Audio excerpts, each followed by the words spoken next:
Hello everybody and welcome back to another live stream. Today we are back on the Ukrainian-Russian crisis again. We currently have 9 cameras live for you guys on the capital of Kiev, which has taken quite a bit of hits here from the Russian end. We have seen in the last little bit, Russian troops even go around on these cameras. We were able to see them and spot them. Russian troops, Russian tanks, etc. So I just thought this was a perfect time to open up the live stream and to show you guys what's going on as it actually starts taking a extremely serious turn and sadly into the negatives. Now, of course, Kiev has been taking plenty of rocket hits in the last little bit, most of it actually impacting both Kiev, the capital, and Kharkiv, the second largest city in Ukraine. And again, we did have reports that as the war continues ongoing, there is reports that Ukraine is now taking a bit of a hit because of the amount of air raids that are in their sky by Russian forces. And again, if I can louden up the audio here, there is more gunfire in the background. And I'll try and...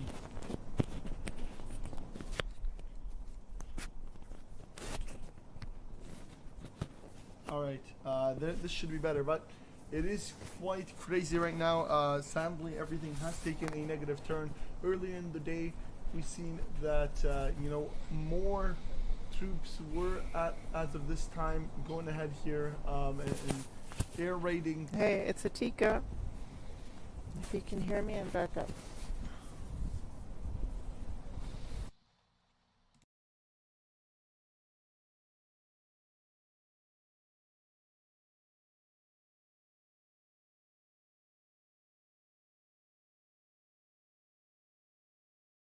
And again, this is somebody from the cameras. There's currently audio from sources on the ground, as you guys can see, live for you guys.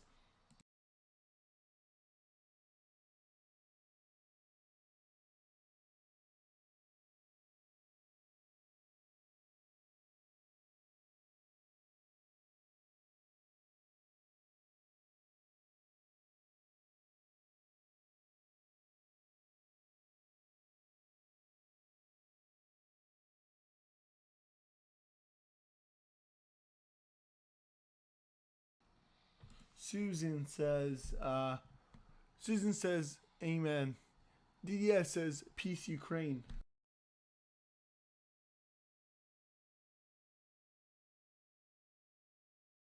Alright guys, so we are back live for you guys from the Ukraine capital, Kiev, that has been constantly hit by Russian fire. Again, there were reports with some casualties, sadly, and the Ukrainian president reaching out to POTUS, also known as Joe Biden, or the president of the United States, and asking them to asking the American leadership on anti-Russian sanctions and defense assistance.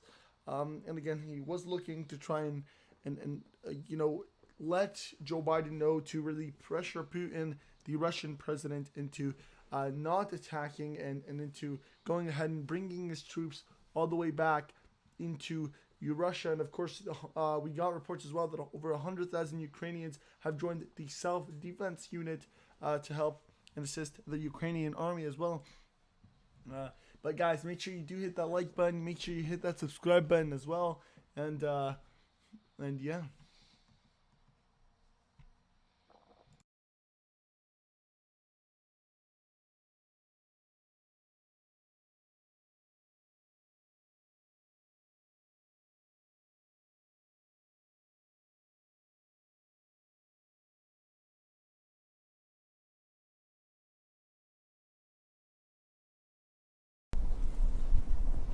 Okay.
Welcome to everybody in the stream, guys. Make sure you do your part by hitting the like button, subscribing, and of course sharing the stream.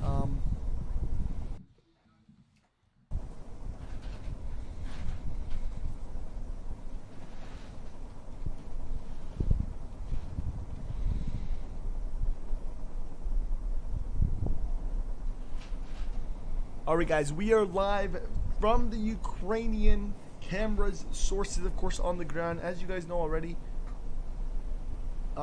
there is currently a crazy event happening in both Ukraine and Russia, and we have it live. Of course, the capital of Kiev is now taking plenty of hits within regards to that aspect of things. As you can see, if you guys closely listen, you will be able to hear some armored fire and artillery fire. Earlier, we were also able to see some tanks rolling in the second camera on the screen.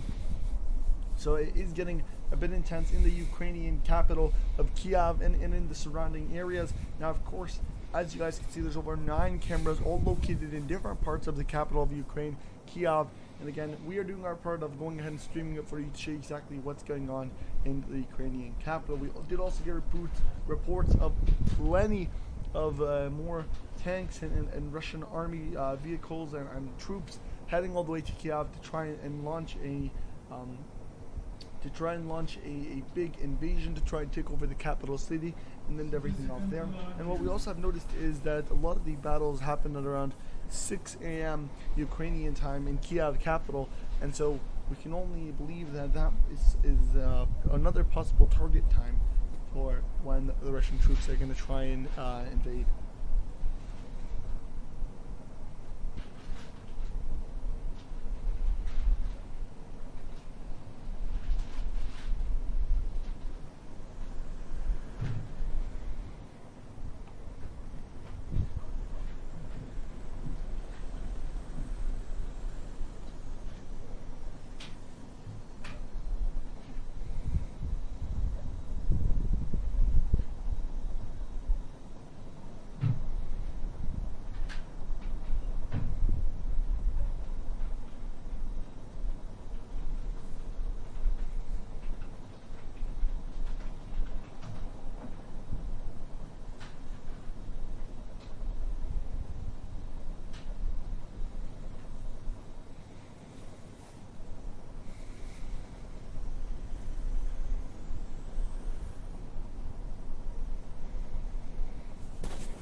That's right. I think we're averaging about 125 to 150,000 people a day coming to Lviv. This has become the major hub, really a haven of safety and security in the country, even though there were air raid sirens earlier today and there are continued missile strikes in this area. At least there are no Russian troops fighting here. So this is why we've seen that huge influx of people. Most of them are trying to make it across the border to either Poland, Hungary, Romania, or Slovakia. Right now, the UN estimates that more than 600,000 have already crossed the border, and that number could get up into the millions, they believe. So it is a massive humanitarian crisis. And there are charities on both sides of the border trying to deal with the huge numbers of people that are stuck on the border trying to get across. Here in Lviv, they are starting to open up shelters to people or try to find volunteers who would temporarily house people. But part of the problem is the uncertainty. Nobody knows how long this is going to go on for, when they can come home, when they'll be reunited with family members, and that uncertainty is what's hardest for so many of these refugees fleeing the fighting.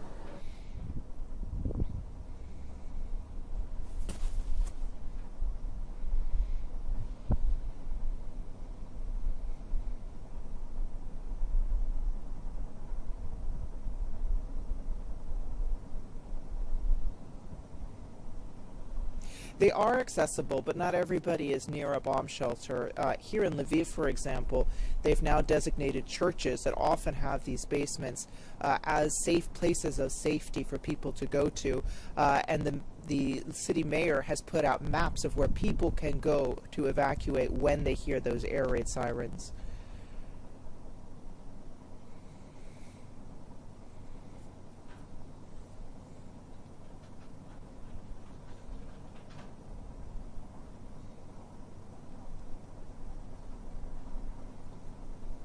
Okay.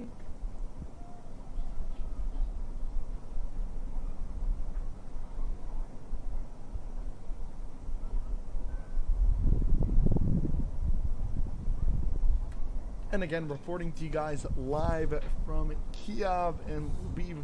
We are back telling you guys exactly what's going on in the capital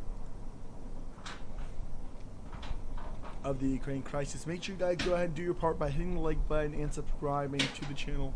And of course, share this to your friends and family. Let them know what's going on in the capital. Of course, we are back to you guys here after reading so many articles talking about, how Kiev is going to get hit very hard in the next little bit, maybe in the next 24 hours is what a lot of people are reporting. And this is because of the 64-kilometer convoy of Russian troops all heading to that one location, the capital of Kiev, and they are heavily right now targeting specific armored areas in Kiev, and at this point really targeting anything to try and get all of the Ukrainian army demoralized and to make sure that they understand that we are going to hit hard, so surrender. Evan says, changed your name. Yes, we are now the News Geek instead of Crypto News. I think that's the big change here. But again, we are here. Make sure you hit the like button, make sure you subscribe, and you share this to your friends and family. We're doing our part of constantly streaming what's going on in this crazy situation, this crazy reality. So you do your part by sharing it, hitting that like button, and letting your friends and family know about this. Share it on your social medias as well, Facebook, Twitter. It definitely means a lot. But welcome DDS, welcome Suzanne, welcome Evan. Of course, we did also get reports recently of, over 100,000 Ukrainian civilians now joining the defense unit, and the president of Ukraine really trying to tell the United States that we need your support on the ground through ground troops. And of course, he said that. Of course, if I can refine that once again, he says he pleads to Biden that you have to help us stop the aggressor, Russia. And on top of that, again, there's a lot of things going on within regards to economic sanctions on Russia. Also, we did get a report here that Russia sees no desire from Ukrainian to find a legitimate solution and really just wants the capital of Ukraine, Kiev. Now, of course, again, we have live cameras right now for you guys on the Kiev capital. We got over 9 cameras locating all the different parts. In addition to this, earlier we were able to locate some Russian tanks pass by on the second camera on the top middle one. But in addition to that, we were also able to see some of the actual bombardments of Russian troops. And what we do have to bombardments of Russian troops bombing some of the cities in the Ukraine. And of course, I have to say it's quite saddening, especially since we do see a lot of civilian casualties. Civilians have really nothing to do with any of this battle, taking the hits, because Russia has at this point really given up in trying to target strictly military infrastructure. And this is because I think that they are now getting to a point where they are behind what they suspected. They had expected to see Kiev fall within days, and for the Ukrainian army to really surrender, as well as the president surrender. Are we still up for this? Because they seem to be moving on to the State of the Union speech. Okay.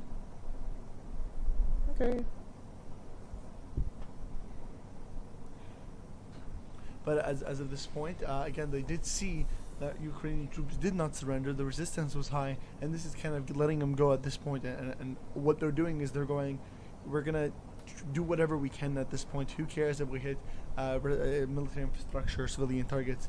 It doesn't really matter at this point. And again, Welcome to the Empire's Truce. Welcome to everybody, guys, in the stream. Right here, make sure you hit that like button so that the YouTube algorithm picks it up. Of course.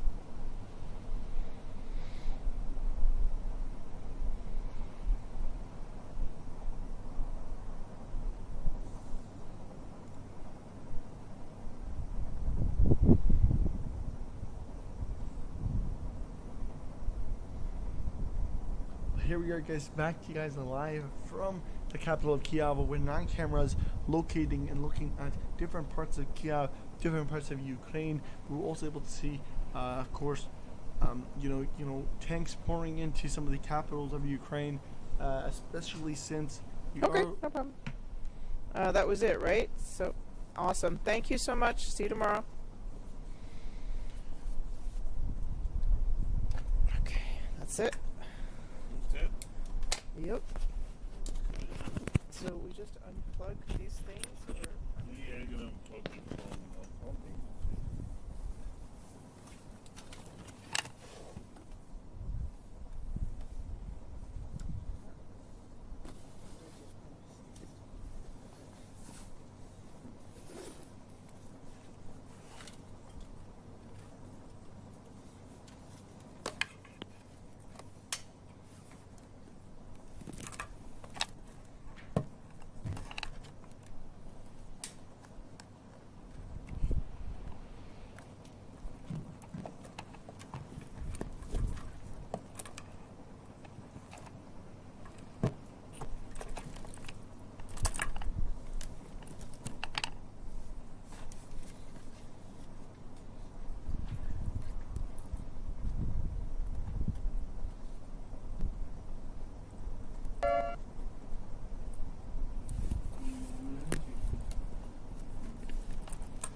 And of course, Sirens. We were just able to see Sirens from the capital of Kiev. Quite crazy. And this is something that, and again, I'm listening to it again. I'm trying to listen closely. It seems to have left, and this is what we've really seen, even yesterday and earlier in the night, Kiev time. Now, of course, this is normally caused by a few things. Number one, a lot of times is that Russian warplanes have approached the Kiev line right there, and have really stopped going forward. What they do is they barely cross it and take a turn, and so the air sirens are triggered for a very short period of time. In addition to this, it could be a rocket landing within lines within Kiev lines and zones, causing the air raid sirens to go on for a short period of time. Again, this only happens for a short period of time, and this is the 3rd or 4th time that we've heard this, where the siren goes off and then repeats and turns off, and then we see another hour later we see the sirens. And again, we did get people on ground sources that were telling us that this is because there is a radius, and Russian warplanes are constantly crossing it by a little bit and turning back and heading in the other way, and this is a way to trigger air sirens, and it's kind of a way to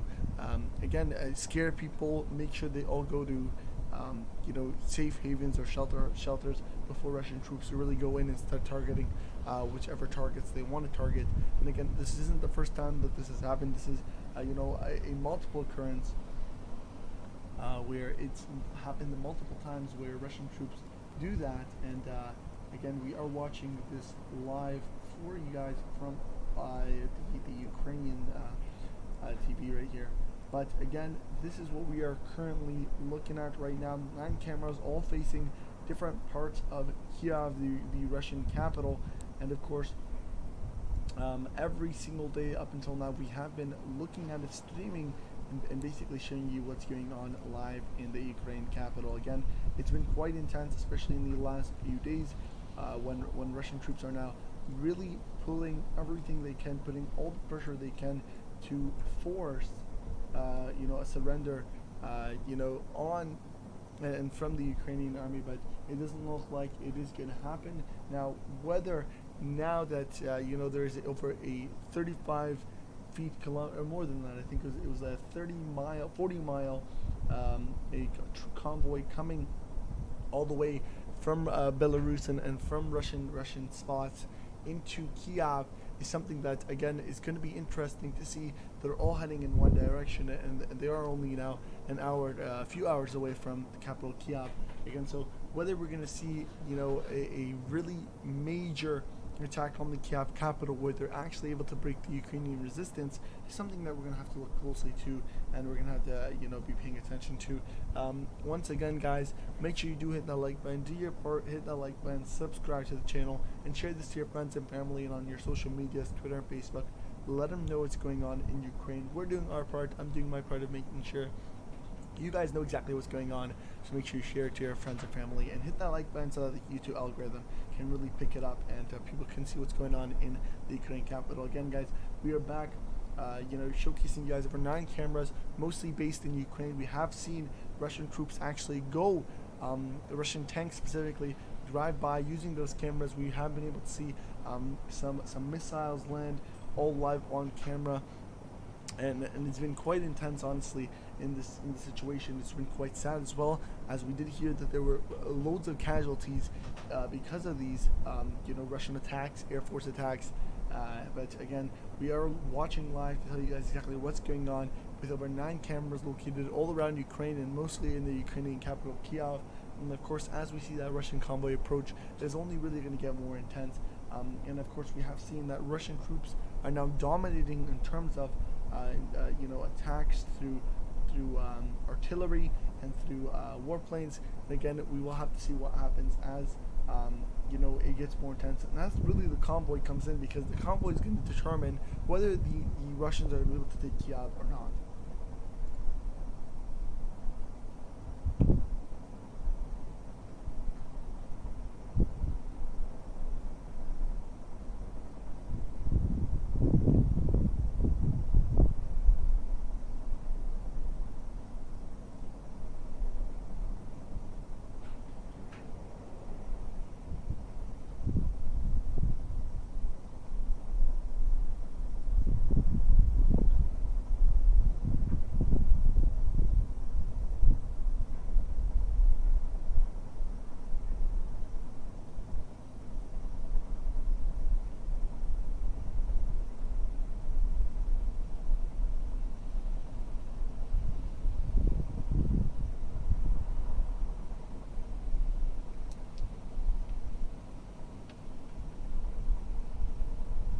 Welcome everybody into the live stream. We are back reporting to you guys from the capital, Kiev.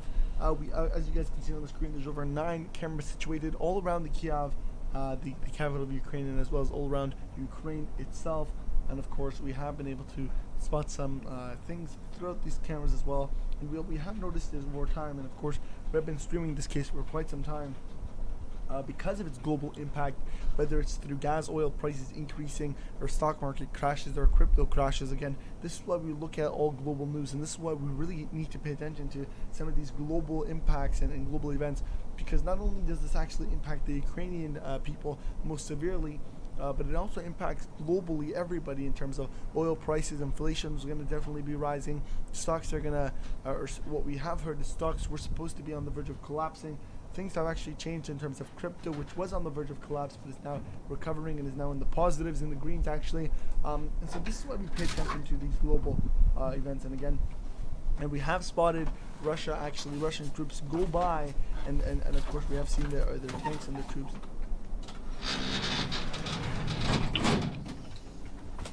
And again, we also have live audio from the capital of Ukraine, Kiev, as well.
And again, welcome to everybody in the stream.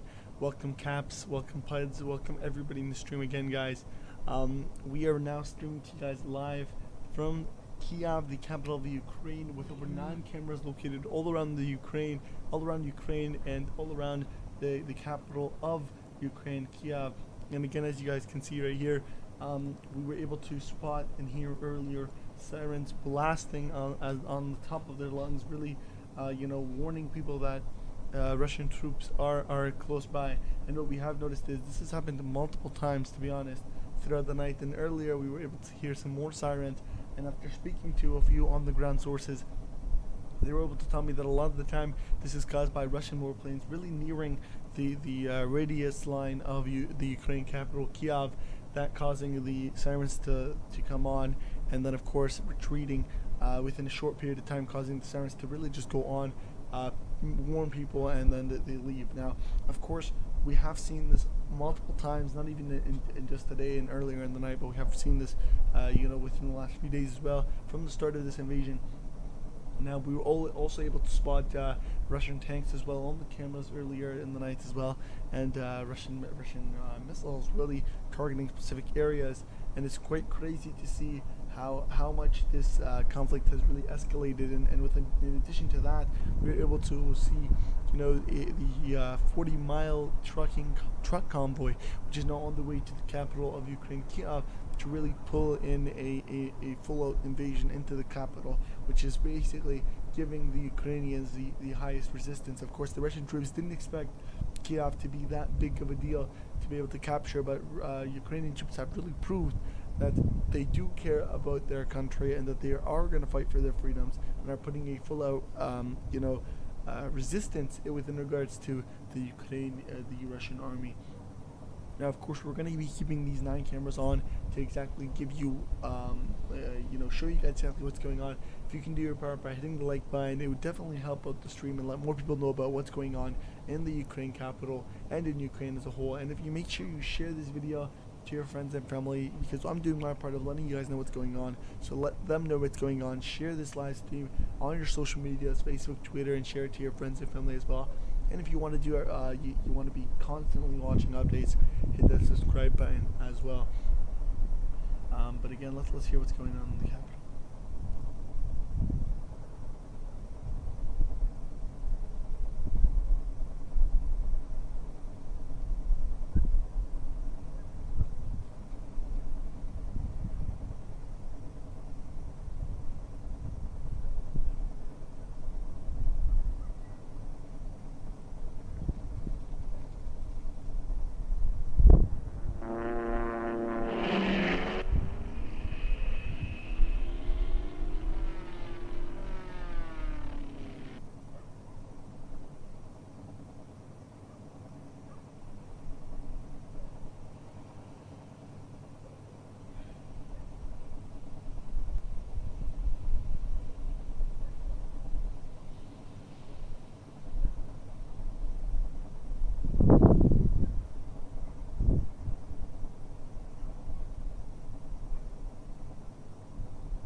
Cyber says, so the 40-mile convoy that is on the way, nobody is targeting it. They just roll into Kiev. So this is where things are going to be a bit, interesting here for you. The idea is that really the Russian Air Force is constantly on the watch, and they are highly protected. This 40-mile long convoy is highly protected with Russian warplanes, probably more warplanes than any attacks that were on Ukraine. This is highly defended because, again, the Russian force really understands that it's going to be a major target. The Ukrainian army is going to try and target that air force using all means, through drones or through warplanes or helicopters. And so they make sure that they are completely above and beyond domination of any Ukrainian air force. I wouldn't be shocked if over half or maybe the entire air force right now, the entire Russian air force, is just monitoring the skies above the Ukrainian plane, the skies above the Russian 40-mile long convoy. And so they are kind of dominating right now both air and land. And so this is why it's going to be extremely hard to try and target that convoy when really they're dominating the skies, not only by a little bit, by a major majority. I wouldn't be shocked again if it was outnumbered. For every one Ukrainian plane, you have 5 Russian planes there as well, just there. And again, the idea is because they do know it is going to be a priority target. The Ukrainians are going to try and, especially since all of these are closely linked together, all of these, tanks and accessories, they know that it's going to be a very strong target, and they know that this is the priority right now. If they're able to really just dominate the skies, if the Ukrainians dominate the skies, doesn't matter how long your convoy is, they're all going to get hit. But they are dominating the skies, significantly, so that even if a Ukrainian plane comes, it's outnumbered and it's definitely going down. And this is something that I do understand, or I do think the Ukrainians understand, and they know that, even if they tried, it would be a complete waste of ammunition because, they're as of this point, with regards to the convoy, they're dominating both ground and air. And of course, as they get closer to the resistance, we might see that change where they aren't dominating, the ground anymore. Maybe the Ukrainian forces dominate the ground. But up until now, I do believe that they will dominate the skies, especially if they go into Kiev. But also understand that as the Air Force shifts closer and closer to Kiev, Kiev has right now been highly reinforced with an air defense system. So at the same time, yes, currently they're basically outnumbered. But as they shift closer and closer to Kiev, I'm pretty sure they're going to lose a lot of these planes. They're just not going to be able to enter, Kiev airspace because of these highly upgraded and modernized Air Force systems. And so we will have to see. Again, the nice thing is we'll be able to, let you guys know exactly what's going on because we're going to be streaming for a long time. But we'll also be monitoring everything and letting you guys know as it happens. Cyber says makes sense. Thank you. And Cap says thanks for that good answer. No problem.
No problem, Captain Williard. Appreciate it, man. Thank you.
Right here, Chris asked a question. He says, "Has anything been targeted today?"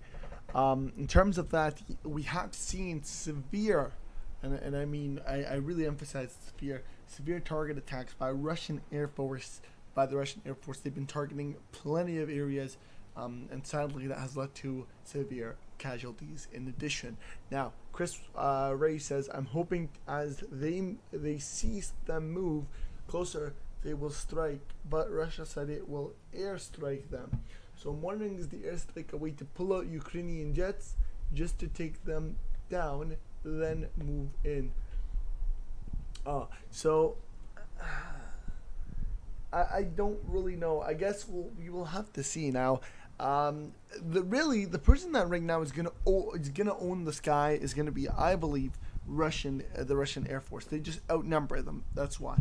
But the real catch is gonna be Kiev is insanely reinforced with air defense systems, which means they can take down those warplanes that are Russian, that are of course right now dominating. Cyber says, "I be back later. Be safe, everyone." Thank you. How many Ukrainian pilots are available? One country was sending 70 jets.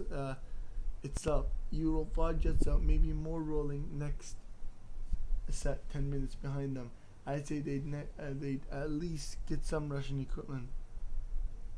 So definitely there is going to be a lot of reinforcements coming to Ukraine through military, of course, allies. And of course, we are going to see, and I guess we will find out how that's going to play. It's already showing to be positive for the Ukrainian army.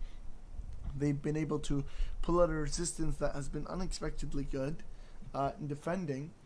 But I guess we'll have to see how that plays in when a full-scale Russian invasion, and we're talking about that 40-mile long convoy that is heading on its way to Kiev. I know they're all around Ukraine, but so they are all heading right now to the capital of Ukraine, Kiev. They're en route. There's a 40-mile long convoy, which is of course defended by Russian warplanes. Amy says, "Hi, coffee break, man." Yeah, I need a coffee break, honestly. I really need one.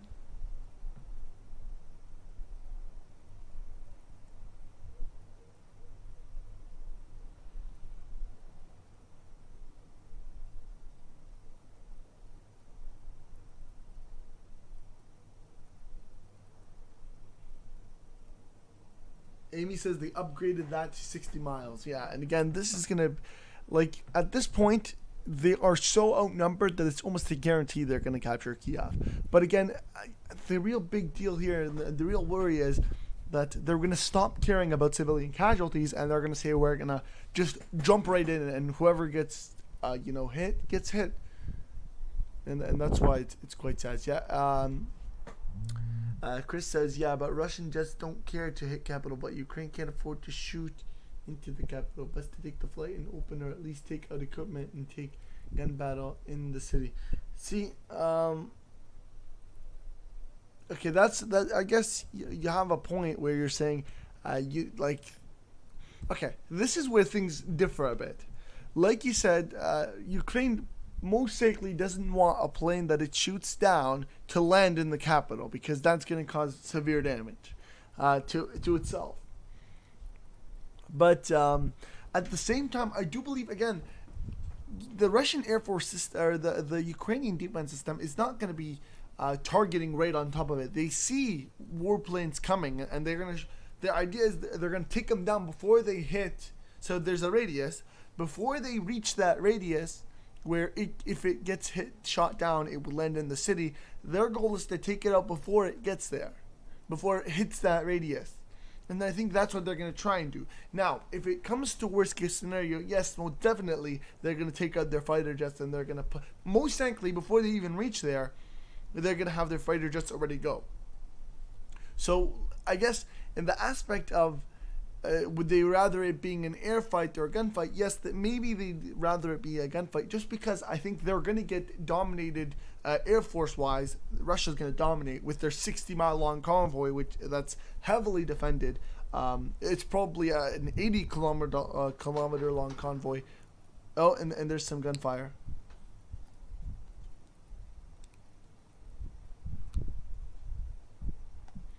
But it's definitely an 80-mile long convoy of Russian warplanes, just defending that 60-mile long convoy of tanks. So they might want it just because they do not want, Russia really just taking obliterating the capital. And again, that'd be disappointing, extremely disappointing, because the amount of casualties that would come if that were to happen would be quite significant. So I think they would want a in-city battle just because, they don't want civilians to be targeted. But again, it also gives the Ukrainian side an opportunity to really show the resistance on the ground, because they're going to be totally dominated in the sky. But on the ground, it's a lot easier if you are the defensive person.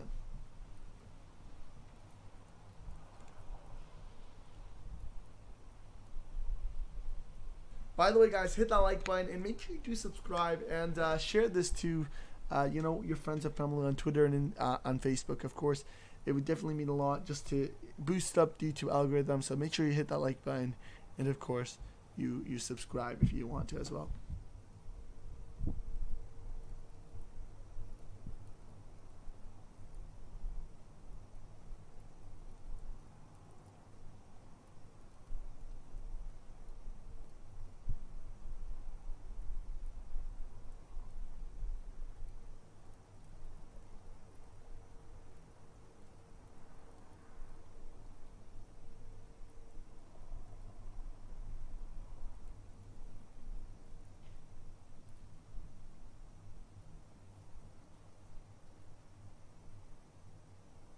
So Amy says, do the Russians even have enough gasoline to even make it to the capital? That's quite funny, I'm not going to lie. I don't know if you guys have seen the video where there's like a car that drives next to a Russian tank, and the Russian tank's out of gasoline.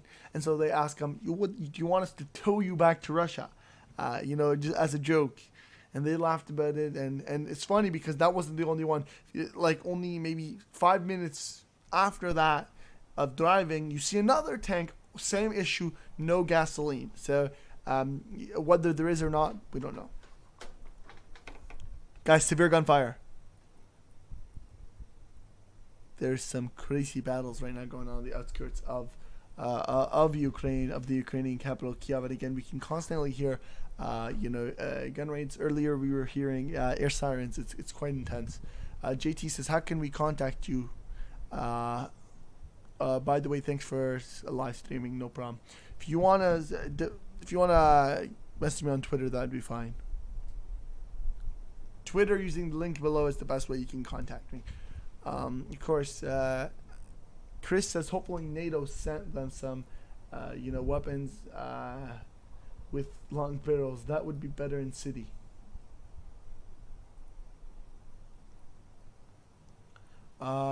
Amy says, well, we can't hear the audio unless there is no audio. No, there is, but again, see, when you get into like armed, gunfights, it's really hard, especially when it's out in the distance. This is not nearby, it's not in the capital. Our cameras are in the capital of Kiev.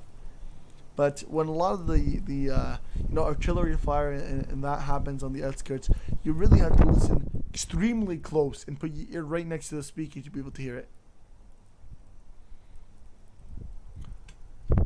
Chris says Russia was buying time refueling along with eating, what many news sites claim. It could be possible again.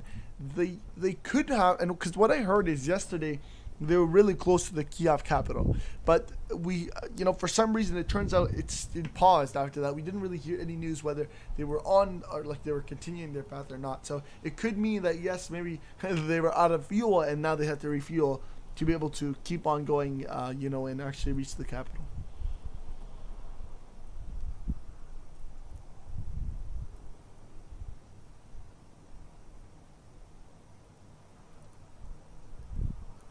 Captain Williams says, from your vantage point, does Russia look unprepared, or did they think they could just drive in? See, and we've heard this actually when Ukrainian troops asked the Russian troop, what did he say? He said we were told that the Ukrainians would really welcome us with open arms, and that honestly they really suspected, and this is what I believe. Again, I'm not sure, but I believe They thought that it was easy, 1-2 days. All we had to do was really scare them, and the Ukrainians are not gonna mind the Russians going in, because we're gonna go in on we're gonna go in with the name of, we're coming here to help you guys. And that is something that they completely unpredicted. What happened was they weren't welcomed with open arms, and when they went in extremely unprepared. That, again, like, I don't know if you watched the videos, but these are people that came in with, tiny bits of ammunition, not ready to actually go to war, really just walking in. They thought they could just walk in. The Ukrainians would be more than happy, welcome them in, and tell them, enjoy, here's the capital for you for free. And again, when they actually went in, they were easily able to just, get targeted, because the people didn't like them. The Ukrainians felt like, you guys are invading our land. We didn't need you. We didn't need you to defend us or help us anyway. We are fine. So they weren't opened with welcome arms. And in fact, they faced an even fiercer battle than, they had suspected. Again, more than, even if they were to go in prepared, they would have, mostly taken a big hit, because the fierce battle that Ukrainian resistance put up was one that Russia highly unpredicted and most likely disregarded and didn't think it was even possible. Pud says, do you think crypto, EST, etc. will end up forced to ban Russia? Will have end up been forced to ban Russia because it's the only benefiting from this? So crypto is not benefiting from this. I'm just telling you guys, that's totally wrong in terms of that. Crypto's not benefiting from what's happening here. In fact, it actually showed an extremely bad point within regards to crypto, because what ended up happening was the government knew that, or the Western governments and a lot of governments knew that there was only one way for you, or the major way for an individual to go ahead and use crypto is through exchanges. And so what did they do? They started freezing crypto accounts using those exchanges, proving that crypto in the long shot is not decentralized. It can be frozen. It's centralized. At any point they can tell you your crypto that you think we can't reach, we can reach, because you have these exchanges. So it showed a bad look to crypto in terms of that aspect. But and again, it's after watching some videos, what I found out is that and actually reading an article, it said that Russia says that they were prepared for the SWIFT ban, and they're not going to use crypto as an exchange, in exchange for it. So again, I don't think it's going to get banned. There's really no reason to ban it. If a country was going to ban it, they would have already banned it. But they're not banning it at this point. Yeah, and again, crypto moves without any country, or without, it just goes and does its own thing. It existed before any country knew it had existed. So it does its own thing, really.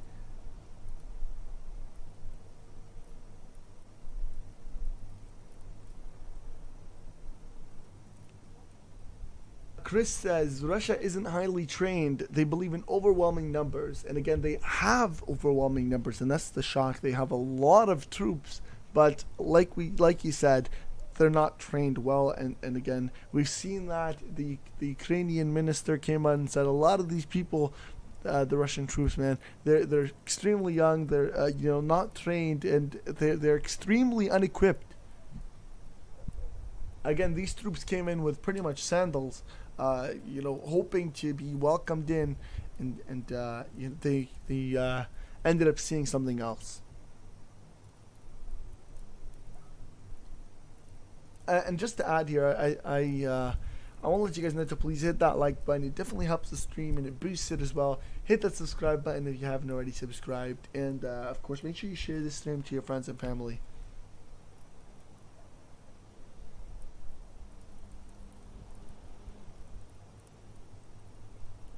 And in terms of economic impact, just to speak with that, whether they were prepared or not is something we don't know.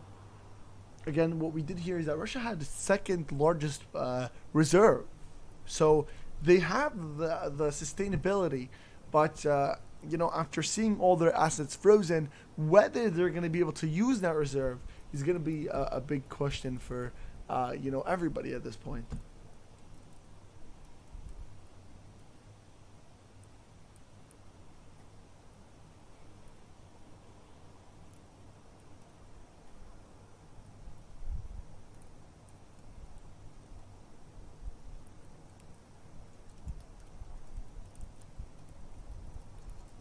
Yeah, you know what?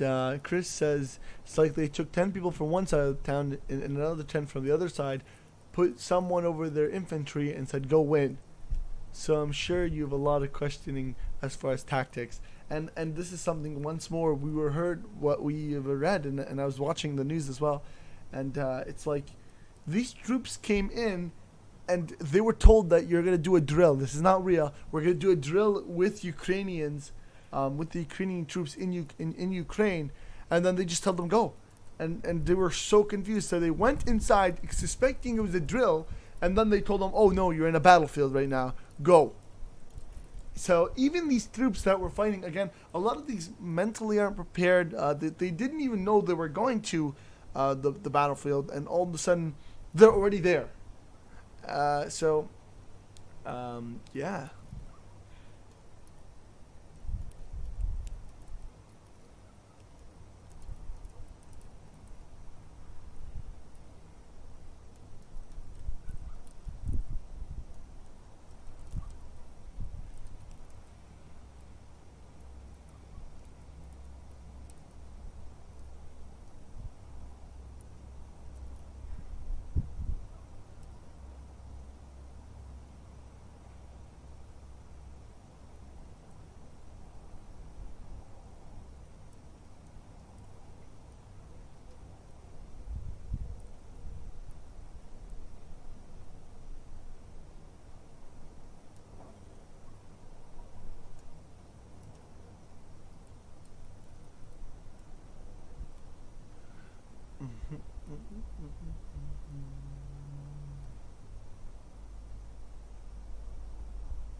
Подожди, раз, два, третий этаж, ближе к Орлу. Да.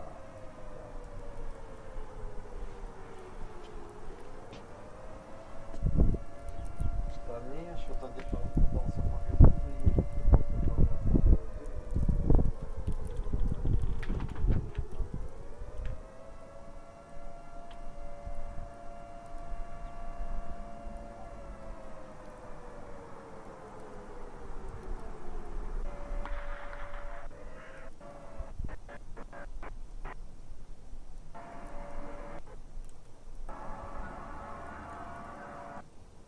Civilian.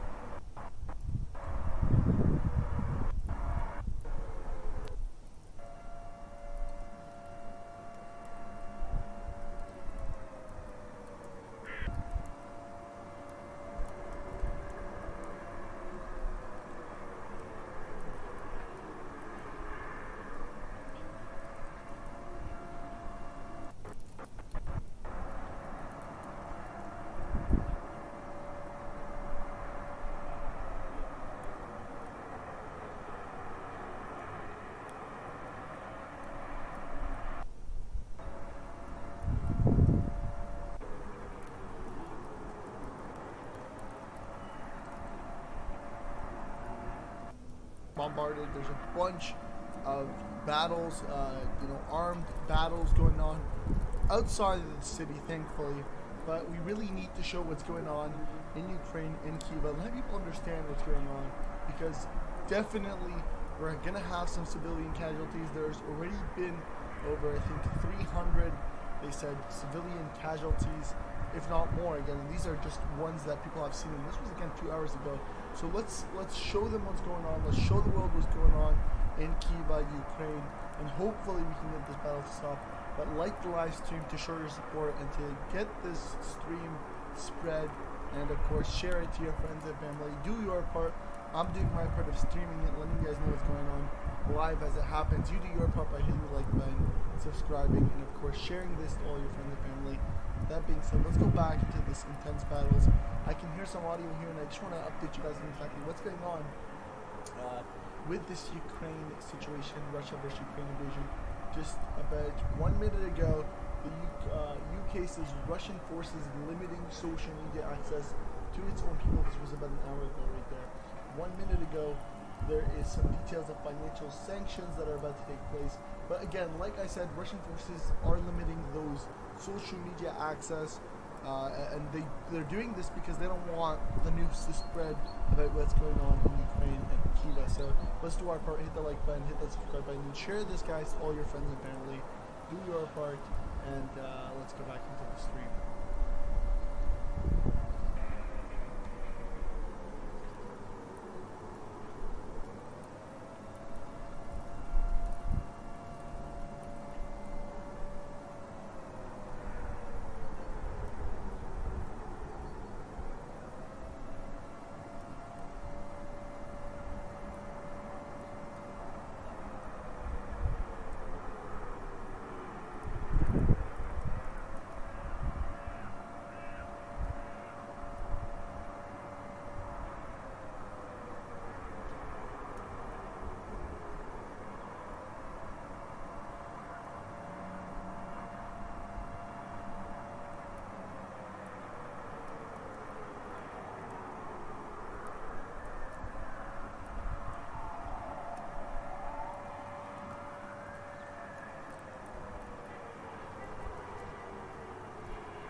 strong fights on the outskirts and the beginning parts of the city. So major firefight right now undergoing.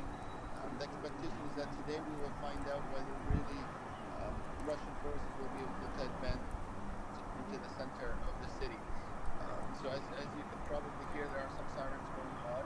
They have been coming in and out throughout the day as Russian planes try to advance in the city. Now, thankfully, it doesn't seem like the Russian forces have full control of the air. There's some Ukrainian fighter jets as well in the air. So lots of action over the last couple of days. Yesterday or this morning, there's an explosion in one of the buildings as well. Not sure exactly why it was targeted, but again, lots of firefights throughout Kiev today. Since about a night and a half ago, if you want to say that. So since at night, there's been lots of explosions and then a firefight really on the outskirts of the city. One of the bridges, in fact, that was leading into Kiev was bombed by what we were told as Ukrainian forces in order to prevent advancements from the Russian forces. So, and that is kind of what is happening on the ground right now. A bit of a calm in the city center. As you may or may not know, there is a curfew that's enforced. It's enforced from 5 p.m. to 7 in the morning. So you'll see some very limited civilian movement in the center of the streets. A vast majority of families in Kiev, those that have decided that they want to step away from the war zone, have left over to, most of them, to Poland. But you're seeing some live images right now from Ukraine, particularly Kiev. If you are in this live stream, please do your part by clicking that like button. We will keep you live with the latest updates and the latest of what is going on in the ground. You're seeing live images from different areas of Kiev. Do your part as we are doing ours by giving you the images and keeping you updated. Do your part by clicking that like button and sharing what is going on and sharing even this stream so people have an eye on what is happening on the ground with your friends and family on your Twitters and Facebooks and WhatsApps and everything else that you can.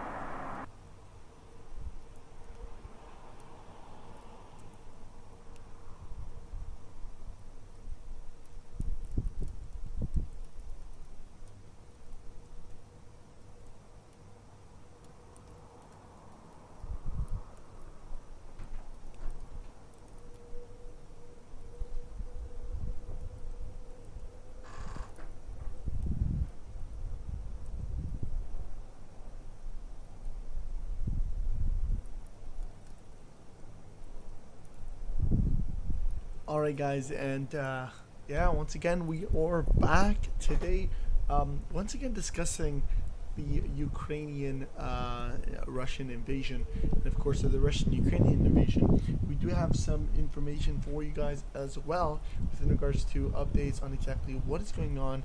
Of course, there is the 40-mile long convoy heading to Kiev has now been increased to 60 miles long. We've also got breaking news that ExxonMobil now announces its phased withdrawal from the Russian oil field, which is going to be a disaster in terms of pricing. Oil and gas prices are going to skyrocket. There's been a total of 4 dead in Russian strikes on Zhytomyr.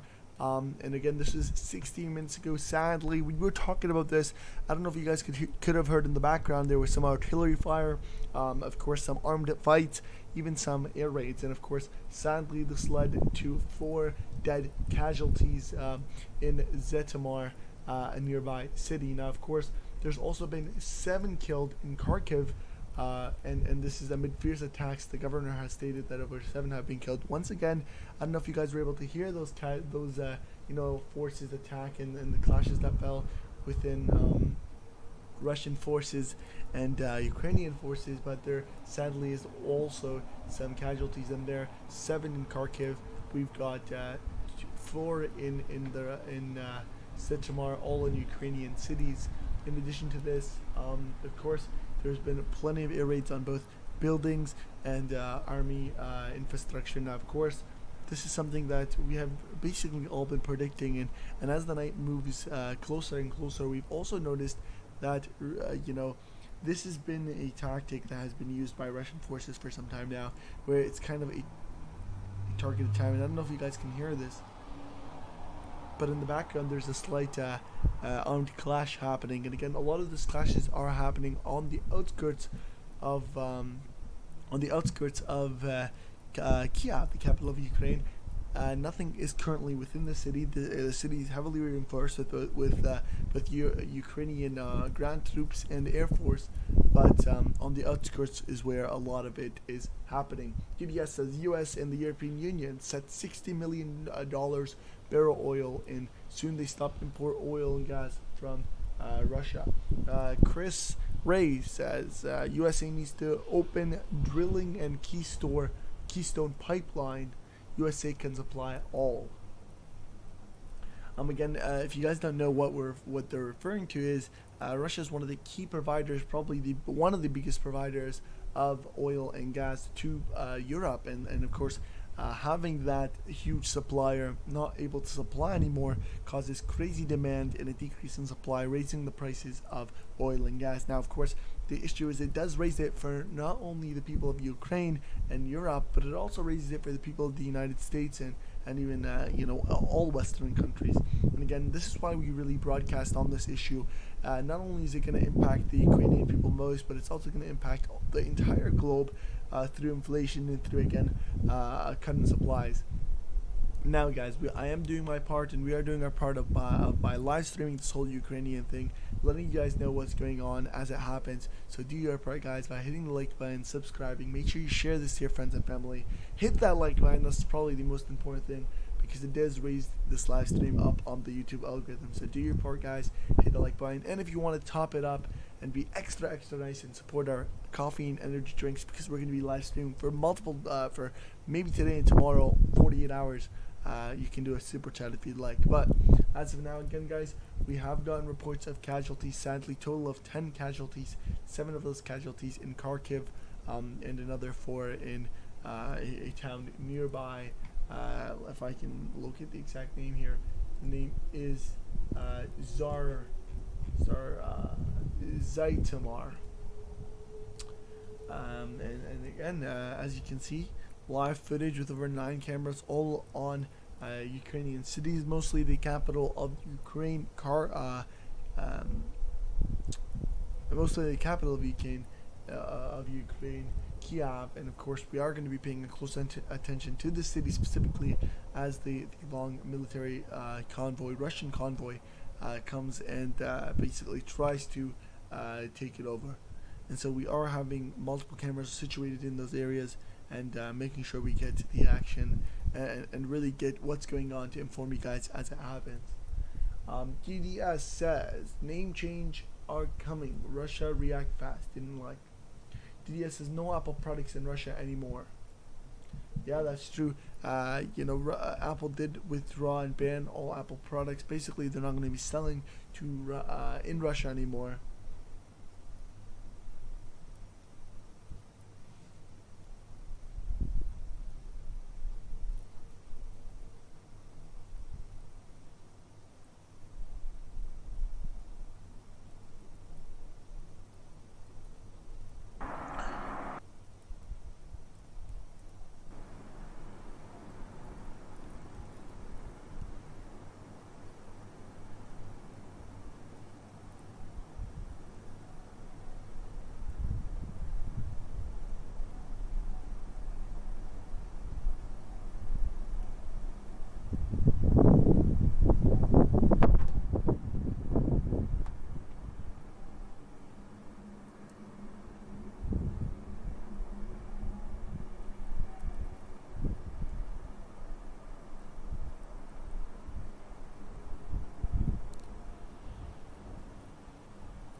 Hoş geldin.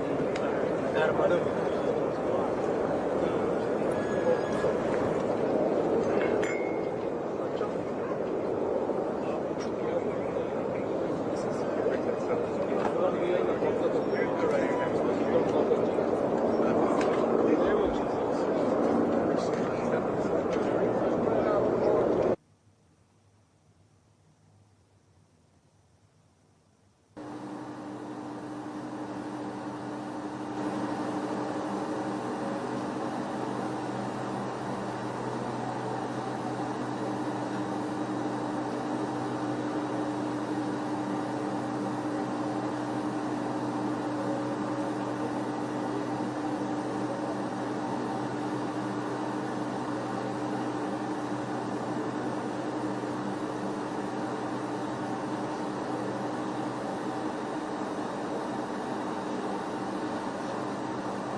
Thank you for doing it.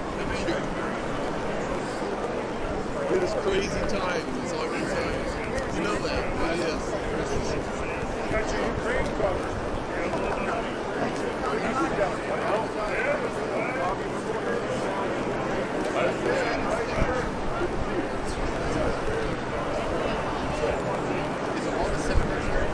Good deal about. Does everybody think? I mean, I could take all.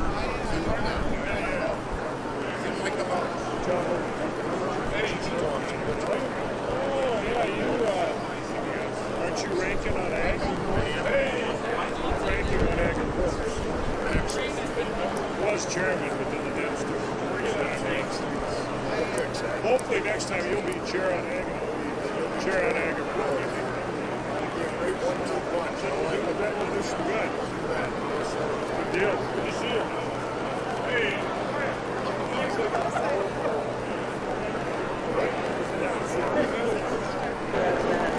They recognize it.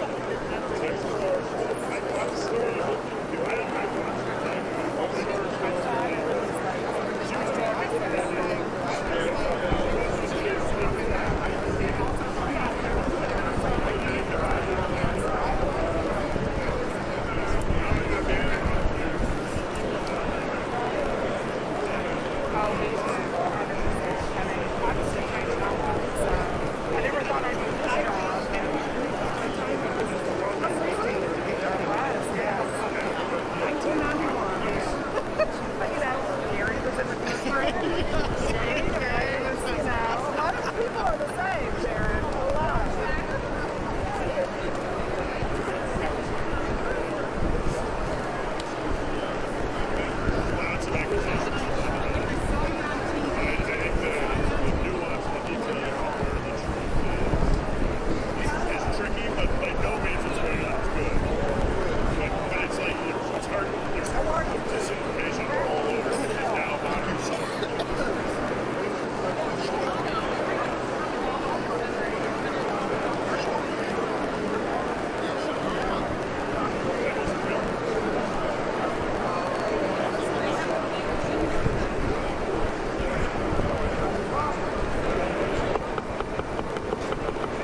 The joint session will come to order.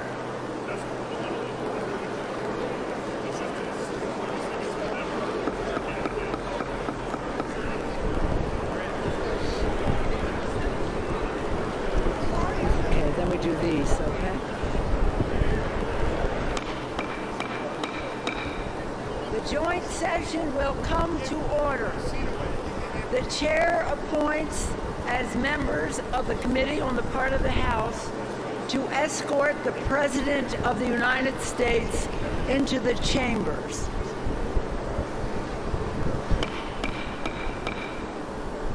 The gentleman from Maryland, Mr. Hoyer. The gentleman from South Carolina, Mr. Clyburn. The gentleman from Massachusetts, the gentlewoman from Massachusetts, Ms. Clark. The gentleman from New York, Mr. Jeffries. The gentleman from New York, Mr. Sean Patrick Maloney. The gentlewoman from Ohio, Ms. Capter. The gentlewoman from Delaware, Ms. Blunt Rochester. The gentleman from California, Mr. McCarthy Stefanik. The gentleman from Louisiana, Mr. Mike Johnson. The gentleman from Alabama, Mr. Palmer. The gentleman from Oklahoma, Mr. Cole. The gentlewoman from Indiana, Ms. Sparks.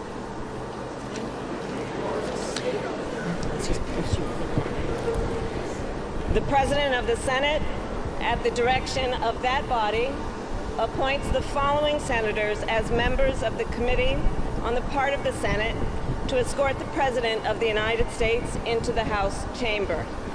The Senator from New York, Mr. Schumer. The Senator from Vermont, Mr. Leahy. The Senator from Illinois, Mr. Durbin. The Senator from Michigan, Ms. Snapanow. The Senator from Minnesota, Ms. Klobuchar. The Senator from Wisconsin, Ms. Baldwin. The Senator from Kentucky, Mr. McConnell. The Senator from South Dakota, Mr. Thune. the Senator from Wyoming, Mr. Barrasso, the Senator from Iowa, Ms. Ernst, the Senator from Missouri, Mr. Blunt, and the Senator from Iowa, Mr. Grassley. The members of the escort committee will exit the chamber through the lobby doors.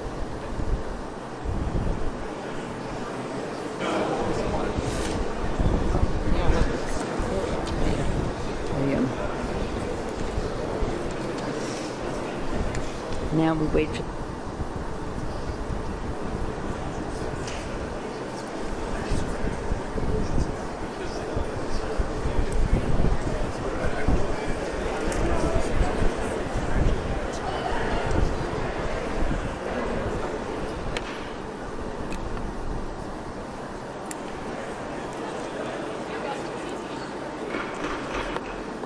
Madam Speaker, the Dean of the Diplomatic Corps.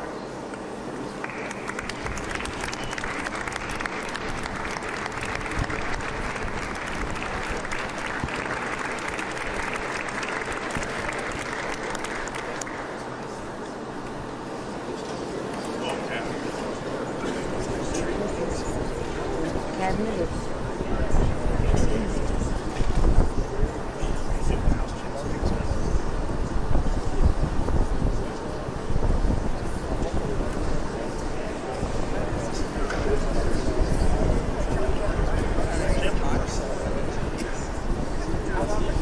We had our big dinner tonight. Yeah, but usually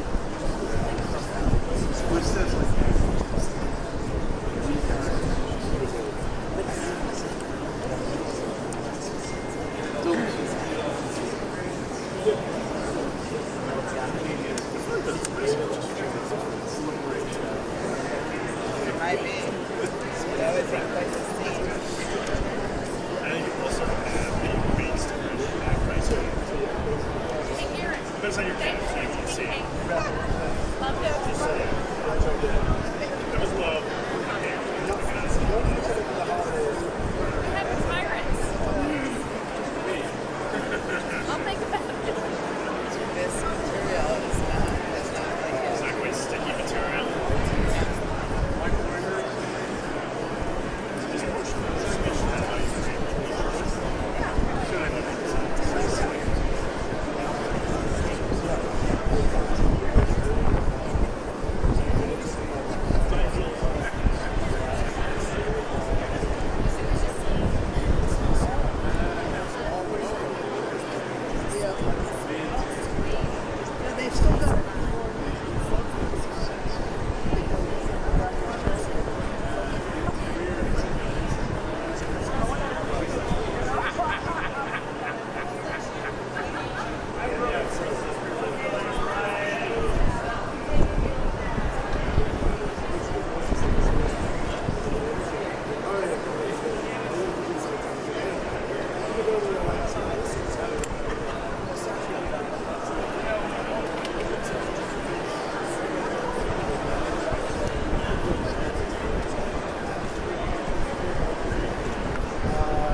Madam Speaker, the Chief Justice and Associate Justices of the Supreme Court.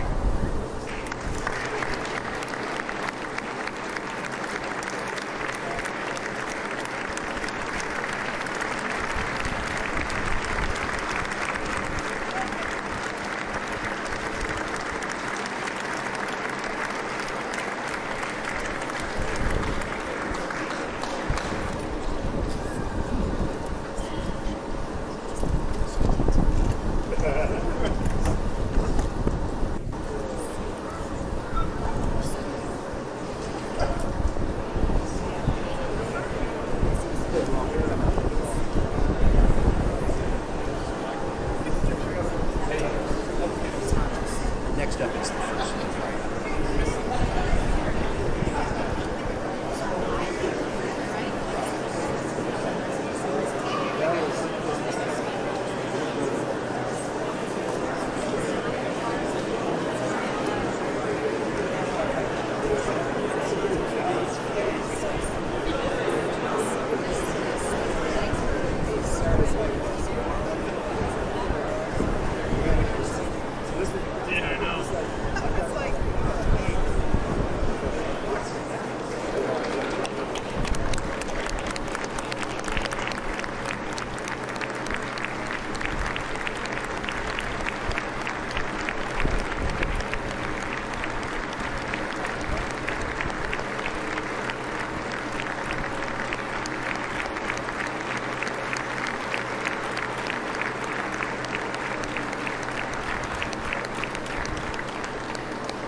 President's Cabinet.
even. Oh, there he is.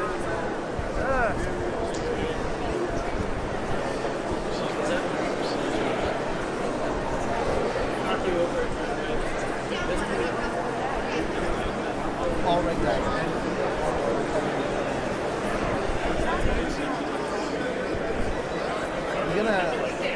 I'm gonna mute the audio real quick right here, and well, you know what? I'll leave it a little bit. All right, and me and my colleague are gonna come on to tell you exactly what's going on within regards to this major conflict, of course, you know, between Ukraine and Russia. So give me 1 moment as I set everything up real quick, and we'll be here to give you guys all the latest news on exactly what's going on the Ukrainian crisis. Of course, make sure you do hit the like button right now, you subscribe to the channel, and of course, you share this to your friends and family.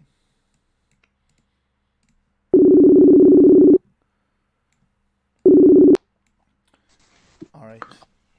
Oh, can you hear me okay? Yep, it should be good. Okay, great. Well, thank you for joining the stream. We will keep you updated today with the latest that is going on with live footage from various areas of Ukraine, including Kiev, the center of attention right now, where we expect the heaviest battles as Russian forces attempt to take over the capital. Now, if you're not aware, at this point, the Russian troops are on the outskirts. This new convoy of Russian troops that's about 50 miles long is on the outskirts of Kiev. Yesterday or a little while ago, they were about, I think, 20 to 30 miles away. So they were stopped a little bit, unexplained reason as to what, but they were seen on satellites that they had stopped for a bit. But this convoy is to continue moving forward towards Kiev. And that is when we will see the strongest and the heaviest battles.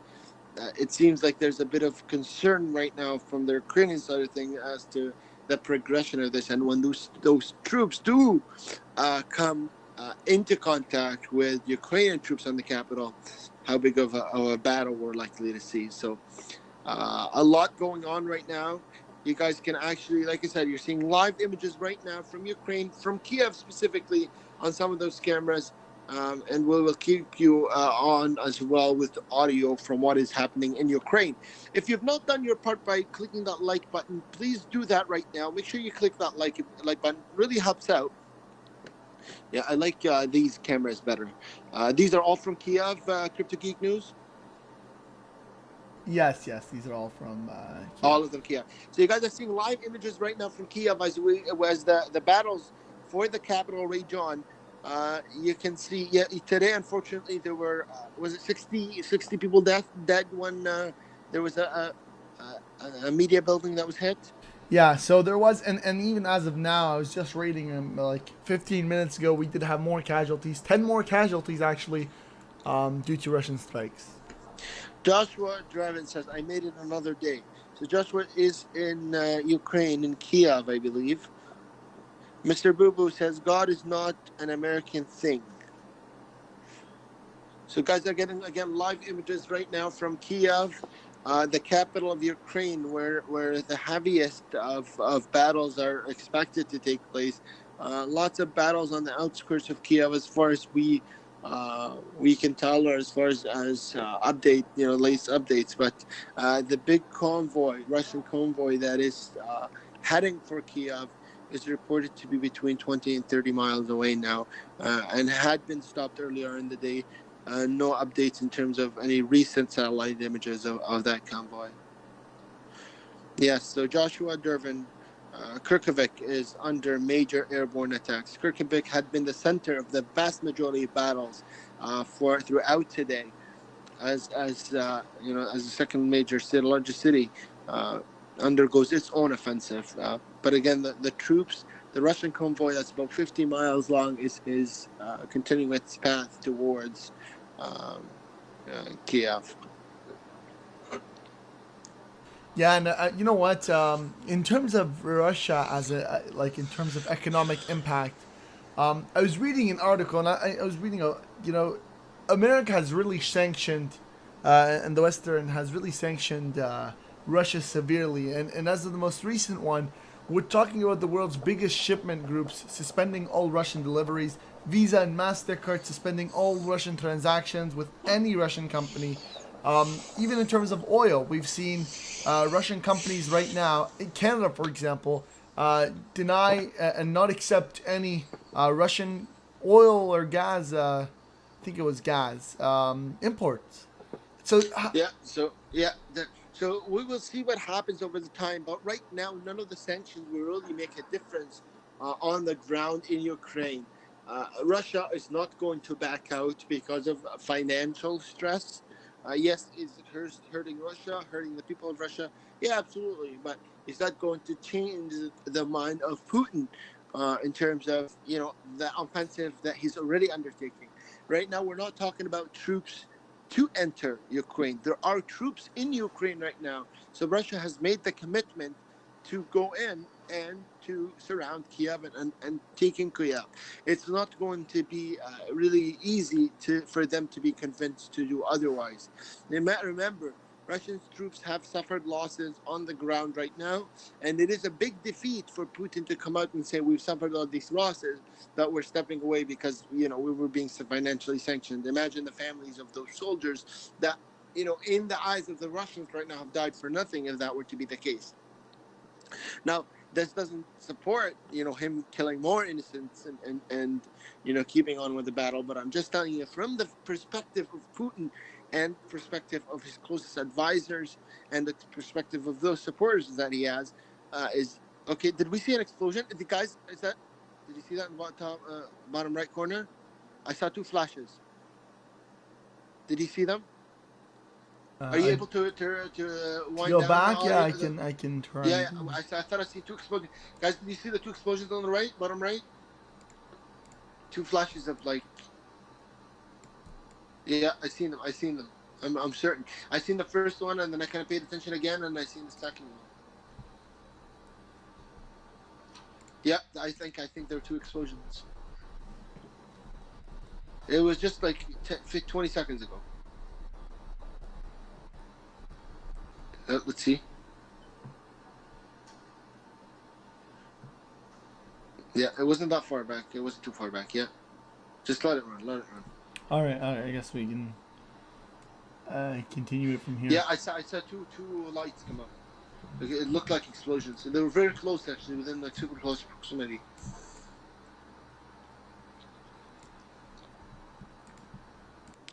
So, guys, they're getting live images from Kiev right now, the capital, as the the hours of the night begin to approach. What time is it in Kiev right now?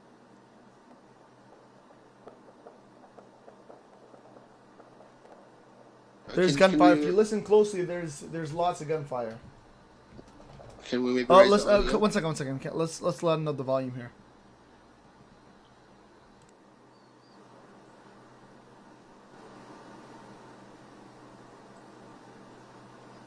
And now they decide to take a little bit of a break. That's okay. It's 4:12 right now. At 4:12 a.m. in Kiev, the capital of Ukraine. Are we able to put the time in the middle there of the screen so that everybody knows what time it is in Kiev? Yeah, you know what? Let me try. Let me see what I can do. Guys, latest update for you guys in terms of what is happening on the ground. We will try and keep you posted. You guys are again seeing live images right now from Kiev, the capital of Ukraine. As we expect the next couple hours to be major hours in very heavy battles between the Ukrainian forces in Kiev and the Russian forces that are the convoy that's expected to arrive in the next little while. Now, major battles already undergoing right now in KYIV, the second largest city. And there was lots of explosions and lots of heavy fire, particularly severe airstrikes by Russian forces.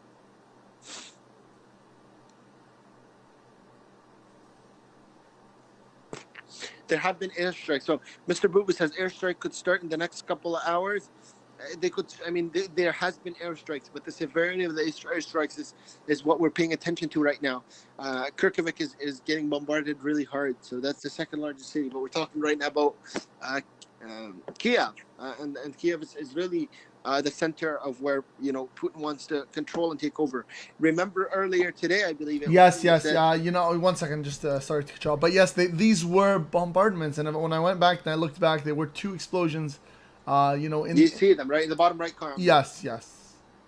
I'll go back in reverse just to give everybody a clear view once again, and they're quite clear, to be honest, as you guys can see in the corner right here, right there. There you go. And you guys will be able to see them. Yeah, so they were, and I'll go ahead and just skip through and go back to where we're supposed to be back live here. But yeah, 2 clear explosions caught, and that just shows you that there is battles right now, severe battles, severe airstrikes going on in the capital of Ukraine, Kiev. Yeah, so it's right now, and I think every day, every hour that passes by, you expect these battles to be harder, and you expect the bombardments to be. Putin has told the people of Kiev to leave the city. This was, I believe, earlier today, and he said, leave the city right now. And this is not like what he was saying before, was put your arms down, put your weapons down. Now he's saying leave the city. You can expect what that means, and I think the people of Kharkiv, the second largest city that's been bombarded throughout today and yesterday, a lot heavier than before, can attest to the civilian targets that are now being hit. But yeah, there was a report by Putin saying earlier today that the people of Kiev need to leave. So the bomb that you see there is in Kiev. Yes, by what I know, this is all 4 cameras are located in Kiev, the Ukrainian capital.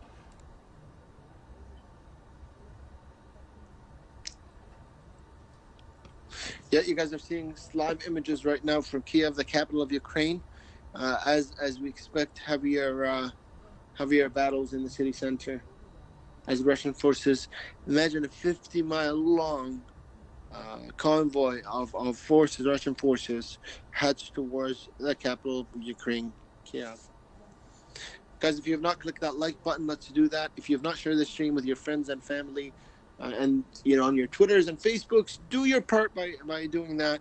We will do our part by giving you guys the latest images and most updates as we can. Okay, we will keep live for as long as need be, but we just need your support, guys. So the bomb was in. So Joshua, the bomb was in Kiev. I can't tell you exact location; it's hard to tell. They didn't seem like it looked like artillery style bombs.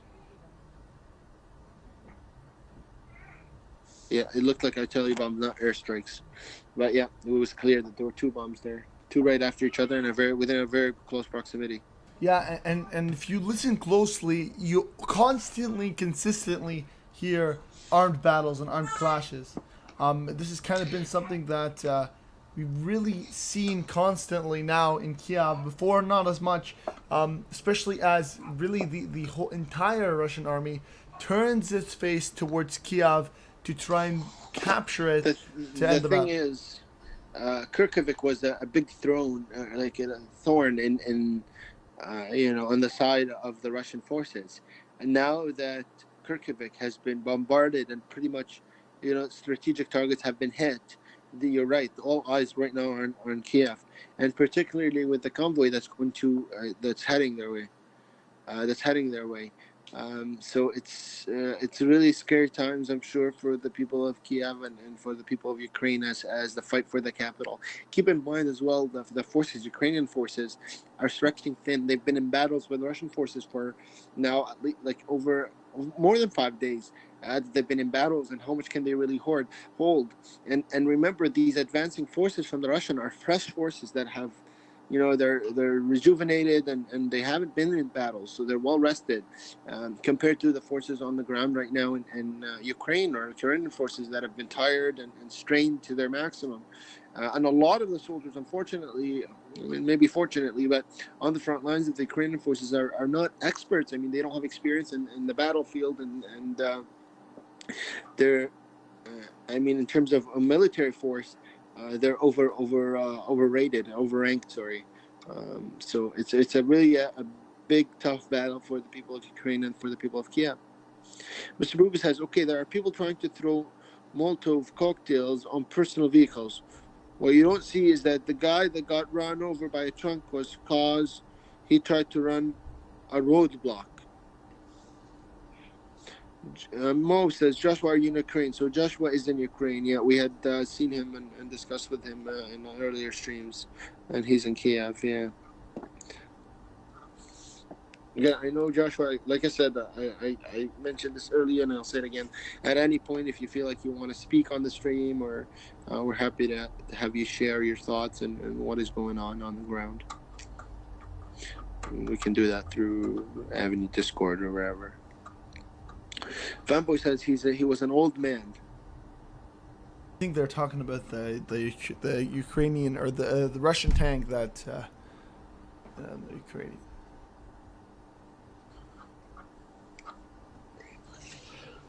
So guys, you're seeing live images right now from Kiev as the battle for the capital of Ukraine continues to rage on. As the capital of, the fight for, and as one of the convoys, the Russian convoy, 50-mile-long convoy of Russian forces approaches the capital. We've seen airstrikes and explosions throughout Kharkiv, the second largest city. Russian forces have stricken the vast majority of strategic targets, and now all eyes are on Kiev and its ability to maintain its resistance and to maintain its ability to prevent advancement of Russian forces. It's looking tougher and tougher by the day, but yet we've seen 2 artillery airstrikes in Kiev just in the last couple of minutes as Russian forces attempt to push their way through the city.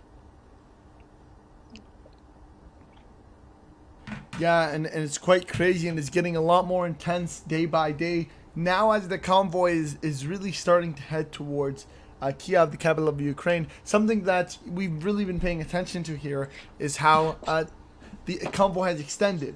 Earlier when we first spoke about it, it was only 40 miles long.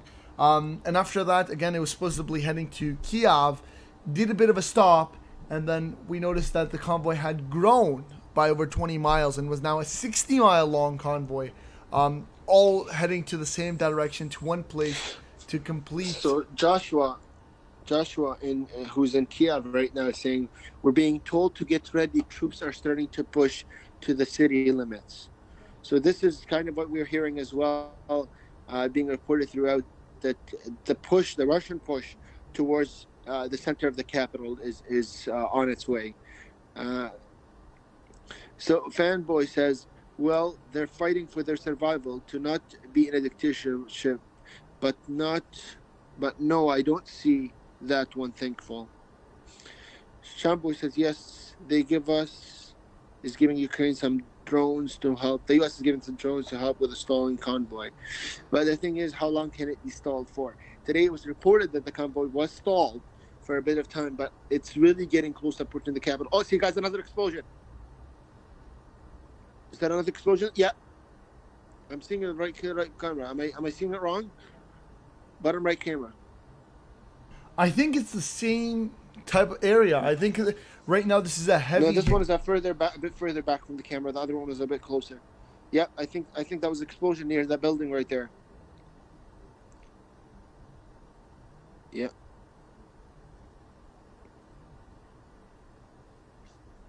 Yeah, I'm not sure if you guys caught that. There was a bit of an explosion. Maybe.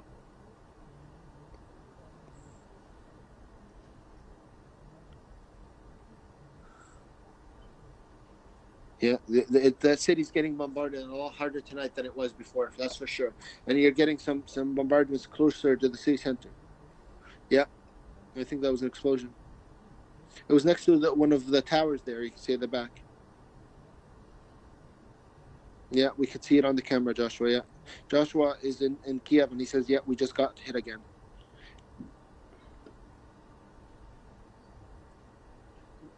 And Sean says, well, I have been part of cleaning buildings, not fun. Joshua says, just shook the house. Yeah. Yeah, that did look like a big explosion there. You guys see, there was an explosion on the right camera, bottom right camera, right next to the building on the far left side of the camera. Yeah, explosions. So more airstrikes on the capital, and you're seeing airstrikes towards the center of the capital now.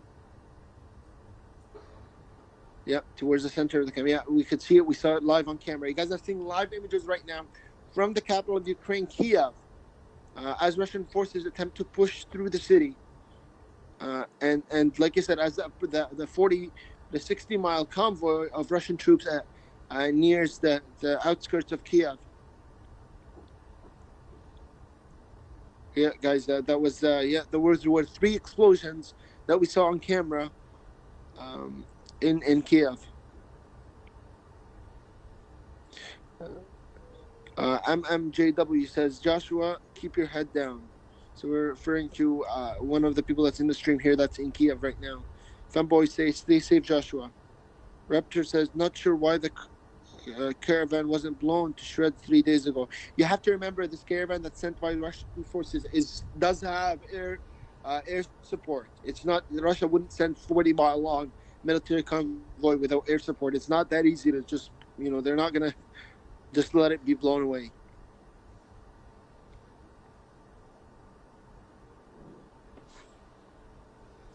So guys, 3 explosions in the last 30 minutes or so, even under probably the last 15 minutes or so, we caught here. One of the explosions that looks like near a building, and it feels like it's reported that it's shaking the homes of ordinary civilians in Ukraine. So in Kiev particularly. Shutter says thousands of civilians died in Iraq. Doesn't justify what happened in Ukraine now, but our hands are by no means clean either. But guys, explosions in Kiev in the last 15 to 20 minutes, I would say 3 explosions we saw on camera, and this is just from what we're seeing.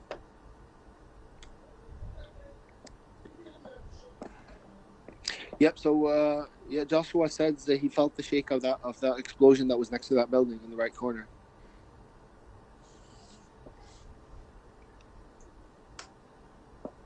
Yeah, so guys, getting live images right now from Kiev, the capital of Ukraine, as the battles rage on for the capital.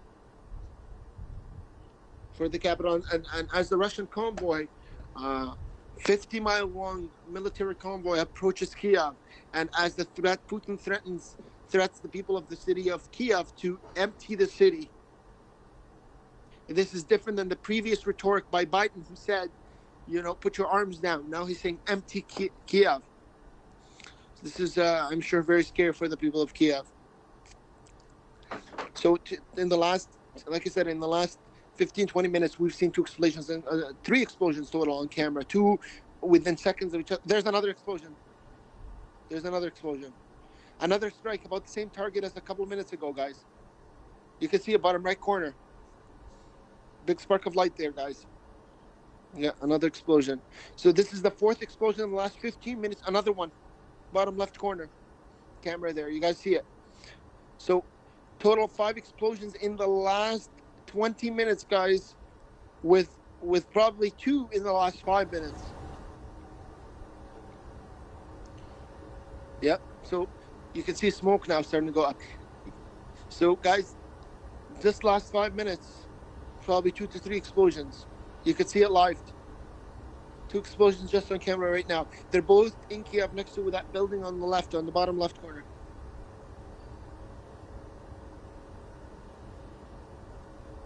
Joshua says they're coming from Khorasan and Zhytomyr.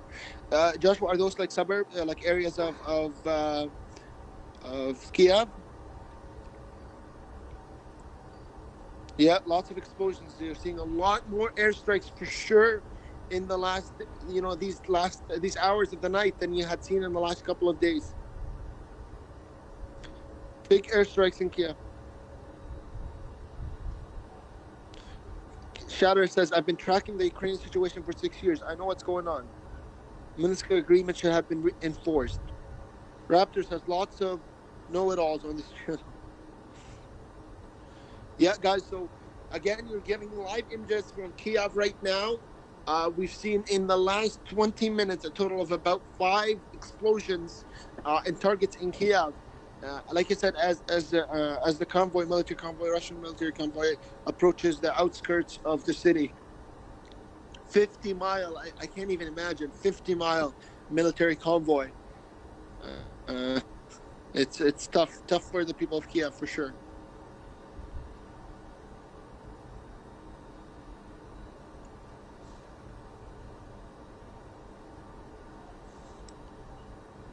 Guys, if you have not clicked that like button, please do that. Click the like button, share the stream with your friends and family, those closest to you, so that the most amount of people are aware of what is going on. We will try and stream for as long as may be. It looks like today is a tough night for the people of Kiev, and let's hope that it ends without many losses or any losses. Again, if you have not shared the stream, please share the stream on your Twitters and Facebooks, and let's get as many people aware of what is happening. It's a tough day for Kiev, for sure. And in the last about 30 minutes now, 5 strikes that we caught on camera, and it's unfortunately they seem to be next to buildings. We've seen two. Did something come up? We've seen two strike near the exact same building. So I'm not sure if there's something particular in that area, but 2 strike near a building and 2 in a different location that was pretty close to the camera.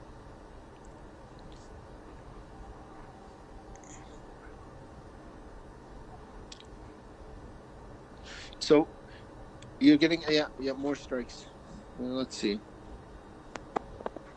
Yeah, definitely, guys. So the latest news, we will keep you posted, guys, even if it means we're still up all night, and we keep you posted with what is happening. We will do our best. You do your best. You do your best by clicking that like button if you haven't done that, and sharing this Twitter. Most importantly, with your friends and family, and obviously on your Twitters and Facebooks and all your social media if you can. That would be very greatly appreciated. Yeah, but you guys, again, in the last about 30 minutes, we've had at least 5 strikes. At least 5 strikes caught on camera in the last 30 minutes alone.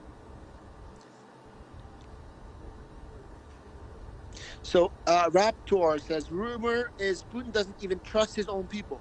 Hopefully someone on his side takes him out. Also, I'm very concerned about the Children's Cancer Hospital there. Those poor kids.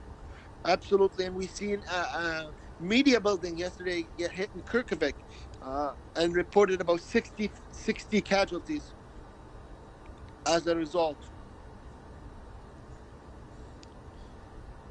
Yeah.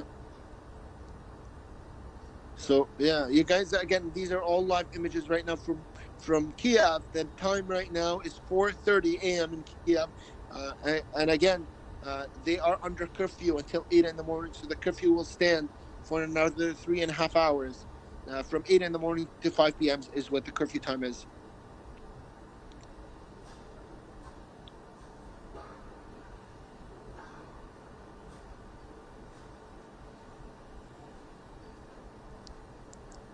Yeah, it does seem like today the airstrikes have intensified for sure compared to yesterday.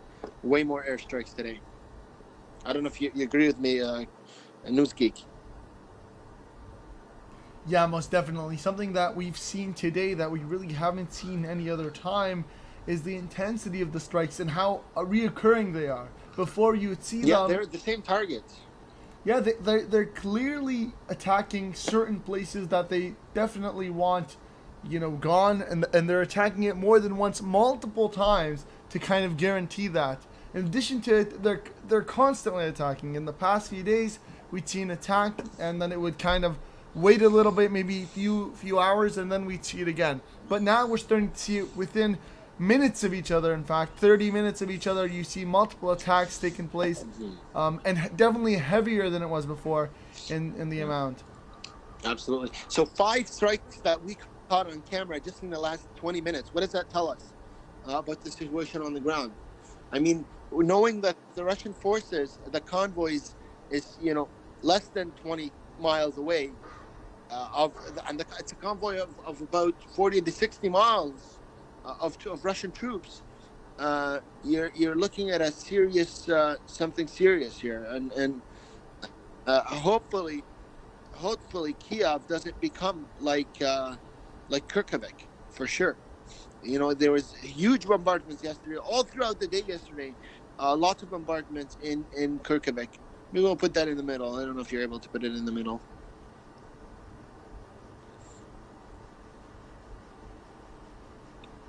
That's okay. It's fine where it is. So you guys are getting again live images right now from Kiev, the capital of Ukraine, and as I mentioned earlier, right now we in the last half hour or so we've seen a total of 5 strikes, and 2 of the strikes were at the but it seemed like the same target, and one and another 2 or 3 were at a different target. But there's been much more intensity, higher intensity of airstrikes. Like I said, to catch 6 strikes or 5 strikes on camera, it tells you really the intensity of it, and it's throughout. It's not just one area of Kiev. It's right now 2 areas that we caught live airstrikes in Kiev. So it really intense situation right now in Kiev, and we will keep you noted with what's happening, the latest updates.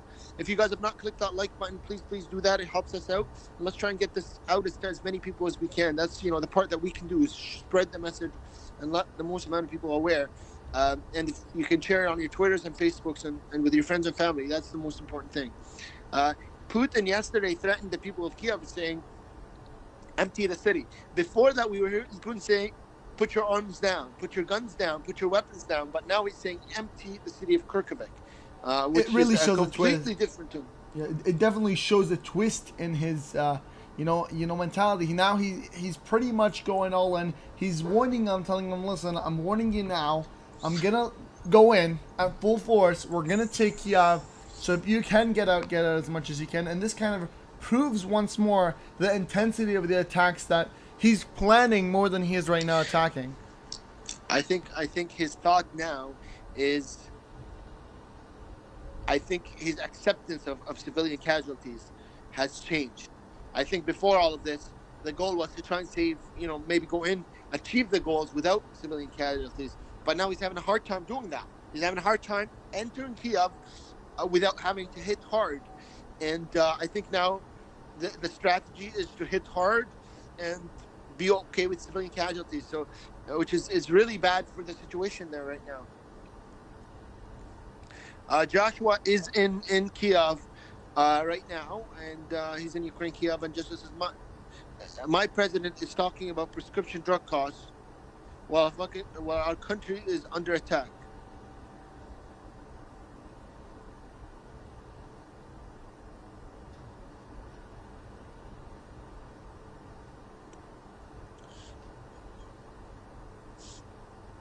So guys, seeing live images right now from Kiev as these battles for the city center, or the capital of Ukraine, rage on.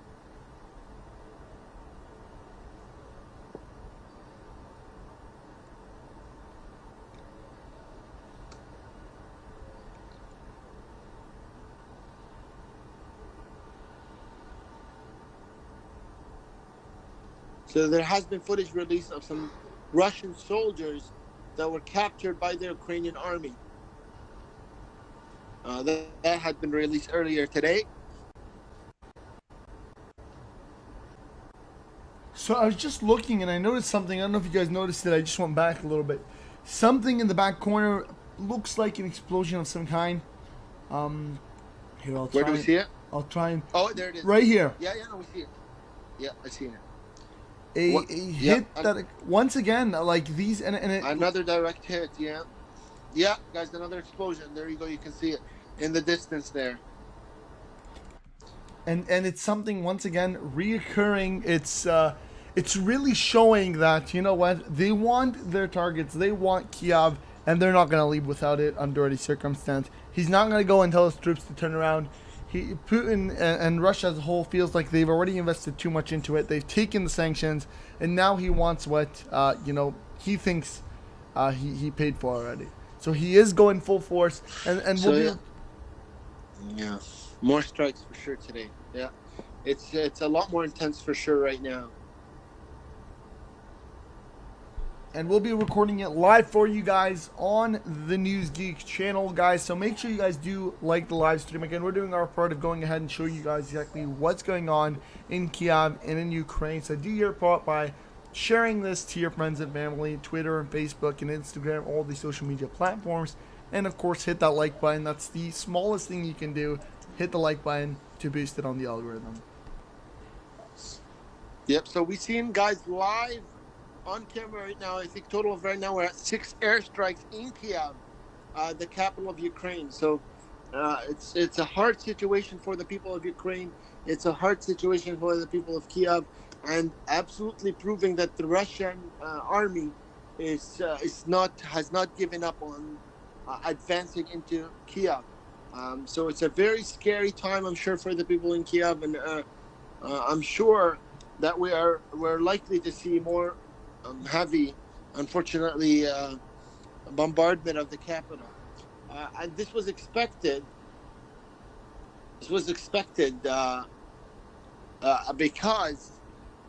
Because Putin had threatened the people of Kiev that he would.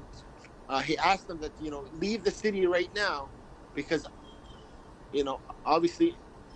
Sorry, I'm just trying to pay attention to what is happening, because I keep hearing things in the background. I'm trying to pay attention if this was an airstrike.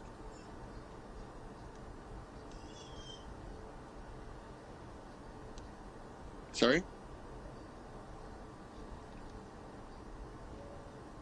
Wasim, can you hear me okay?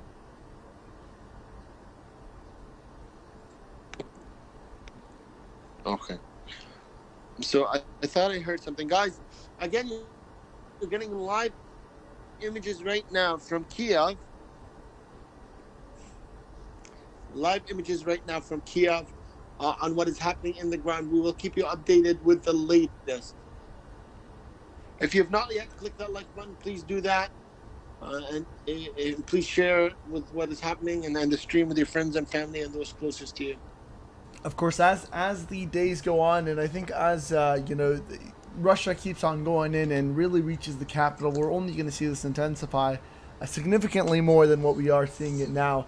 And there is sources that are saying in the next 24 to 48 hours, we're almost guaranteed to see Kiev fall to Russian troops due to the convoy and its insanity. Now, I know a lot of people have been asking, and I've asked this earlier, why isn't Ukraine really targeting this convoy specifically, since it's really only ground troops, or at least what they know is it's only really ground troops. And to this, with my knowledge is that right now, on top of these 60-mile long convoy, is really an 80-mile long convoy of Air Force, really just defending in front and behind of this 60-mile long convoy of ground I wouldn't say 80-mile long convoy. I think what we're referring to is that the area around these soldiers are being defended by an Air Force that's looking at the entire area around it. So it isn't an easy strike for Ukrainian forces, as many may think. This is a very difficult strike for Ukrainian forces. These forces are defended very heavily, and it is noted, based on satellite footage, that the type of artillery that's being advanced to the front lines right now is more advanced artillery, Russian artillery. So this is not the same force and not the same intensity of force that Putin had initially, Russian force that initially planned. It looks like this was a change in strategy, and again, it does sound like the Russian army right now is willing to accept more civilian casualties in Kiev and in Ukraine as a whole. And we've seen that, by the rhetoric that's being said. Putin initially had told soldiers, Ukrainian soldiers, put your arms down, you're safe, your family's safe. But now he's telling people to leave Kiev. So this is a warning from Russian forces that they will target civilians. This is a clear warning that civilians will be targeted, that we had given you a warning to leave. You didn't leave, so you took it upon yourself. So this is a completely different style of speak from the Russian forces and from the Russian president. And like I said, he's not, it isn't all talk, because there's a big convoy. Again, you're talking, when you see 40 miles long, or 40 mile, or 50 mile long, or 60 mile, whatever you want to say, between 40 and 60 is what the satellite footage is showing. When you say there's 60 mile long convoy, military convoy, that isn't, that's by no means small. And remember, these are only reinforcements to what already exists on the ground. But yes, they're coming in on full force, and they had captured the city of Kharkiv with heavy bombardment and heavy, targets. Whether they can maintain the control of Kharkiv, who knows?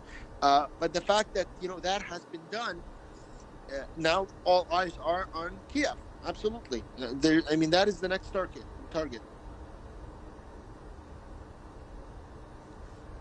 Yeah, I think this is what we're really looking at. They're really at this point going, to all the major cities one by one, trying to invade them, take them over, and shift to the next one. And we've seen them first head to Kharkiv.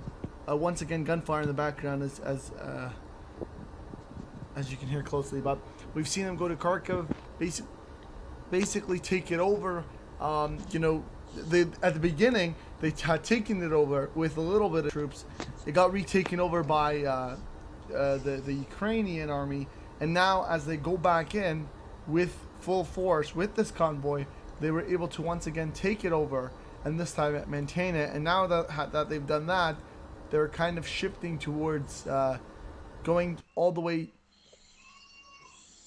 They're kind of shifting towards going all the way to Kiev now. They've done what they wanted. Kiev has been the target all along, but I think they underestimated the strength and the amount of force that was going to be put behind Kiev. I think when they want to enter Kiev, they were hoping, I think, that the vast majority of the army would give up. And if they didn't, it would just be the army. It wouldn't be civilians carrying up weapons to fight their soldiers. Now, it's a much bigger army in Kiev than the Russian army had anticipated. And now you're forced to fight these civilians that you were hoping would either stay idle and not get involved in this war, or be on your side. So now these civilians become an enemy, to the Russian forces at least. Then there's nobody that they can trust. You can tell at the beginning of this war, as the Russian forces were advancing, they were advancing within cities, and there were people next to them. In fact, there's videos been circulating of Russian forces with guns and army, and you had the Ukrainian army come speak to them like face to face. So this was the mentality that we can go in and speak a couple of fights here and there, and then we enter the city. But that isn't the case right now. There's heavy fire. Heavy fights undergoing all across Kiev, and that makes for a heavier fight and more acceptance, unfortunately, of civilian casualties if you're trying to take over the city. And that is what we're seeing with the responses from the president of Russia, from Putin.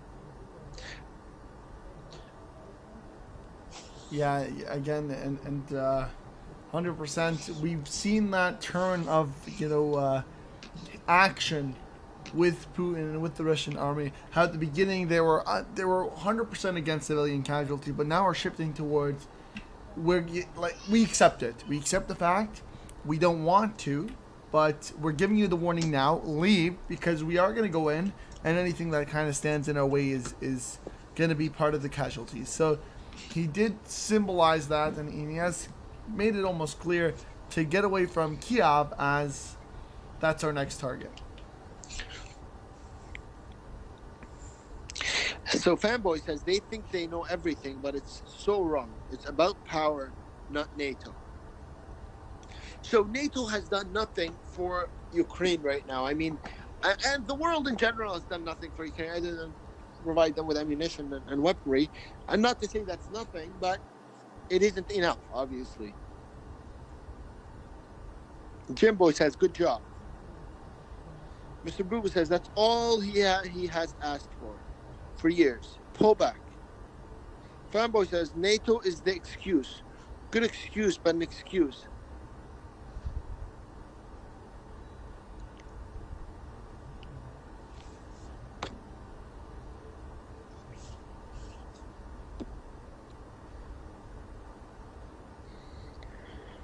Again, guys, if you've not clicked that like button, please do that. Click the like button, share the stream with your friends and family and those closest to you. Let's try and get as many people, aware of what is going on and on the stream as possible. It looks like today's really a tough day for Kiev. Guys, sirens are now blaring in the capital, Kiev. We can't hear. It's crazy because it went on for a split second, and then it just turned off. So, there it is. And it's back now again. Are you able to raise the volume? Yes.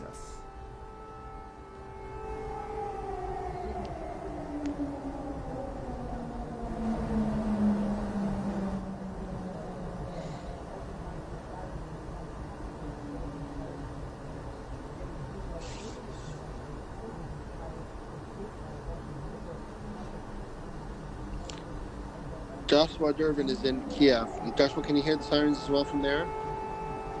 There it is.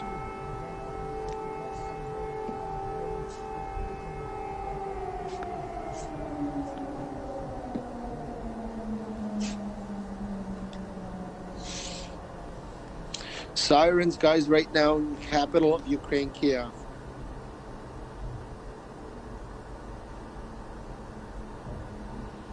Yeah. Today's a tough night for Kiev, I'm sure. It doesn't look like it's gonna be a quiet night. And this is what we really talk about when we talk about intensifying.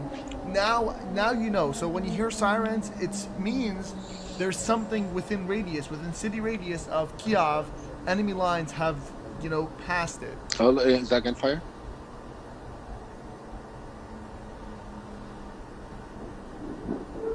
Yes, it seems. It actually almost feels like heavy bombardments and artillery.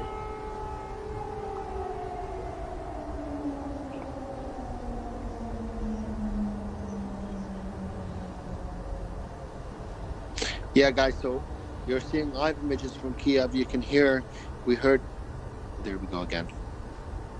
And now ambulances on their way. As you guys can hear ambulances, which means someplace. No, this is the sirens. Airplane sirens.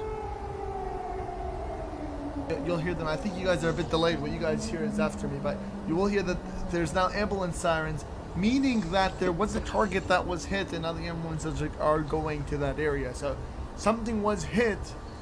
Of course, we did hear sirens, blasting of some artillery and rockets, and now ambulances going to that direction. Sirens are still on, of course.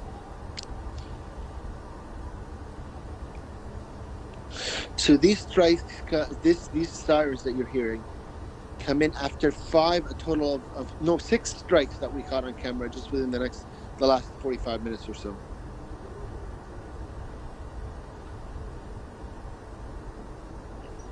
MJW says, Joshua, are you okay?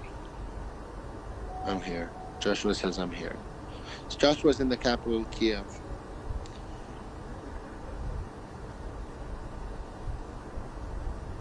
So now the sirens have gone down now significantly. But this is what we're talking about when we're talking about intensifying. It means that Russia's now going to slowly shift inwards, and they're going to go step by step, hit targets, and leave. They aren't trying to pull out a full-scale 100% all at once right now. What they're doing is they're going in, hitting targets, then going back, and then eventually they'll go ahead and push through. No, there's that another explosion that we've seen right there? Yeah, I think there's a strike. They are intensifying for sure in terms of bombardments. I think so. The cover of the night is a lot of what these armies are. Is when you have the heaviest fights. So a lot of times they try to use the cover of the night to get into the deeper in the city. And this is where a lot of bombardments really take place. A lot of the air raids take place during the night, especially in Kiev. And I think, once again, the idea is that a lot of people are at home, so it's easier for them to really strike targets right now.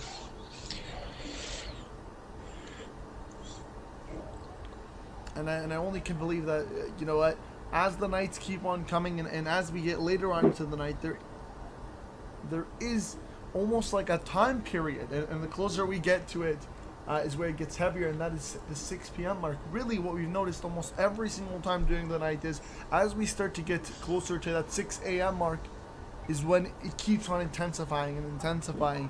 You really start to see it progress, harder raids. Mm-hmm. So just in the last 45 minutes, a total of 6 airstrikes, and in addition to the sirens. So it is a tougher night for Kiev for sure. And that makes you wonder whether today will be the day and tonight will be the night that the Russian forces will try and advance into Kiev. They have been on the outskirts, holding their ground pretty much in the outskirts of Kiev with an inability to enter the city. But hasn't been as hard of a push as they await the convoy of a 50-mile convoy of military reinforcements by Russian forces. And those forces were about 20 miles away just last time, earlier today. So whether these forces have approached now, and that's why we're getting increasing amount of targets, or whether they will be approaching in the coming hours. So this is in preparation for the advancement there. Another explosion, big one, this one. Big explosion right there on the bottom right camera. Yeah, that was a big explosion. You want to back the camera up a little bit just so we can see it? Yeah, that was a big explosion. Bottom right camera towards the left. Yeah, another explosion, guys. This is number 7 for today.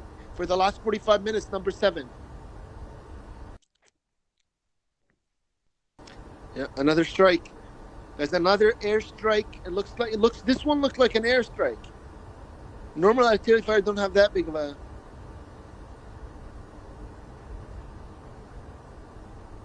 There it is. Yep. Another strike.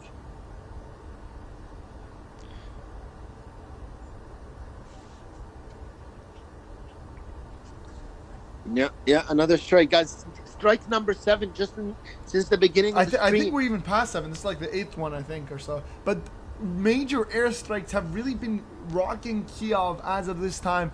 Huge attacks in all directions of the Ukrainian capital, Kiev. And it only looks like it's going to worsen from here. We heard air sirens. We've heard artillery fire. Air Force missiles raining down pretty much on Kiev. And so MMJW says, what is their target? I'm not sure, MMJ, but the same area has been hit now probably 4 times. 4 times the exact same area. So, again, I don't know. Today's definitely not like the last couple of days. We would hear sirens in the last couple of days, but we would not get 7 airstrikes in like 30 minutes or 45 minutes. Something is happening tonight for sure. And then on top of that, just to add, normally we're not able to really spot the air raid or the attack on camera because the cameras are located deep in the city of Kiev, right? It's not like we can see anything on the outskirts, but what it means is that a lot of the attacks are now taking in the middle of Kiev where our cameras are able to locate them visually and we're able to really catch them. Yeah. Mm-hmm. So we're talking right now. I mean, Kiev is not a small city, right? You're talking, I think it's 800 square kilometers. Like, this is a big, big city. And for us to be able to capture it, I know it looks like it's in the distance, but it's not that far. It's not that far.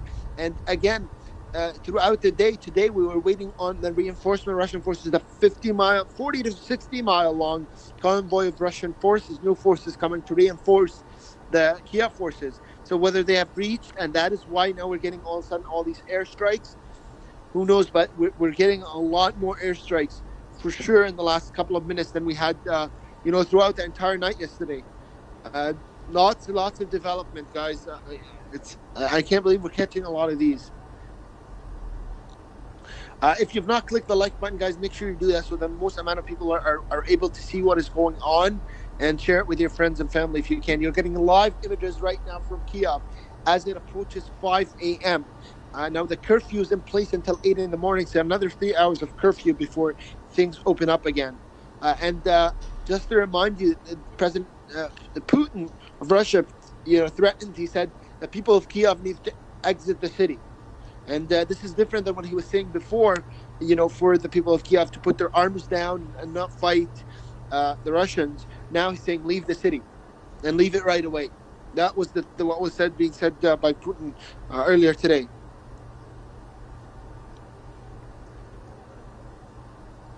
So this is completely different rhetoric from Russia. And I think that means that they're going to be willing to accept more civilian casualties on the Ukrainian side. And this also, like you said, could mean that the convoy is really beginning its approach. It's really approaching now Kiev, and now they're strategically trying to think of how can we go in. Maybe their best option right now is to try and hit the air defense system so that they can go in with more air support. But really what this is once again symbolizing is that as the convoy gets closer, we're only going to see more and more attacks on the capital city of Ukraine, Kiev. Rich says, looks more like water drops, more than airstrikes, just saying. So Rick, we've seen explosions, and we're not talking about just what is coming down right now. We've seen 7 explosions total on video, right, in the last 45 minutes or so, with the last being a couple of minutes ago. So whether we can't confirm whether these were airstrikes or whether they were artillery fire. They were some sort of strike. Now we assumed that the last one was an airstrike, because we could hear the sirens had gone off a little while before, and the explosion was a very strong one, so we could see the light there, the flare flame coming from it strongly. So that is why we said that. Gav says explosions without smoke or fire, incredible. So it's hard to tell if there's a smoke or there was a fire, but it's hard to tell the smoke because it's dark, right? So as the morning begins to approach, I think at around 5:30 we start to see a bit of light. As the morning approaches, we'll be able to get a better look of the real extent of the damage. Fanboy says Biden's weak. MMJ says Richard S. will buy it. But guys, for sure, definitely more intense today than it had been throughout the night yesterday.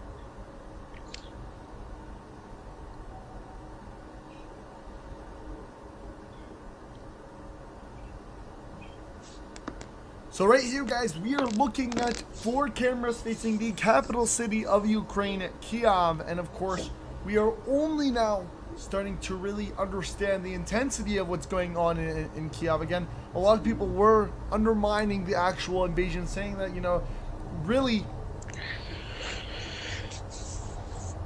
I just thought I heard something, but it's fine.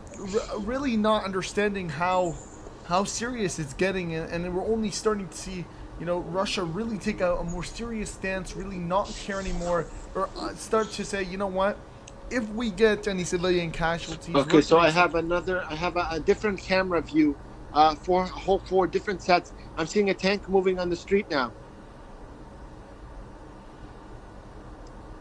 Yeah, I see a tank moving the street. Let me see if I can get you that camera footage.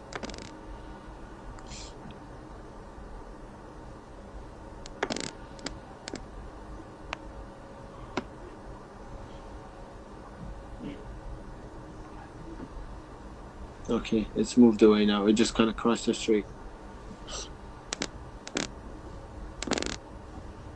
Okay, it's crossed the view of the camera now, but it just crossed the street, a tank.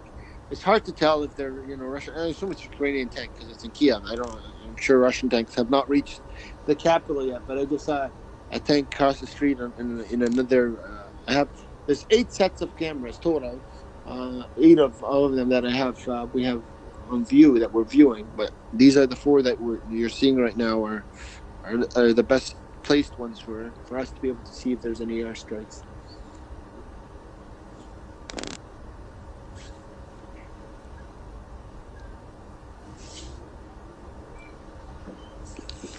So you guys again seeing live images from Kiev, the capital of Ukraine, as the battles rage on between the Russian and the Ukrainian forces, and as the convoy, the 50-mile long convoy, Russian convoy, approaches the city of Kiev, and as told by the president of Russia, by Putin, that people of Kiev need to leave the city. So this is in my mind, this is a threat that they will target civilians. And then they'll just say, we told you to leave.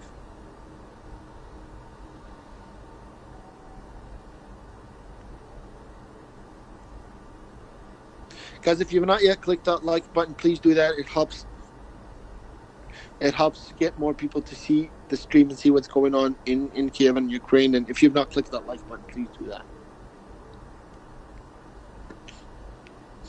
Again, live images right now from Ukraine. It's about 5 a.m. right now in Kiev, and the curfew is in place until 8 in the morning. Mr. Boo Boo says, global disaster could be very well in all of our futures. I wonder how it will be sold to the world.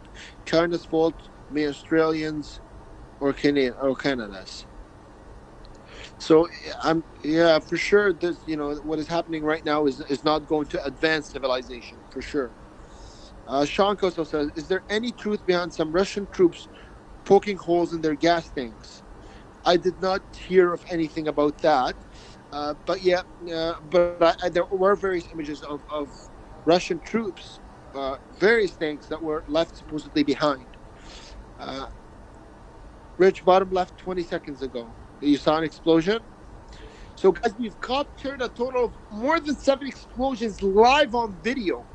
It seems like a really tough night for Kiev.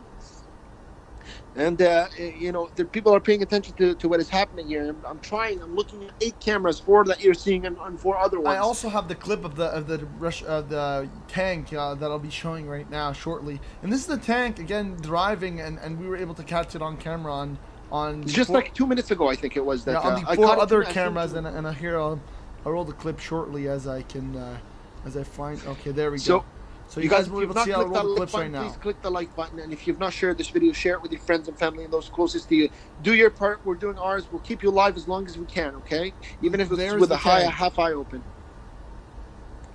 The tank is now rolling through, I think, what looks to be like Kiev, the capital of Ukraine, and you guys will see it a bit shortly here.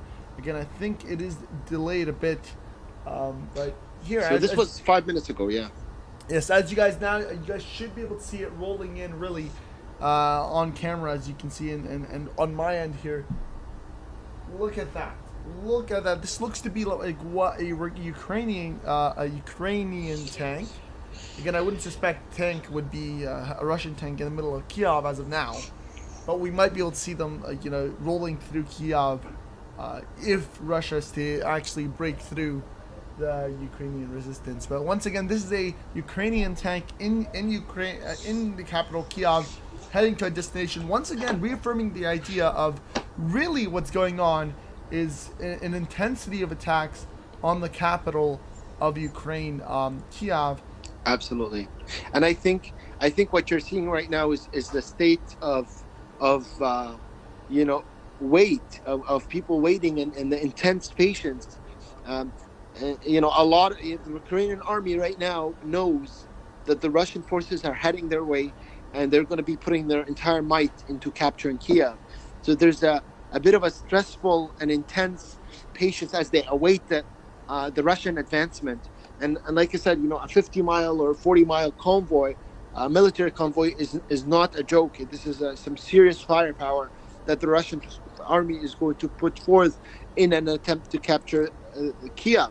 And like you see in just a little while ago, this is not even the full scale of Russia's capacity yet, but 7 airstrikes that we captured on video, just within the last 30-45 minutes. So this is really a bit of an intense situation for Ukrainian forces, intense situation for the people of Kiev as a whole.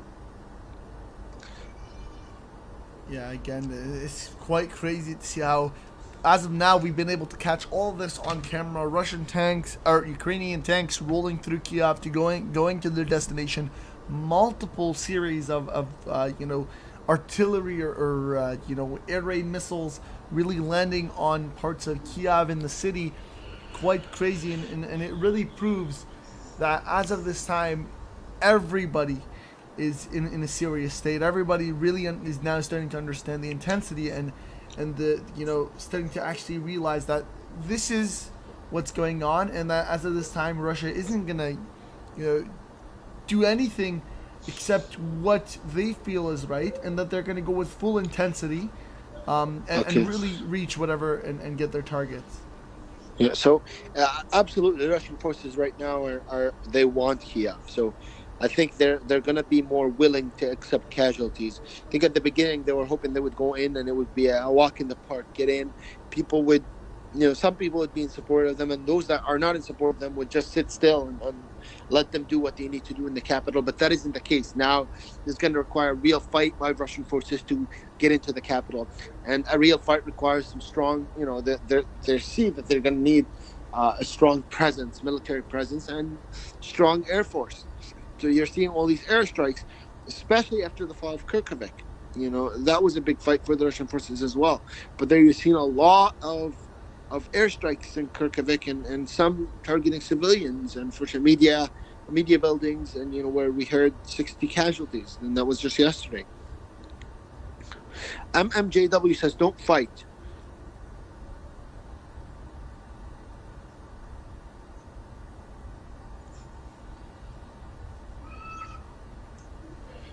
Guys, if you've not clicked that like button, please do your part by clicking that like button and sharing the stream with your friends and family and those closest to you, and on your Twitters and Facebooks. We really appreciate your support, and we have to, our job is to deliver the message to you guys and for you to try and spread it to the people closest to you. So we're doing our part in delivering this message to you. Try and do your part in spreading the message to the people closest to you first, obviously your friends and family, and then on your Twitters and Facebooks and all of that. That our Twitter is in the description, and you can share on it's Crypto Geek News. You can share the tweet there as well if you wish to participate in sharing it and getting people to know. Mr. Brubu says, plus Western media is the number one source of BS, lies. Not all, but way too many. Shader says, emotions run high in times like this. We can disagree, but still hang together. Fanboy says, yeah, we all got our propaganda.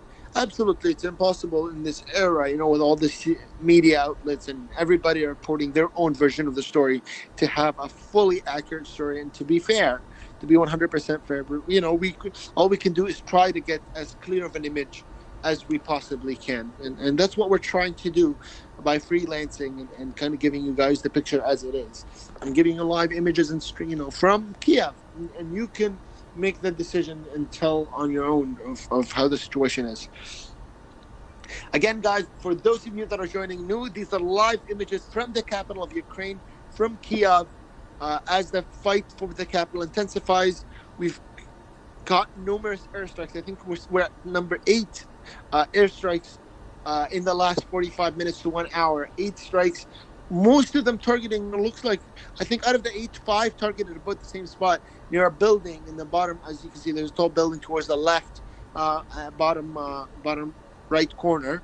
And it does seem like today the Russian forces are intensifying their push towards the capital. You can see that. We also seen some artillery tank driving through the city of Kiev, probably to enforce the curfew, but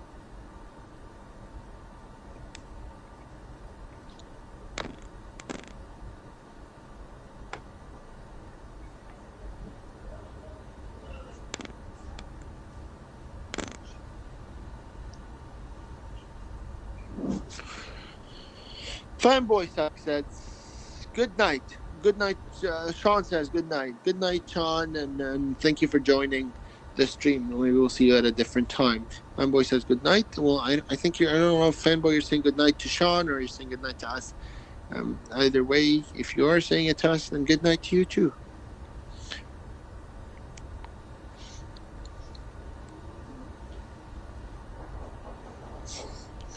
All right, guys. Again, right. If you listen closely, you'll also notice there is still artillery fire as of now.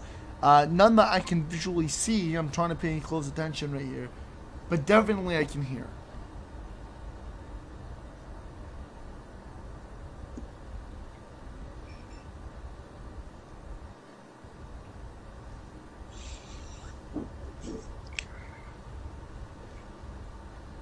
So you guys are seeing live images right now from Kiev, the capital of Ukraine, as the fight rages on, and as the Russian forces attempt to enter the city. There's a military convoy reported to be within 20 miles of the city, and that was reported earlier today, so who knows how close they are right now.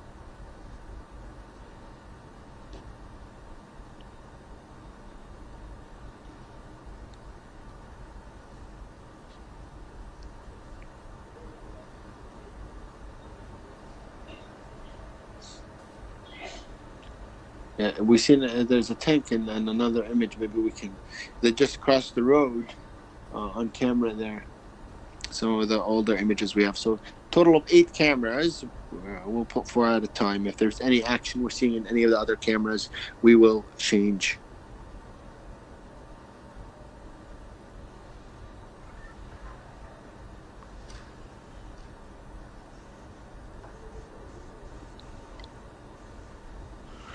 So Amanda says you need planes to drop bombs on that convoy, and there's been a lot of people reporting the same thing, that why doesn't this convoy get stricken from the air?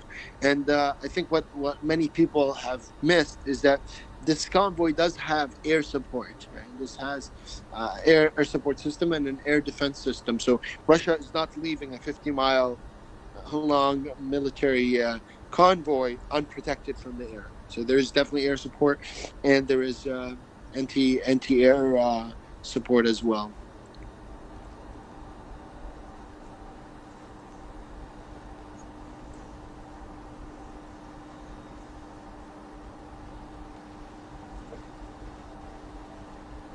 Rich says Iowa stands with Ukraine. Thank you, Rich.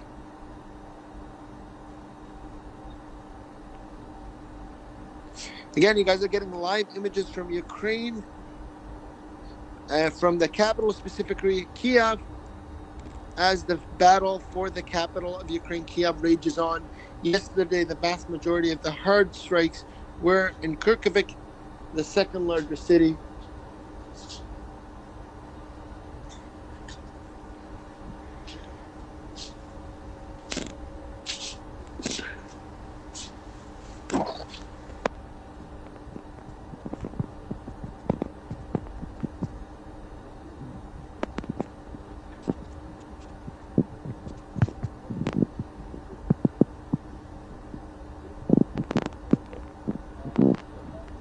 If there's anything major, any major updates, I will get back to you guys. Okay. As far as things sit right now, it has been quiet for the last 15 to 20 minutes. Although there were about 8 airstrikes before that. But things are quiet, so I will step away for a little bit. And if there's any major news or updates, I will let you know. If you guys have not clicked that like button, please do that. It helps with the YouTube algorithm, and it'll get more people aware of what is happening on the ground. So we'll do our best to give you guys the latest of what is happening, and keep you live on the ground.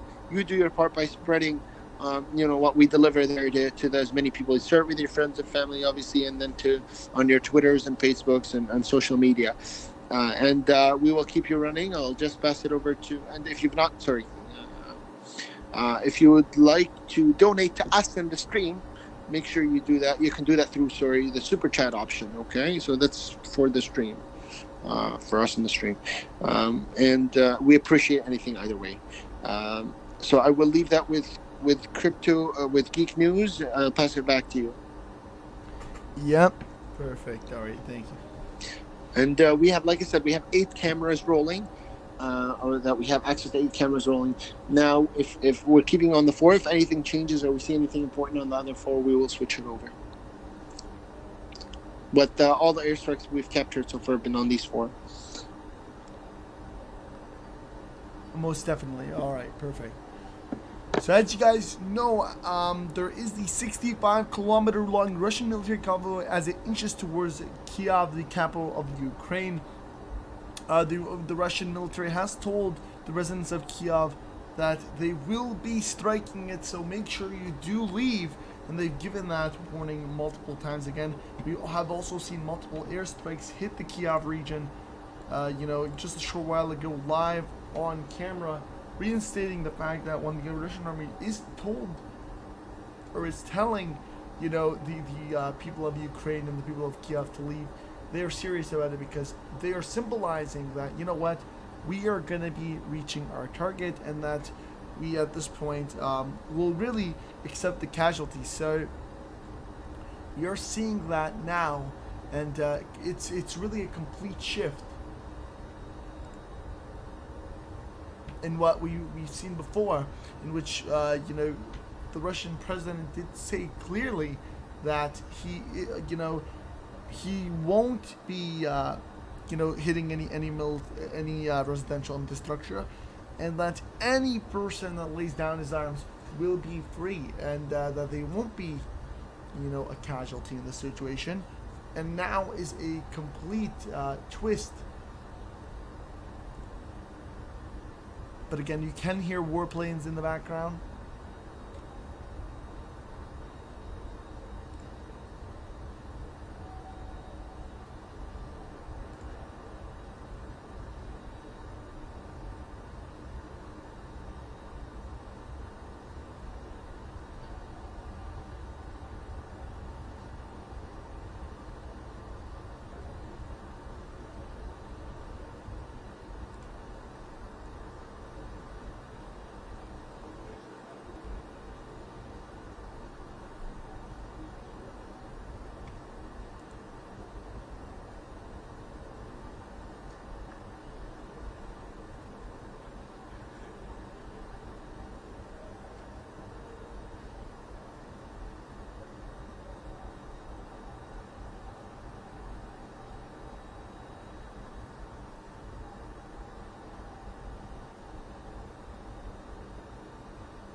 Alright guys, back to you guys live from the Ukraine capital, Kiev, and of course, some of the craziest things right now going on in the Ukrainian capital. Now, of course, earlier on we did see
Alright guys, and welcome to the stream on the Crypto Geek, now on the News Geek channel.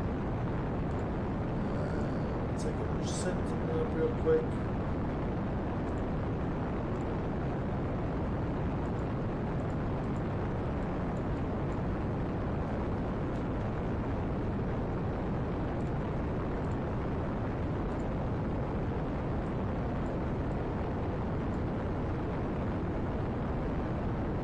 Let me know how everything is working.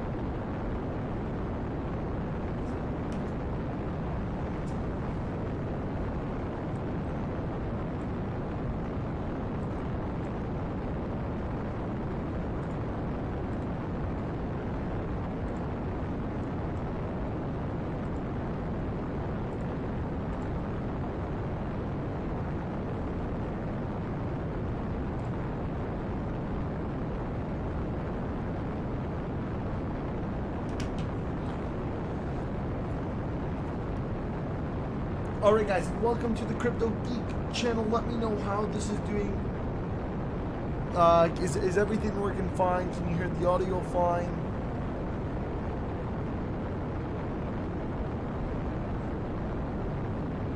Alright, let me lower this a bit. Alright guys, so we are now live for you guys. Again, currently looking at the capital of Kiev as, yeah.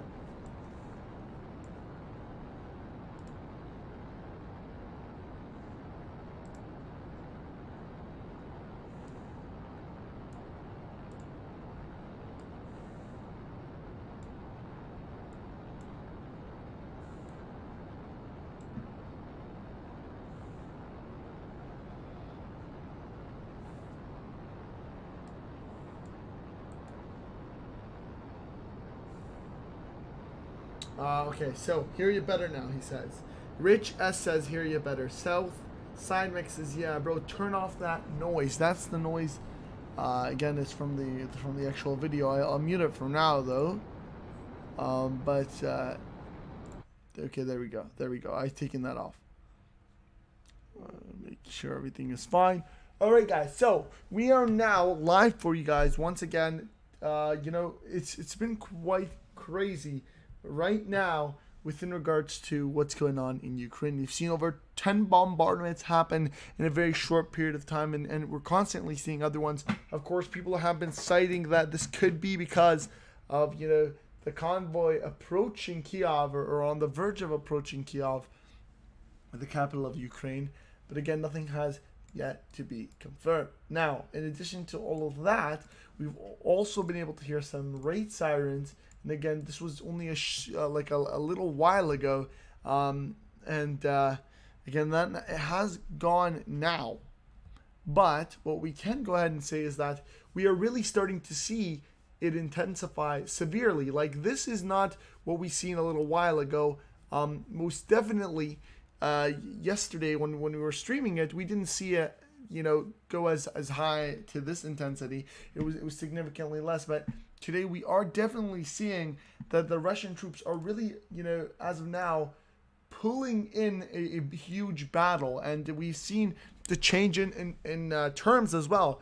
We see Putin come out and say, you know, we are telling everybody that's in Kiev to go ahead and leave because we're going to be bombarding it, and that is most definitely a change in tone than what he was previously saying, which was, we are not going to be bombarding residential places, and if you don't put arms up and you put your arms down, then we will go ahead and be free, and basically we won't even attack or bombard or anything.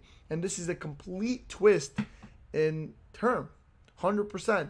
Now we are seeing a complete twist, and what we do see now is that you know, he is changed in terms of tone, and he's firm on the belief that even if we do have casualties, it wasn't our problem, and you know what happens. This is what we are seeing from him as a person right now. Okay, so Mr. Brief says it's cold out and snowing right now. Moto Mazel says, is World War III happening. Hopefully not. Hopefully World War III is not happening.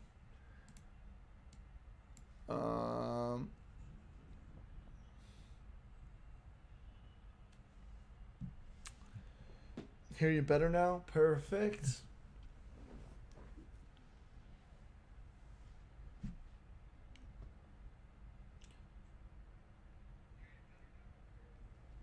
Mr. Boo says, it's crazy stuff. Sad. I just want to live in peace. Left alone. Meaning not bothered. You.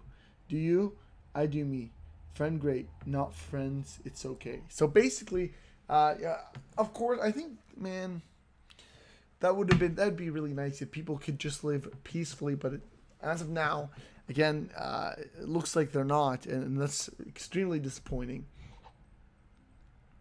But again, as you guys can see, as the battle intensifies in Kiev and the capital of Ukraine, and in Kharkiv, a basically one of the second largest, Ukrainian city, of course, missiles and artillery raining on both those two cities. Again, these are extremely highly populated cities, population of 3 million plus in each one. Now, the Ukrainian leader has said that defending the capital Kiev is the key priority. And again, Ukraine has also announced that there were 8 dead in a Russian strike on Kharkiv housing block. And again, this is what we've noticed, complete shift in really what we've last heard, which was, again, that really at this point Russia has changed its mentality and has really said that, even if they do have to take civilian casualties, they will, and that they believe everybody should go home, and that they should not be participating in this battle, and to leave Kiev because they are going to be heavily bombarding it. And again, this is something that he has said multiple times, and he has reiterated, in fact, that again Kiev is a place that he will take even if casualties were to come upon it.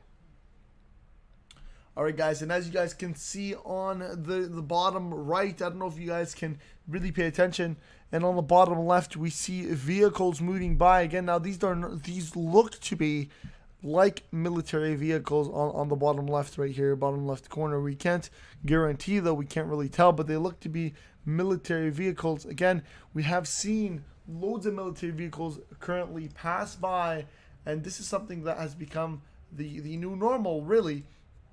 We've seen this, earlier when a tank literally drove by in the capital of Kiev, what looks to be like a Ukrainian tank, because as of now the capital of Ukraine, Kiev, has not been taken by Russian troops, but what looks to be like a Ukrainian tank driving by the capital Kiev, really, and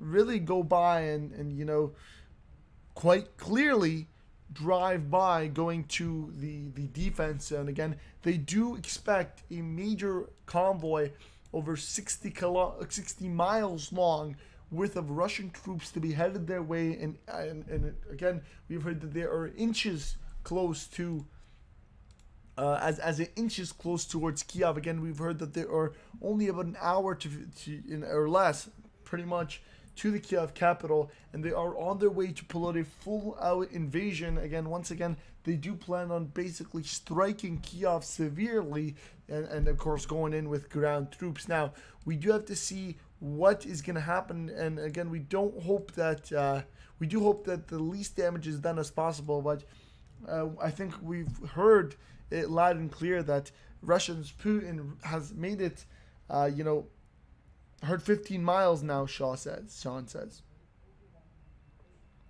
Moto says, did the convoy reach Kiev? Not as of now. Cheddar says, probably fog, hard to be sure. Is that fog or smoke? I think it could be both, honestly. I think it could be smoke as well. We did see severe bombardments earlier, and that's what kind of makes me predict that there is a chance it actually could be smoke and not fog. But no guarantees. Let's just do this real quick. Did the convoy reach Kiev? Not as of now. no more than 20 miles away, could be closer. Saw flash after vehicles drove away. I wouldn't be shocked, and you know, I heard 15 miles now. Again, they are in an extremely short proximity, to be honest. The Russian convoy is heading towards Kiev, and I guess we'll have to see what happens. The real question here is, you know, are they going to just carelessly basically invade, you know, ignore any possibility of, you know, really saving or not hitting, you know, civilians, or are they just going to blatantly target all of Kiev to try and get rid of this convoy? Or, I mean, to get rid of this, you know, the military, the Ukrainian military in Kiev. YouTube has now also released that they have blocked the Russian channels RT and Sputnik. Again, it's been quite crazy and intense in the Ukraine capital.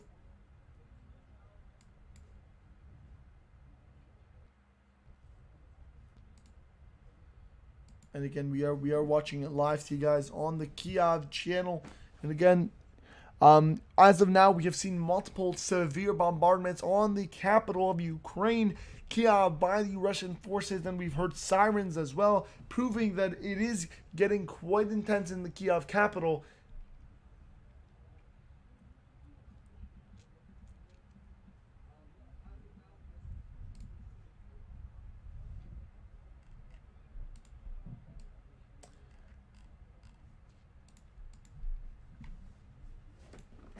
Just real quickly.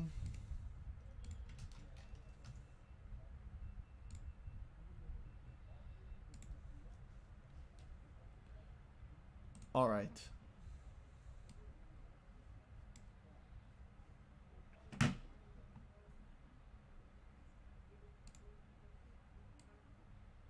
Oh, and gunfire, guys. Severe gunfire now heard in the Kiev capital. Let me try and then make this louder.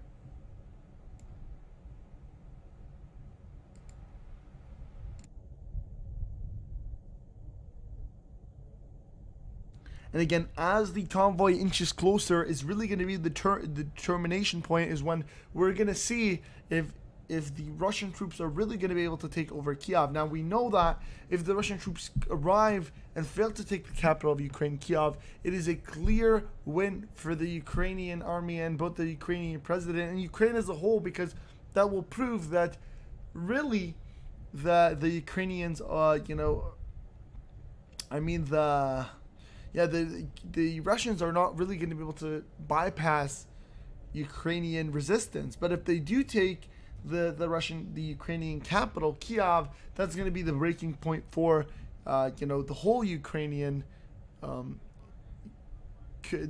entire Ukrainian country as a you know.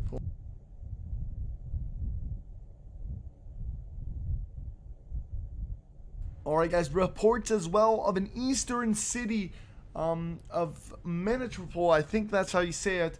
Part of Ukraine has now lost complete electricity after an invasion by Russian forces. So we are starting to see now a severe impact, and what we're really noticing and is kind of shocking is how severe, whenever Russian forces really enter a city, they destroy it. And this is kind of something that we didn't see in the last few days, but we're only really starting to notice.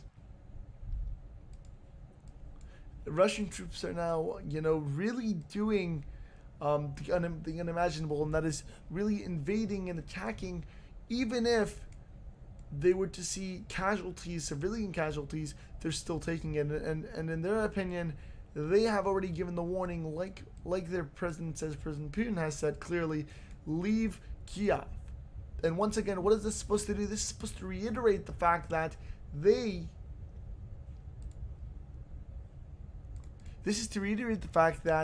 will be bombarding, and they will be bombarding it severely, whether it is to land on civilian targets or non-civilian targets, is something that they do not want to be held accountable for. So they're saying it clear, and that is leave Kiev.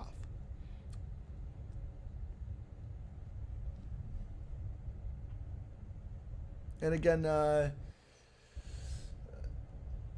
South side says Marco, this isn't fake. He turned down the sound because it was too loud.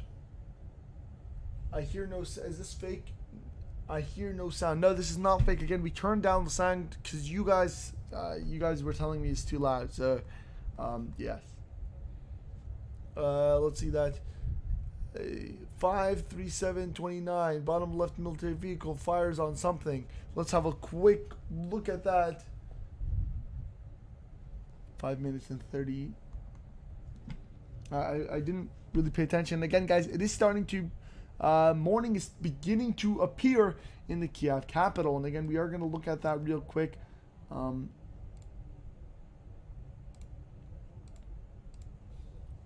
Said 5:37. We'll go ahead and actually look at that. The bells have now rung. Gunfire, guys. Gunfire. I'm going to land this now, and this is kind of a trend that we've noticed.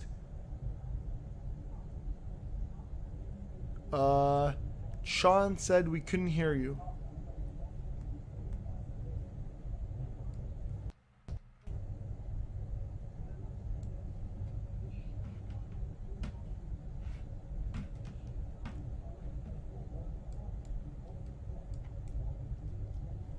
Guys, what I do have to say within regards to the 6 a.m. mark is this is the time where we actually begin to see Russia intensify. This has been kind of like a milestone, honestly, at this point. Every single day at around that 6 a.m. mark is when we start to see severe attacks by Russian forces. And this is almost like, again, a key time where Russian troops really prefer to attack. They like that 6 a.m. mark for some reason. And this is where we see a lot of clashes. And if you guys could hear closely, I'm going to louden it extremely high, so I don't know if you're going to be able to hear me, but this time I'll try and filter it so you guys can only hear the clashes or whatever is going on. But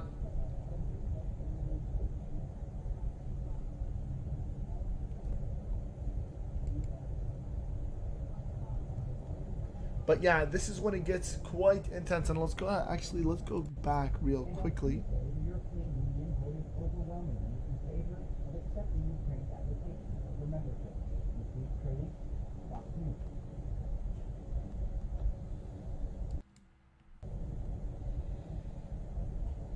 Again, as the morning appears, we can only see what this day holds. Now, again, we hope it is something that's not bad. And again, I'm having my own look here at the time that you 5:37.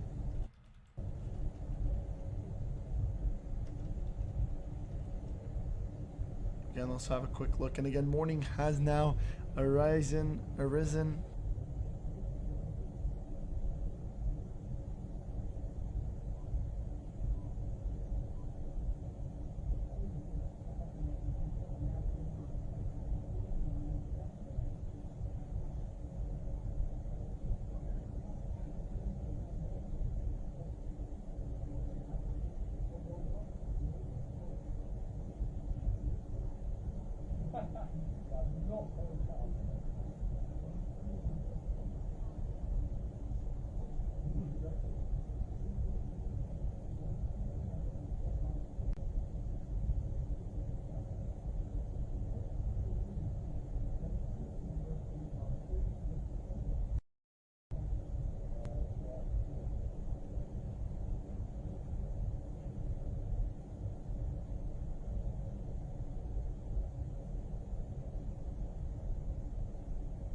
So yes, I was just rewatching the clips, and if you go back a little bit, there was military vehicles firing in a certain direction. Again, this really shows the intensity. This normally doesn't happen within city limits, and again, what we're starting to see is Russian troops really accumulate and really push the Ukrainian resistance, trying to really break the barriers, trying to go into Kiev. Sean says, don't they have night vision? They probably have night goggles. Guys, please hit that like button. Please subscribe to the channel. Definitely helps me out as well. And it lets everybody know exactly what's going on in Ukraine. So make sure you hit that like button, you subscribe to the channel, and you share this to your friends and family on all social media platforms, Twitter, Instagram, etc. Of course, make sure you do as well if you want to support us and you want to buy us cups of coffee, because we're going to be staying up for extremely late to try and really catch on and let you guys know what's going on today. Today is an extremely important day, honestly, for Ukraine and for this crazy invasion and crisis. So we're going to be basically all-nighting it. So if you want to buy me a cup of coffee or some energy drinks, the super chat button is always an option. But going back to the case again, we did see earlier in the night severe attacks, severe bombardments on parts of the Ukraine capital, Kiev. And on top of this, we did also notice that, you know, lots of artillery and lots of troops now going into and passing by the camera, really heading to certain areas to try and reinforce the defense for the Ukrainian military. Now, as we go ahead and start to really see more and more bombardments and severe clashes happen between both the Russian and Ukrainian troops, we can only suspect that sadly there will be casualties. And what made this even more clear is how Russia's Putin really stated loud and clear that all civilians leave Kiev, because he did mention this. He was warning people that he will be bombarding it severely, and that anybody that stays will face the casualties of possibly severe bombardments. And again, this is something that we do not want to see, because we do wish that no casualties are to occur to anybody. And again, but we will have everything for you guys. We'll be recording everything so that you guys know exactly what's going on. Now share this video, guys. Let's get this live stream to 1,000 people. Let everybody know what's going on. And Southside says, nighttime is good to hit your enemy. They don't see it coming, but you have to be willing to go head on with them. That whole convoy would have been taken out. They would have been sitting ducks.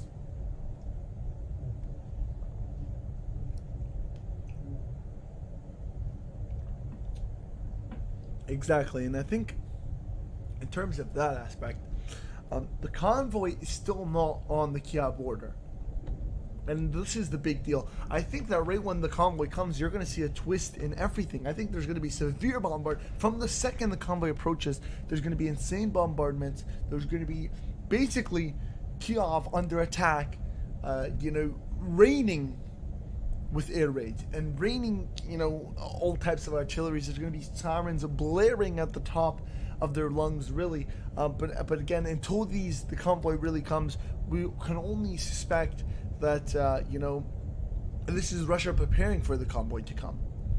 We did also hear that the convoy is within only 15 miles. That is an extremely short period of time. If anybody were to be driving 15 kilometers or 15 miles an hour, in about an hour you reach there. But when again, if you're driving any significantly higher time, as you guys can see, massive 65-kilometer long Russian military combat inches towards Kiev from the north. So I can only suspect that really there's only 30 minutes until we really see the severity of the Russian army invading Kiev.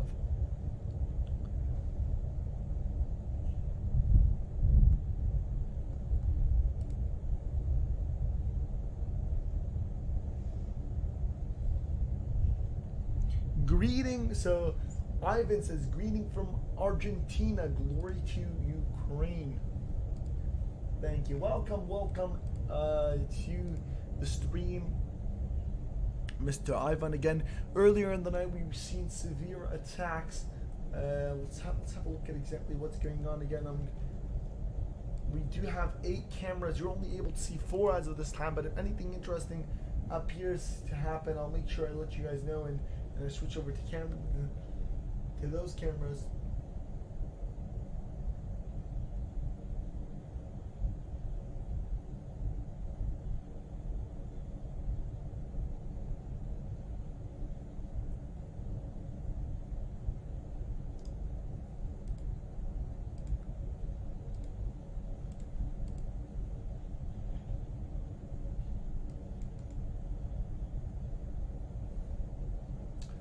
Rept War says, this is the first YouTube channel I've seen that isn't overrun with freedom of speech hating moderators. This is my new go-to channel. Thank you so much, Rept. Definitely, we try and basically offer the greatest freelancing news outlet. Again, the idea here is we don't want bias, just pure giving you guys the news and letting you decide what you want. Now, earlier in the night, within regards to this big Ukrainian and Russian military advancements, Ukraine took quite a big hit earlier in the night. We did see it live on stream, over 10 different attacks, artillery or warplanes really launching severe attacks on the capital Kiev and on Kharkiv. Now, of course, we were able to see those live on camera. We were also able to see Ukrainian military vehicles heading towards Ukrainian military defense, heading towards the resistance line to really defend against attacks from the Russian military, and this was all recorded live on stream, and it was quite crazy. We've also heard that the Russian Putin has made it clear that he will start to ignore civilian casualties by citing the fact that everybody in Kiev to go and leave as soon as possible because they will be launching attacks. Now, Zelensky, the president of the Ukraine, has also made it clear that they do need support from the US, and that and he also informed the US that they need to stop the Russian aggression. Of course, they are currently taking big hits within regards to artillery fire and warplane targets, but this is the least of the worry, because you do have a 60-mile long convoy backed by 60 miles, or heavily backed by warplanes, really on ship to try and attack the capital Kiev to get their target and to finish this battle once and for all. Rept War says, I tried agenda-free TV on YouTube, and that guy has 300 groups competing for who can ban the most free speech. Not very agenda-free.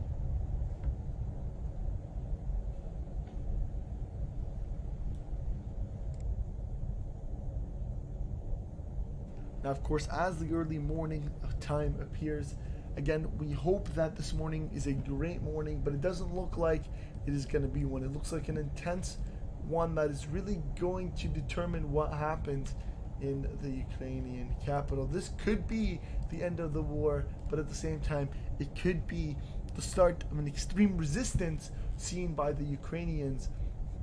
And again, the UN has now reported over 536 civilian casualties, and this is the big worry that we were talking about.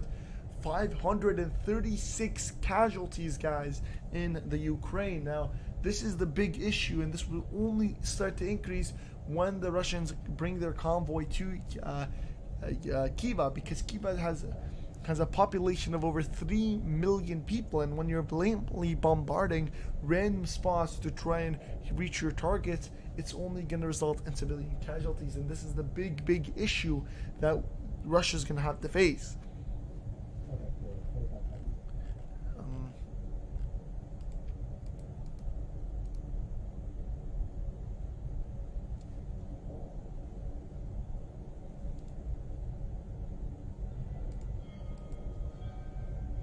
Again, these are the morning bells as they ring, informing people of another morning that has begun.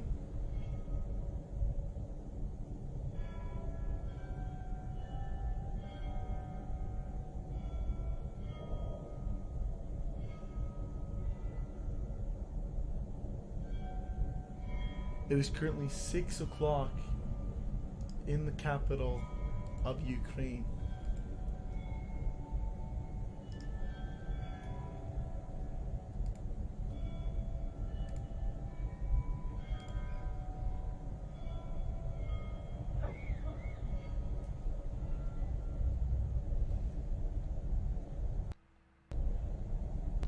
Again, it is currently the morning in the Ukrainian capital, the one that has taken a fierce hit earlier in the night by Russian forces.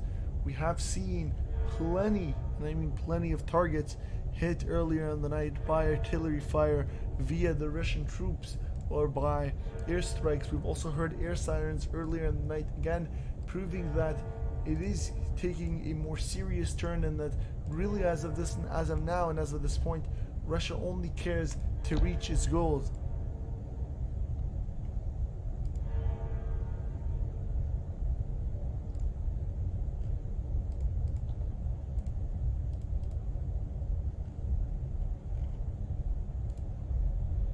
Again, currently 6:01 in the capital of Ukraine.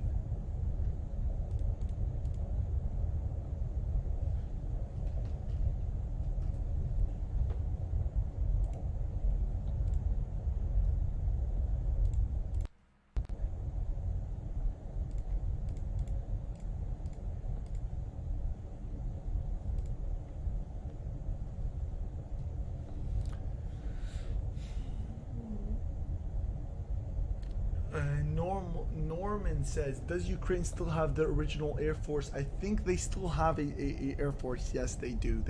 What's changing is that now they're getting, though, more modernized and stronger air warplanes. They're getting stronger warplanes, and a lot of these are coming from the United States, different parts of Europe, and even Australia. So they are getting better and more modern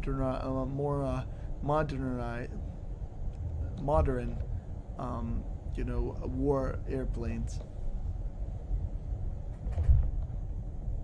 Cheddar says, my bet is that the Ukraine Air Force is grounded. As of this point, I can only believe that they're trying to refuel, and that they're trying to prepare for what they know is going to be a crazy battle. As Russia continues their invasion into this country.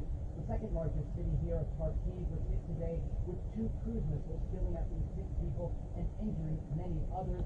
That incident described by Ukrainian President Volodymyr Zelensky as undisguised terror and a war crime. You see the video here, a massive explosion, and it comes as the capital of Kiev worries they will be next.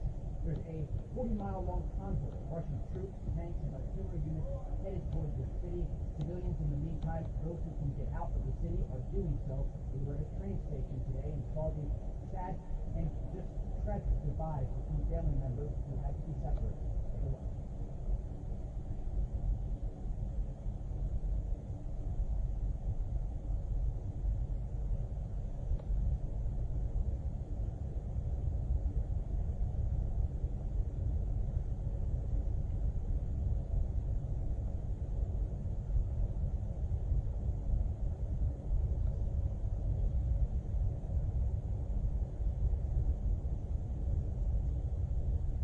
Okay, let's keep on doing the airfields. Cheddar says airfields are probably destroyed by now. Cheddar also says they were going to get some from Poland, but that were reversed from what I heard. So what I know is that they're still getting, and actually 10 of them I think came in today.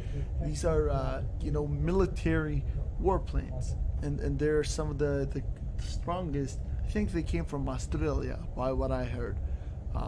In terms of airfields, I don't know that, but I don't know in terms of airfields and that stuff, but I can only suspect that they are going to have a few places that they can use to fly from, and that again, I believe they're preparing for what they know, and this is why you're not seeing a lot of them.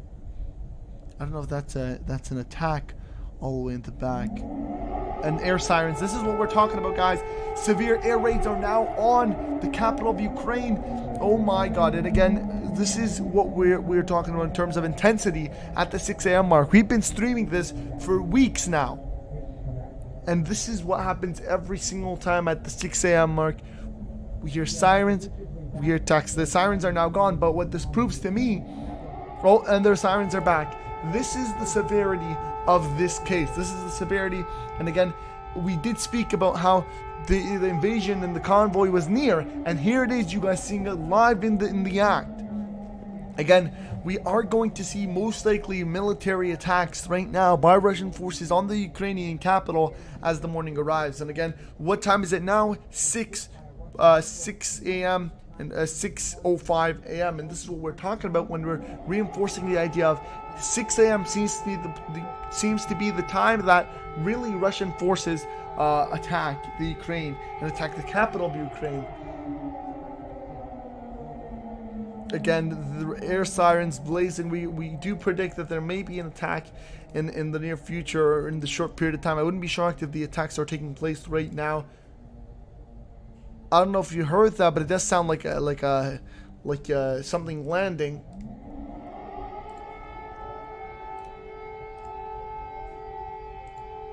Again, attacks are now being put in all around Ukraine.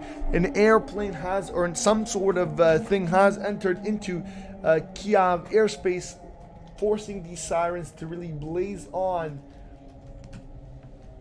Now, we've seen this happen earlier in the night, and we've seen actually multiple bombardments in the capital of Kiev and then all around in Kharkiv as well. Severe bombardments by Russian forces, and we've seen those live on camera. And again, if you do spot any that I don't really pay attention to, let me know exactly.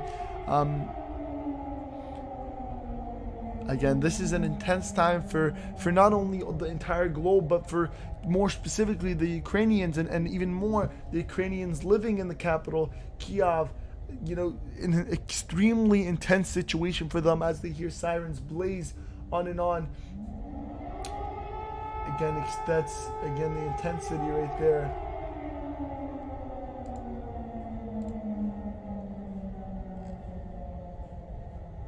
Again, the intensity right now in the capital of Ukraine, Kiev, is high. I think everybody's on alert right now. Everybody is really in that situation. Alan says, Marco says days. Yeah. Alan says they can use highways to take off and land. Yeah, most likely. DBH, I mean days. Yeah, we've been about a week. We've been studying it for about a week now. But again, it's been crazy intense in that situation. And again, Southside says, yep, it's coming. It's most definitely. Again, the convoy is probably within minutes now. You know, it's been on its way to Kiev, more specifically with all types of weapons, with missiles and tanks, artillery, everything. And an entire, 60-mile Air Force on top of the convoy underneath, really defending it. It's all going to arrive in Kiev in a very short period of time. We've also gotten reports of 10 dead after Russian shelling on Ukraine's second city, Kharkiv, in an emergency services. Again, Marco says, hide yourself. I'm in a safe place, man. Thank you so much. MM says, what happens if Kiev falls? Does it mean it's over? Pretty much Kiev is really what's hosting the resistance, and seeing it fall basically means that the whole Ukraine... Oh, artillery is now firing.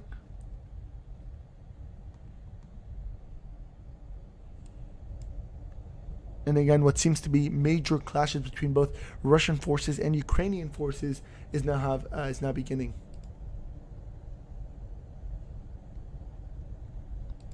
Alan says, 40-mile long convoy is a juicy target, and we spoke about this earlier as well. A lot of people have said the same thing. This is not, as easy as people predict. It's not like they can really target that 40-mile long convoy. This is something that Russian enforcements understand. Russian troops know that this is an easy target and have really backed up this 40-mile long convoy with 40 miles long of Air Force defense. And this is something that they do understand, and they have warplanes on top of these. And this is the big worry, is that not only is this 40-mile long, or now it's 60 miles long, but not only is this 60-mile long convoy heading to Kiev, but they're also coming with a severe amount of Air Force. And again, this Air Force is not only going to be used for defense, but when they arrive at this mark, is going to be used for offensive, not just defensive. And this is the big worry for the Ukrainians and the Ukrainian president as well. David says, it is a drill. They had one where I live in Illinois today. Marco Jr. says, damn. Reptwar says, seems like a convoy was a trap. They were waiting for Ukraine to target the convoy, but they were too smart. Yeah, see, this is the thing. And it basically, destroyed majority of the Ukrainian Air Force. Any plane that basically had tried to target this was outnumbered significantly, and this is why, again, the president of Ukraine and the Ukrainian people, and even a lot of people around the globe, have constantly mentioned it, that they need backup. Fake air siren alarm. Marco Jr. says, no, that's not a fake air siren. What this means is, and after speaking, so anybody that has questions about air sirens going on and then turning off a little bit later, we spoke to people on the ground, and what they had told us was a lot of these things happen when Russian troops, a Russian plane approaches, hits his target, and is now on the way back. So these sirens go on, and again, a lot of these attacks happen in an extremely short period of time. They go in, they hit their target, and they leave. And the idea here is that you only hear the alarm in the time that it's in the radius of the city. The second it leaves the radius of Kiev, is the alarm turns off automatically. Now, guys, I'm doing my part of telling you guys what's going on, streaming it to you guys, and showing you guys what's going on. I need you guys to do one thing, and that's to hit the like button. And if you want, share it to your friends and family on Twitter, Instagram, Facebook. Put it on all your social medias. Put the stream. Let everybody know what's going on, because this is gonna be crazy. Now, in addition to this, again, we are hearing slight clashes. Looks to be a bit farther away from the city districts.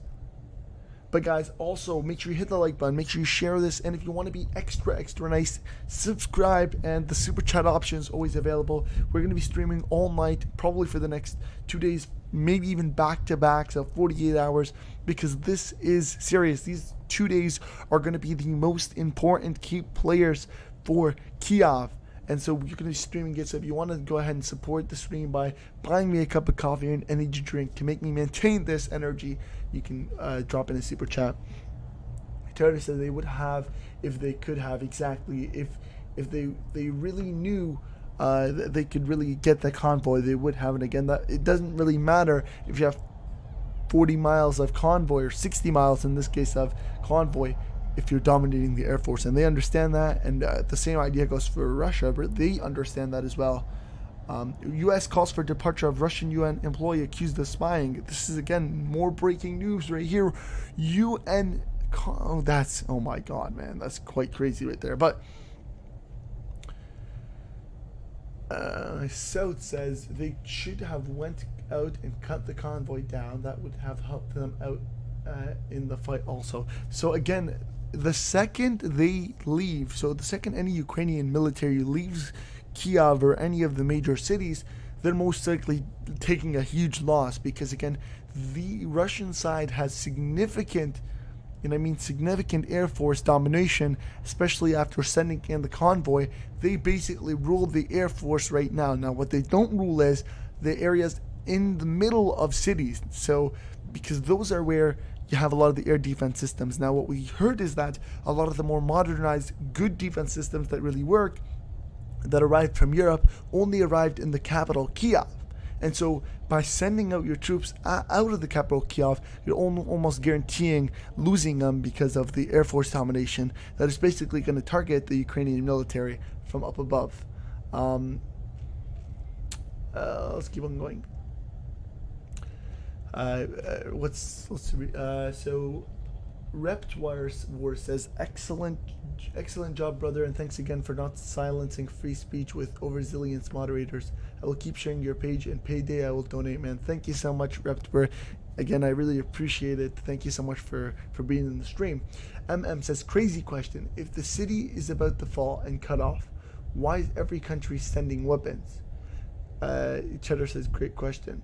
Okay, so this is why, and again, the great question, that's what I want to start off. It's a fantastic question to ask. Why is the entire country, or all of Europe and multiple countries, Australia, even the US, sending military equipment if they know that, if Ukraine falls, or the capital of Ukraine, Kiev, falls, then it's basically the end of, the whole country, all of Ukraine. This is the simple answer to it. The idea is that Kiev was holding, so at the beginning of this whole battle, they weren't sending weapons. Really, we didn't see them until later on. And the whole idea was Kiev was putting so much of a resistance with the little weapons that they had, that in all of the countries, and not even just Kiev, but a lot of Ukraine were putting up an insane resistance. In fact, Russia was conquering areas, and they were getting reconquered by Ukrainian troops with weapons that are extremely insignificant, extremely small. They didn't have the resources to work. They didn't have any proper air defense systems. So that, when the world seen that, Russia was really, taking a huge hit from Ukraine that was so small and so unready for war, they decided to assist. Now that, again, they're still putting up a resistance up until now, and again, there is ways that they are going to bring in weapons and stuff into Ukraine. But now that, the Ukrainian side is put kind of in a square, because again, the convoy is the only thing right now that has a chance of conquering Kiev, really. Now, if weapons arrive to other parts of Ukraine, let's say Russia goes ahead and takes out Kiev, and they most likely will, and then weapons arrive to other parts of Ukraine, they're able to use those weapons to reconquer Kiev. So yes, maybe they captured the Ukraine for a day, 2, 3, but in the long term of things, they're not going to be able to maintain it unless Ukraine runs out of ammunition. And this is what all the world's trying to do. They're trying to make them not run out of ammunition, so that even if Russia really conquers Kiev, there's armed clashes right now that we can hear in the background, but even if Russia conquers Kiev, then there is a possibility that the Ukrainian troops will reconquer it. Plus, by offering them air defense systems, they are basically letting them lose ownership of the of the skies. And this is where Russia at the beginning was dominating. They were dominating by the Air Force. They were able to hit any target they wanted at any time. But now the air defense systems came up. Kiev is now basically prepared for any air defense attacks. And they're able to avoid a lot of those because of those air defense systems. And now they're able to, get the ammunition to start fighting on ground. If they didn't get that air defense system, and if they didn't get the ammunition, then they're guaranteed a loss. Because then the Russian military would just own the skies and would hit targets. So the simple answer to this point is that, just the clear, straightforward answer is that the idea is that even if Kiev falls, if other parts of Ukraine are militarized and have enough ammunition, they're able to recapture Kiev, and that would basically mean that they didn't fall, and that Ukraine would still be standing strong and standing straightforward. Again, that was a bit of a long explanation, but that was the simple form that I could tell you guys.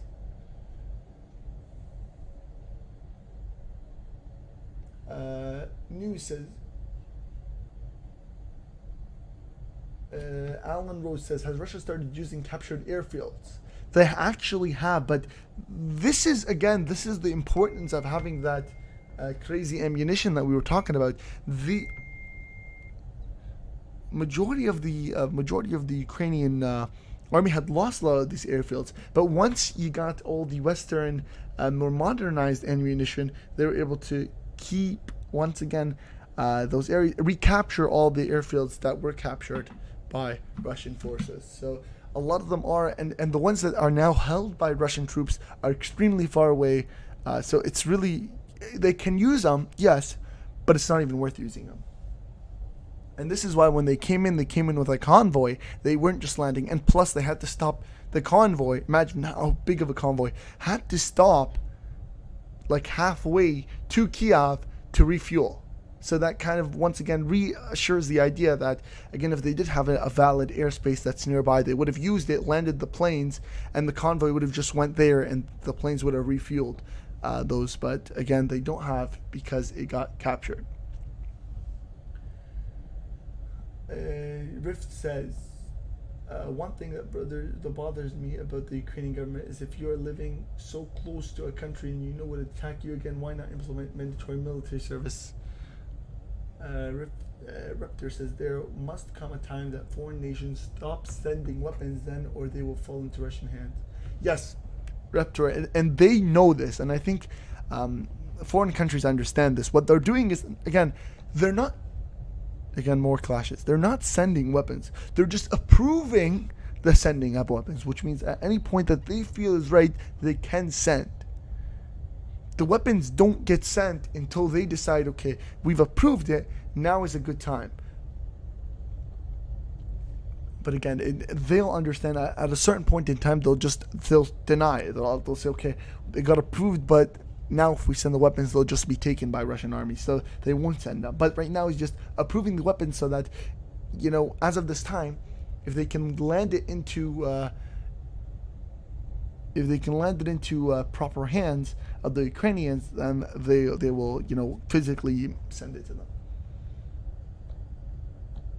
Again, more artillery. Drew says, am I the only one that saw the cocoon?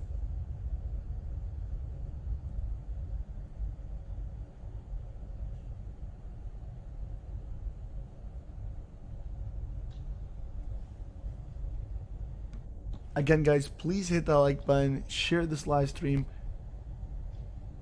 Share this live stream to your friends and family. Let them know exactly what's going on. Hit the like button as well. And if you're not subscribed, make sure you do subscribe. And if you want to top everything up, feel free to super chat. Spiritual Fuzz, what you missed is a night long of crazy bombardments on the Russian capital, Kiev. We were able to get over 10 recorded on the stream, literally bombardments in front of us. Again, that kind of proves a twist in Russians' attack style, where they're just attacking anywhere at this point. We've also seen tanks rolling in through the city of Kiev, Ukrainian tanks, basically heading to reinforce the barriers. Now, guys, I'm gonna leave for 5 minutes. I'm gonna refill my cup of coffee. And again, if you want to sponsor the coffee right here, feel free to drop in a super chat, because I'm spending crazy amounts on coffee and energy drinks. But give me one moment. I'll refill my coffee and I'll be right back.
Guys, there is intense right now. Oh my god, there's intense clashes right now.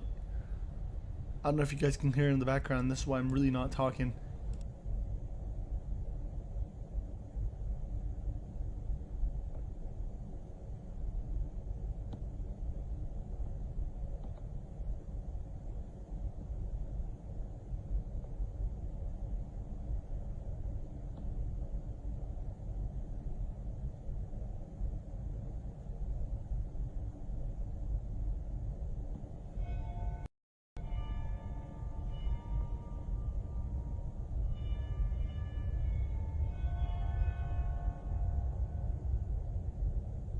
And the bells ring to symbolize now 6:30 Ukraine in the Ukraine capital Kiev. Russian liberal Echo says radio stations have been taken off the air.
Hello everybody.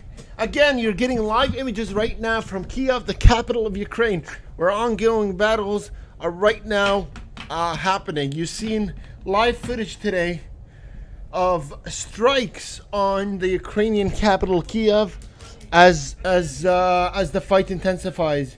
Again, we're looking at a 40 to 60 mile away long convoy of Russian troops approaching the capital. There was reports that those troops were only 20 miles away, and that was yesterday. So they could be on the very edge of the city as we speak, and the Russian forces are appearing at this point ready to enter the city at any cost. Yesterday a report or an interview appeared with the president of Russia, where Putin said that he asked the people of Kiev to empty or leave the city right away. And this is a change in tone when he was, prior to all of this, Putin was saying that put your arms down, put your weapons down, and now he's saying leave the city. This is signaling that there's likely to be strikes. And as you guys can see, we were seeing or hearing about some strikes yesterday night, and 5 of the strikes were in the bottom right corner there, very close to where the camera sat.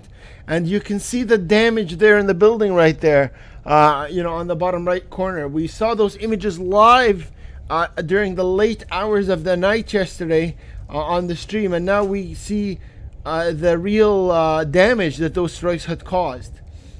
Now, I repeat, the vast majority of the strikes over the last couple of days were in KYIV, the second largest city. But as those as the troops advance towards the capital, we're gonna likely see more damage to the capital, which is KYIV. No, not KYIV. My bad, it's Kiev.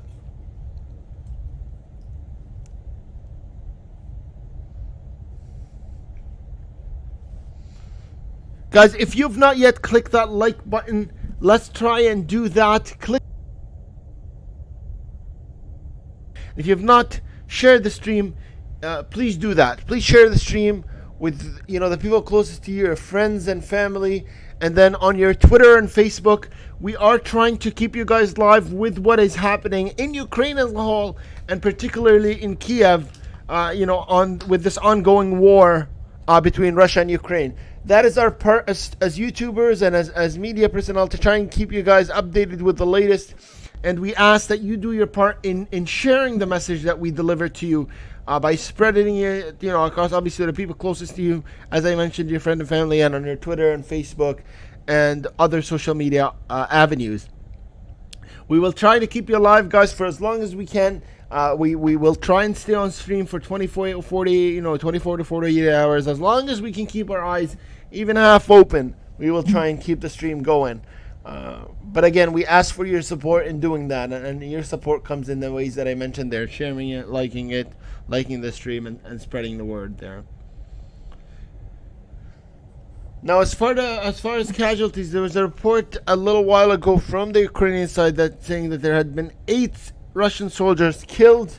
That is unconfirmed, but those were the reports from the Ukrainian side, that there had been some casualties on the Russian in the Russian military.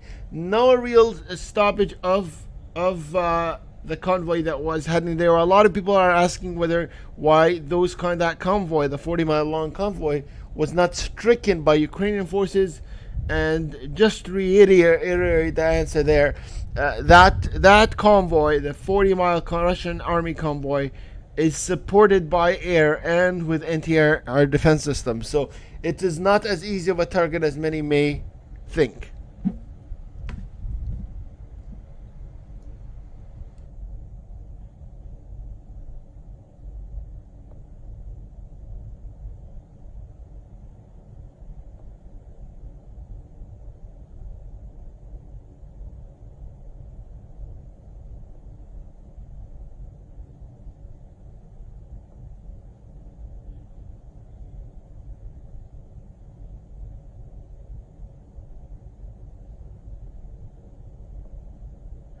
Again, you guys are seeing live images right now on these cameras from Kiev. The top two there you can see from Kiev, and you can see that it has been a bit quiet over the last couple of minutes, at least 15-20 minutes. We have not seen strikes. Before that, we had about throughout the night 7 strikes that were seen live on stream. So there is a bit of an ongoing offensive. It's still notable. Now, there was an attempt at, you can see there, at least 5 Russian soldiers, 5 killed in a Russian air raid on Kiev TV tower. And as you guys can see, 65-kilometer long Russian military convoy heading towards Kiev, and the Russian telling Kiev residents living near the intelligence infrastructure to evacuate. So that is going to be targeted.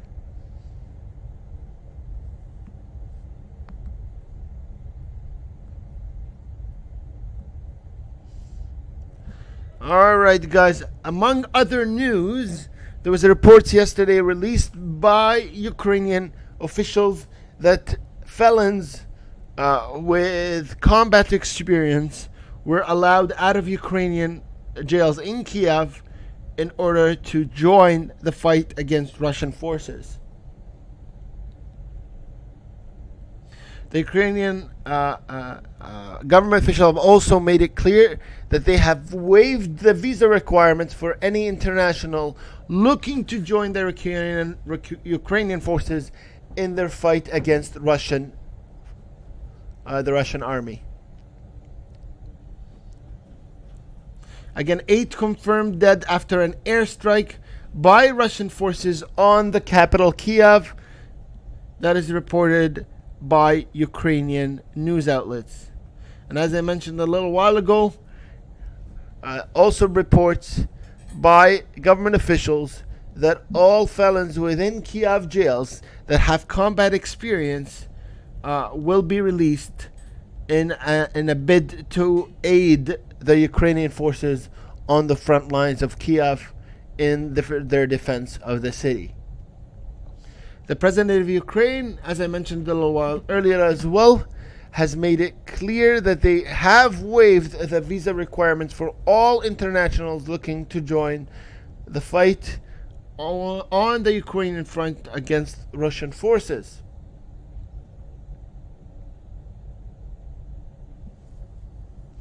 Again, you guys are getting live images from Kiev, the capital of Ukraine, as the morning progresses. Right now, the time in Kiev is 6:40 a.m.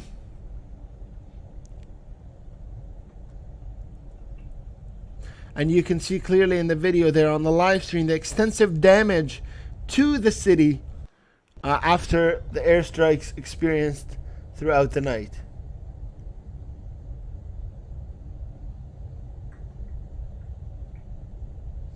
Shatter says, scary enough. Absolutely a scary situation right now in Kiev, the capital, with airstrikes. Like I said, on live stream, for those of you that were on live stream, you know, we seen at least 8 strikes. And it appeared that they hit the tower that you can see in the right corner, right bottom corner there. You can see the damage to the tower. Southside Milk Vlog says, I was joining the Marines after high school, but I had a heart condition, so I couldn't join. But I was in Rocket back in high school. Alright guys, if you have not yet clicked that like button, please do your part in clicking the like button. It helps support the stream and gets the word out to the most amount of people. So we ask for your support in that as we continue to give you live footage from the capital of Ukraine, Kiev, as the battles rage on. You guys can hear probably some gunfire in the background. It is absolutely not as intense as it was yesterday night. Now, what will happen once this convoy, Russian convoy of 60 kilometers reaches the capital, Kiev, whether they will, enter into combat right away or they will reorganize themselves, is yet to be discovered. But we expect that they have already reached the outskirts of Kiev. They were only about 20 miles away yesterday, and it has been a day since then. So you can expect that right now they're on the outskirts of Kiev, and are going towards that advancement. Now, what the orders are looking like from the Russian leadership, it appears that they are going to go in all force, and likely be okay with civilian casualties, as was released by a statement from the Russian political leadership to asking and military leadership asking for Ukrainians living in Kiev and particularly around the intelligence building to completely evacuate and leave the area.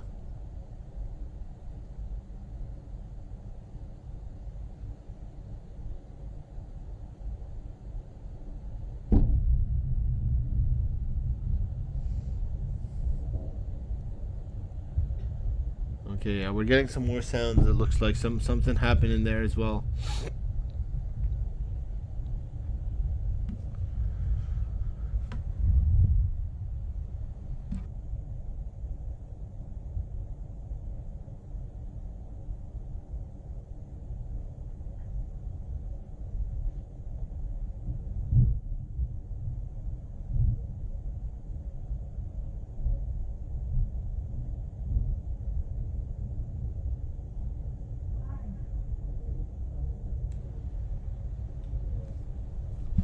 So the Ukrainian president Zelensky saying that the Russian attacks on Kharkiv can constitute war crimes, and that is because of the bombing that happened in Kharkiv, the second largest city, throughout yesterday. Very intense bombardment of the city.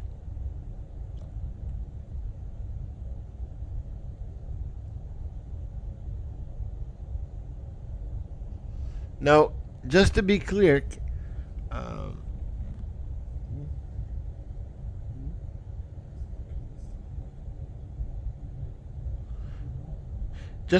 Kiev is surrounded on 4 fronts right now, with the largest of forces still advancing.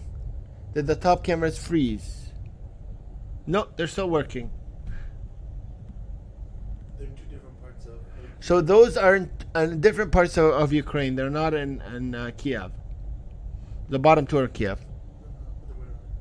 Or the top two are in Kiev? Of course, the top two apparently in Kiev, and the bottom two are not in Kiev. Raptor says, we have black windows and brown lacus here. But damn, that camel spider is huge.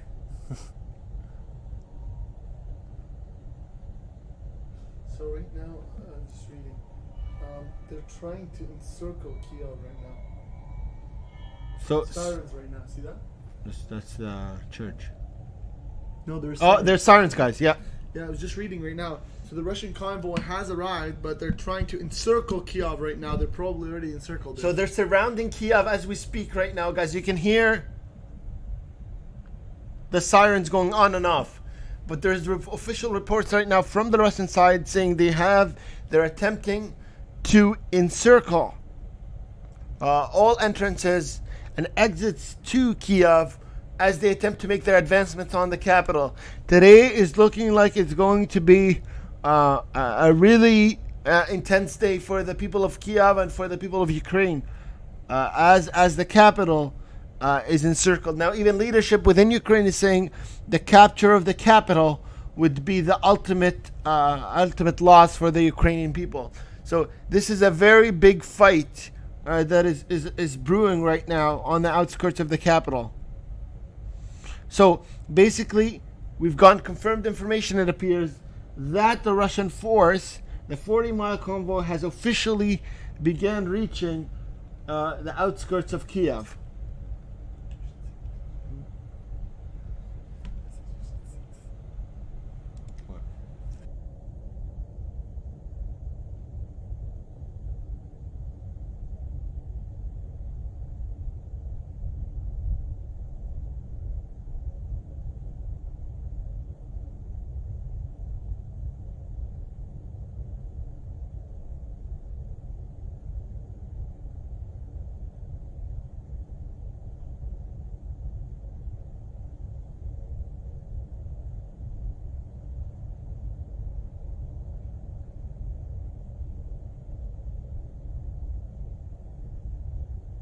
Alright guys, so we have a video as well showing the destruction of over 800 vehicles, a part of the 50-mile convoy heading towards Russian forces. Now, 50 vehicles it may sound, 800, oh my goodness.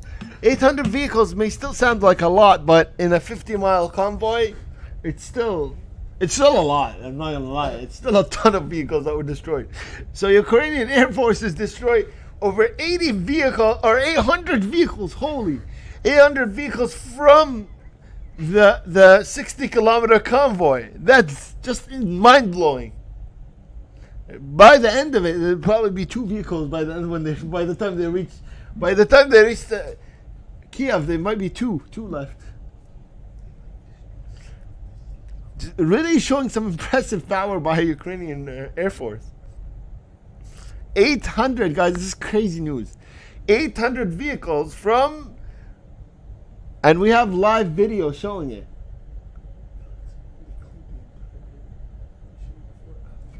Does the video show the destruction of the actual vehicle? I don't think so. It just shows this road. Yeah, it shows before and then after. So the video we have only 8. I know, I'm like only, but that's still. I mean, you're looking at the severity, the amount of medical. I mean, you're talking 50 miles, 40 or 50 miles. That's huge. But 800 destroyed from the convoy heading towards Kiev. I know. I'm thinking to myself, by the end, there are probably 2 vehicles, 1 soldier in each. They come in with their hands up. Guys, you're hearing it. 800 vehicles reportedly destroyed from, we have a video of it, reportedly destroyed from the convoy heading towards Kiev. So we'll see if we can put the video up.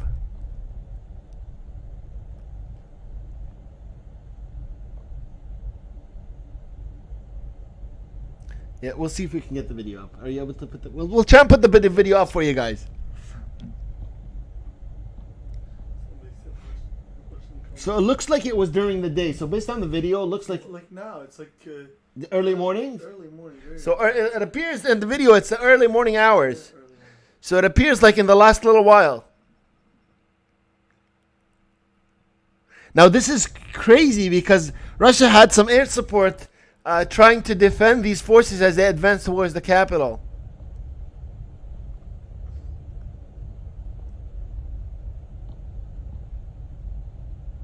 We will try to play the video live for you guys.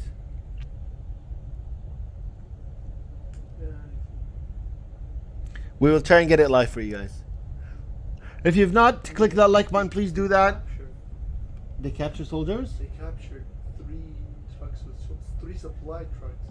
Yeah, but so also a report. We have some video coverage as well of 3 supply trucks, military supply trucks, also captured.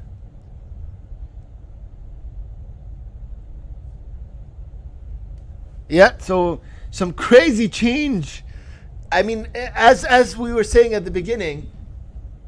Yeah, we'll show the video. As we were saying in the beginning, things are really very fluid. But if Kiev is captured, this is a big blow to the Ukrainian army.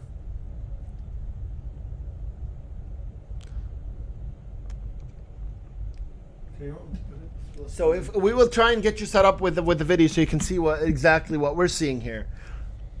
Now, a lot of these are unconfirmed reports, so the numbers itself we can't confirm, but these are the reports we're getting for the numbers. But we'll show you the video of the damage, and you be the judge yourself of exactly how much. I know sometimes you see, sometimes you hear 800, but it's really hard to give a metric of, what 800 really looks like.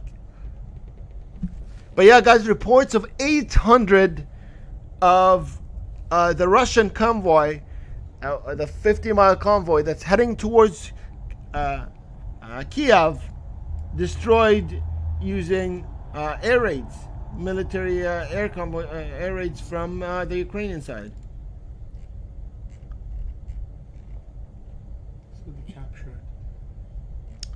So we will try and play the first of all the air.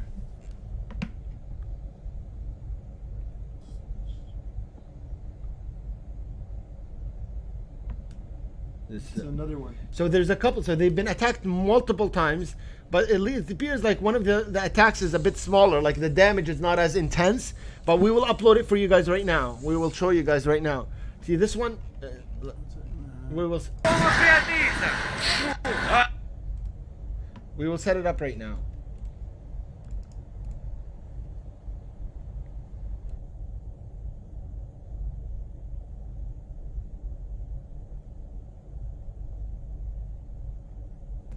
So we will show you guys the videos, but yeah, there's one of them that shows that shows the attacks, but they're not as many vehicles damaged.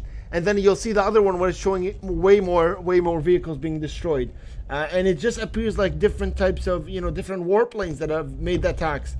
The first one, I think it looks like it may be drones that have had strikes. So although they hit their targets, not as many vehicles destroyed. Military vehicles.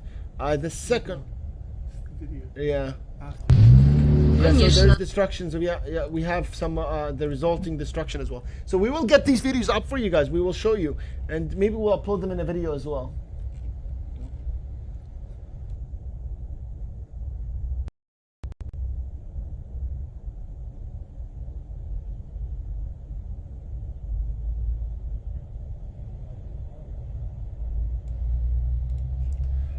So we will load it up for you guys.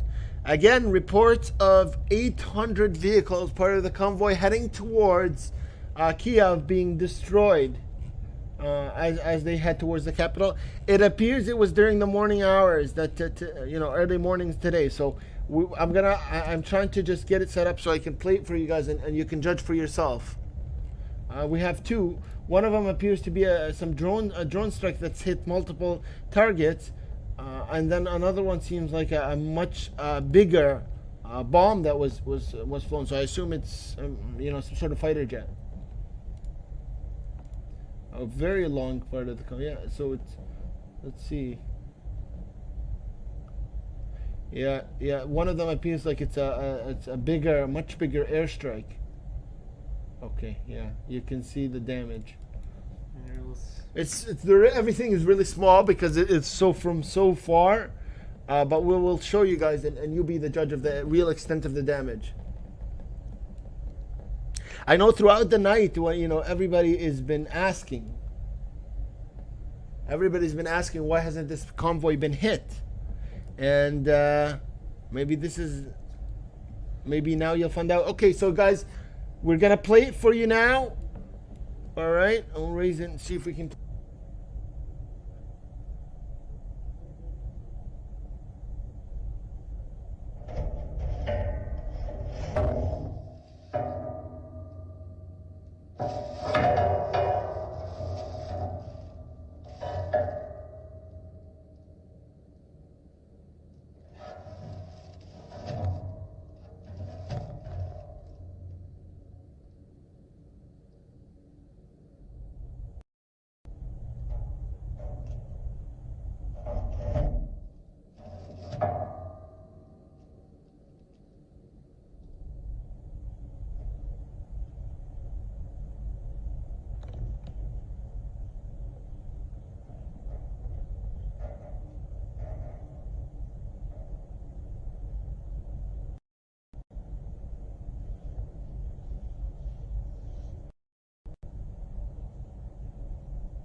You guys are seeing some of the targeting there. So we will find out as the morning approaches.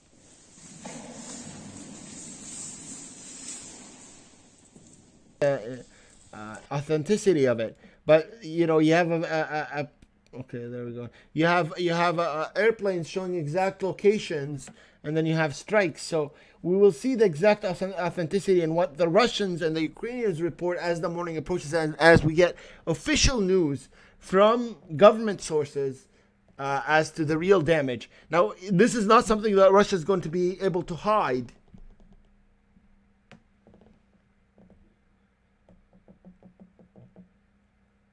It doesn't look like Russian forces are going to be able to hide this, just because it's being captured throughout all of this by American satellites. So the severity of the damage is going to be determined. Like, we're going to see it for sure. It may take a little bit of time for for stuff like that. Look at the damage. This is insane. I'm just watching, guys, some of the damage here. Конечно, жалко. Вот сейчас увидишь, как открытые глаза я подходил. А вот в Урале, вот это, полная будка. Куда целеход, пацаны?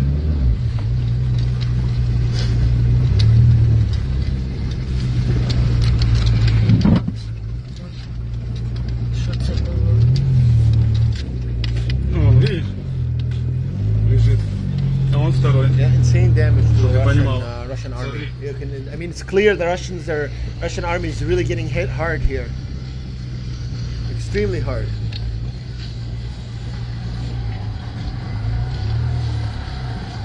Машины до сих пор работают, да? Да люди, блядь, ну прикинь, ну кто-то съебался, кто не вещи все едет, а там снарядов куча лежит, там пизда, короче.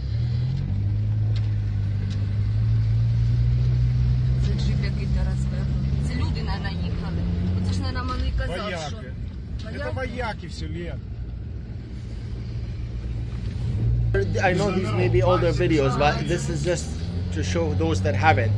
But the drone footage and the airplane footage that you seen a little while ago, that was what was reported to indicate the damage. There it is. This is new, captured by.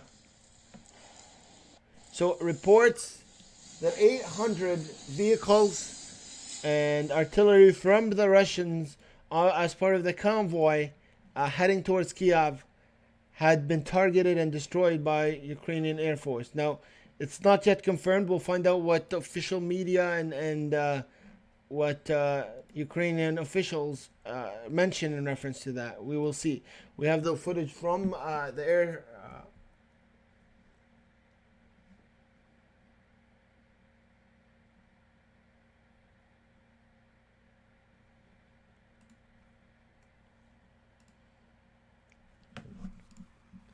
All right, guys, seeing live images right now from the capital, Kiev, as we await the advancements. So this is from the actual Kiev network, once again stating this is that they have destroyed 800 convoy vehicles. Up to 800.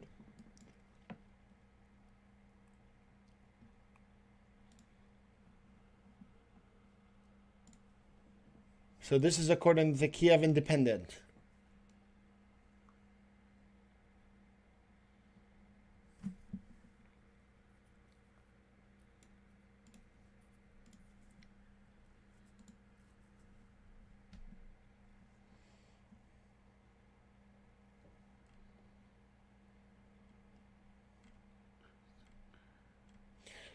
Alright guys, you're seeing some live images and live video right now from Kiev as we give you the live footage of what's happening on the ground. Come on guys, he's trying. I'm grateful for your work, News Geek. Well, thank you for that. I appreciate the kind words.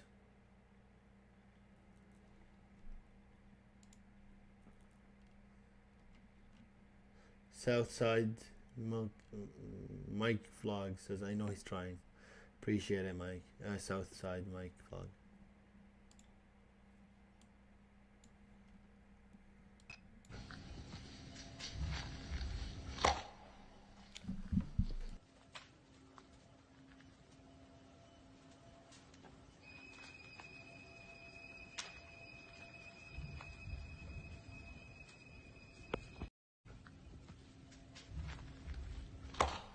Okay, yeah, and I'm just clarifying for everybody here that that wasn't sure. Again, these are real news, and again, this is not news that we're getting from our own from sources. These are sources like, you know, the government sources. To be honest, these are government tweets.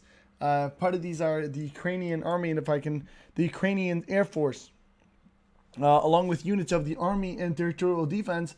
They've stated that they destroyed Russian military convoy near the city of Bashtanka in Ukraine's southern Mykolaiv region.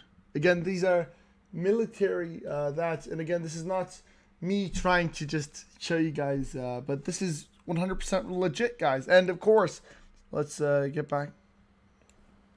Let's read what you guys have to say. Yeah, I saw.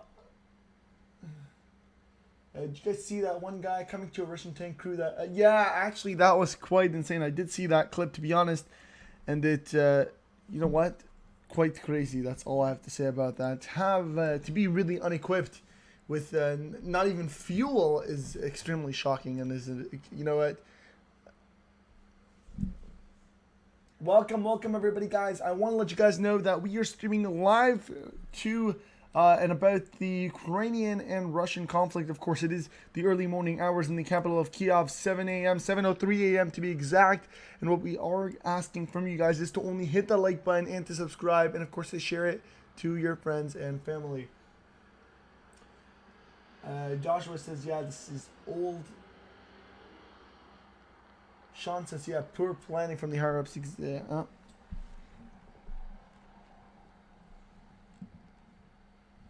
And again, the news that we have received is 800 military vehicles, part of the major convoy, the 60-mile convoy, have now been destroyed based on reports of the Ukrainian Air Force, along with units of the Army and Territorial Defense.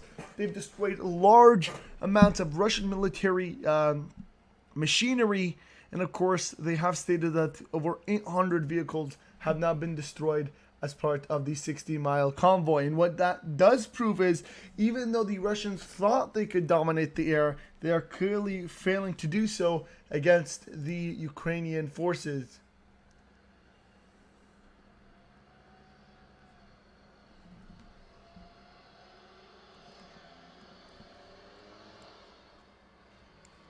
And again, the early morning hours begin to shine in the capital of the Ukraine, Kiev, as the morning begins. Current time in the capital of Kiev, 7 a.m.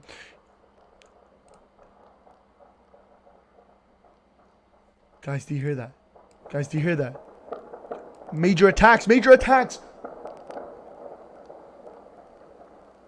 Major attacks taking place!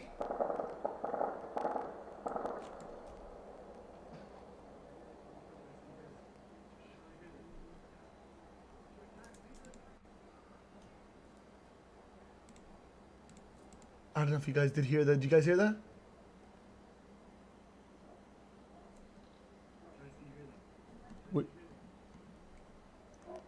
Were you guys able to hear that? Just let me know. Were you guys able to hear the gunfire in the background?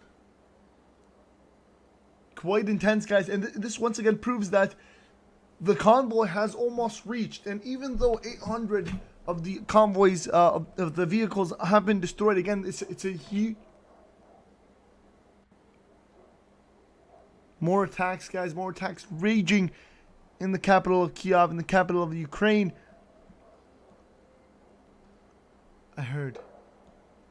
Again, it is loud. I'm going to keep the audio on blast right now.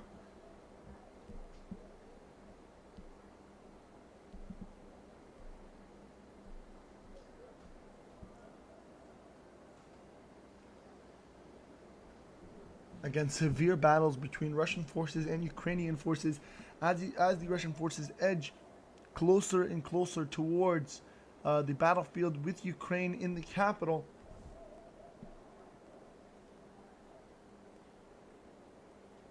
And again, this isn't the first instance. We've seen this multiple times throughout the night where loads of clashes has occurred between Ukrainian and Russian forces. We've even seen launches of artillery and missile fired at, buildings in the Ukraine capital and in the second largest city in Ukraine, Kharkiv. Again, there's loads of artillery fire. Ivan says, yes, we heard that loud and clear. Sean says, yeah, yep, quick fire. Rift, yes. Spiritual, I heard. Again, this is only the beginning of the prepared attacks of Russian troops. And again, we are getting notes that, and again, there's still more gunfire. We are getting reports that the Ukrainian, or that the Russian military has now encircled Kharkiv and is just on verge, waiting the command to attack. Now, again, we are live to you guys from the capital, Kiev. And of course, we are watching live as attacks now rain in on both Kiev and Kharkiv, the two biggest cities in Ukraine, the capital and the second largest city. Marshall says, watching from Ecuador. Welcome and shout out to everybody from Ecuador. By the way, guys, I'm doing my part of streaming it to you guys. If you want to do good for the people of Ukraine and you want to do good for me, make sure you hit that like button and make sure you share this video. Let everybody know what's going on in the capital of Ukraine. And let them know what's going on exactly in Ukraine, because it's extremely important, and this is something that is going to impact not only the Ukrainian people but everybody around the globe. So share this to your friends and family on all your social medias, Twitter, Facebook, Instagram, everything. Hit the like button, and if you want to do good, subscribe, of course. And on top of that, if you want to buy me coffee, because I'm going to be staying up for the next 48 hours and coffee is quite expensive now with inflation, you can go ahead and use the super chat. But again, intense fire for this quick morning, for this early morning again. As the sun begins to rise again, or at this point, as the sun has risen, in more gunfire. But what we are noticing is now it's in the distance. The other one was closer.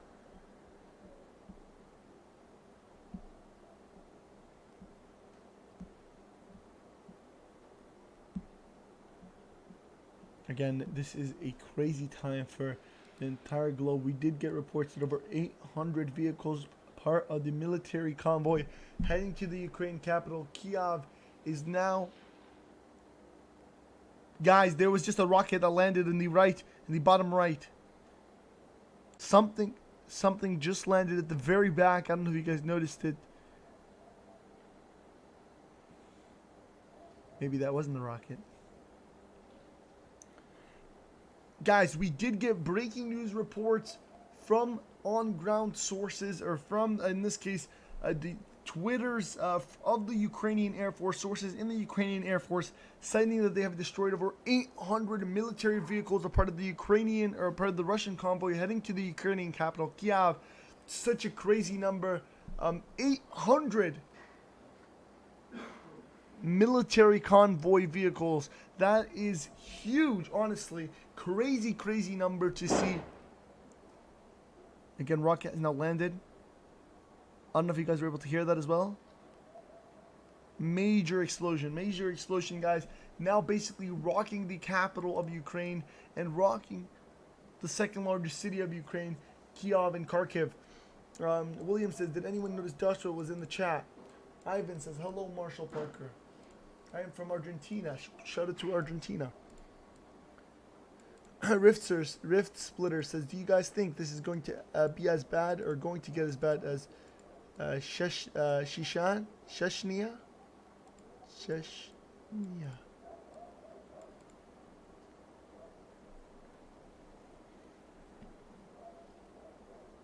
Again, this is getting quite intense, as throughout the night we've seen crazy attacks all over the place on the capital city of Ukraine and on the second largest city in Ukraine, both taking major blows by Russian artillery and by Russian warplanes. We've seen plenty of sirens over the night. We're able to catch over 10 attacks on video. And now we get some breaking news reports of over 800 Russian vehicles absolutely demolished, with over 2 supply vehicles captured, as well as soldiers. Again, this is insane. And again, if we look back at here, some reports that the convoy was targeted by Ukrainians, Berektar TV2. Again, we do have live footage, again, these of the after results right here, of the entire attack.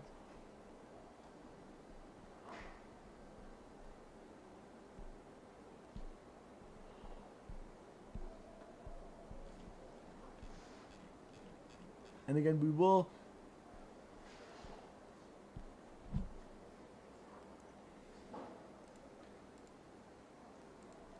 quickly show the tweet that we are referring to, again, as the breaking news. 1 second, let me pull this up real quick.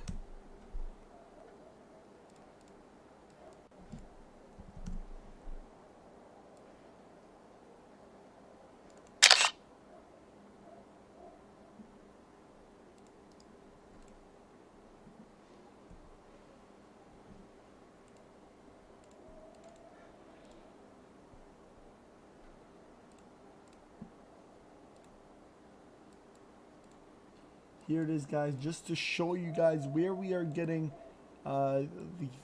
these from. And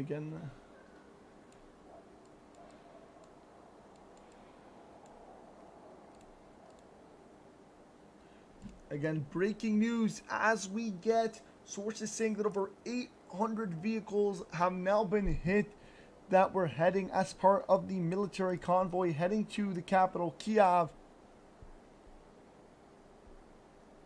And again, there are videos right now that we have.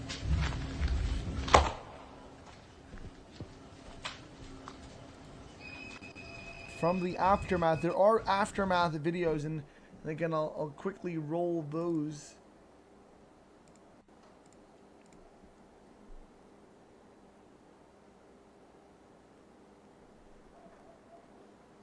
Let's read. Joshua says, I'm alive.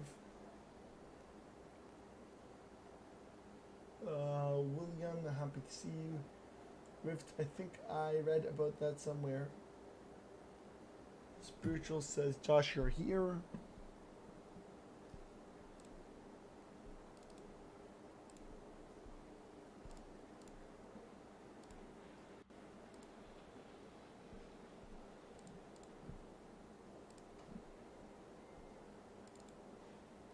Again, we'll go ahead and show you guys some of the videos of sources saying that over 800 military vehicles have now been targeted by Ukrainian forces, destroying 800, part of the 60-mile long convoy.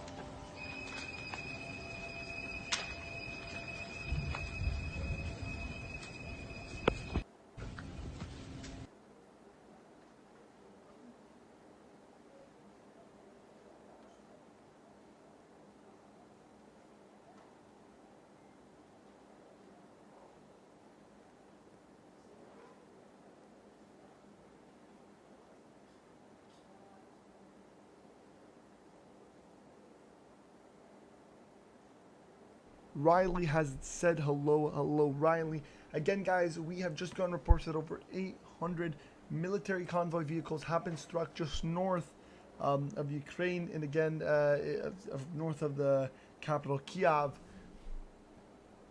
And again, breaking news, of course, we just got that.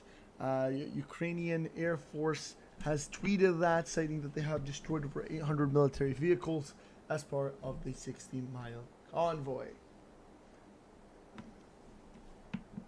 Of course, we are currently live from the capital of Ukraine, Kiev, which has been targeted multiple times. Actually, just shortly, loads of clashes.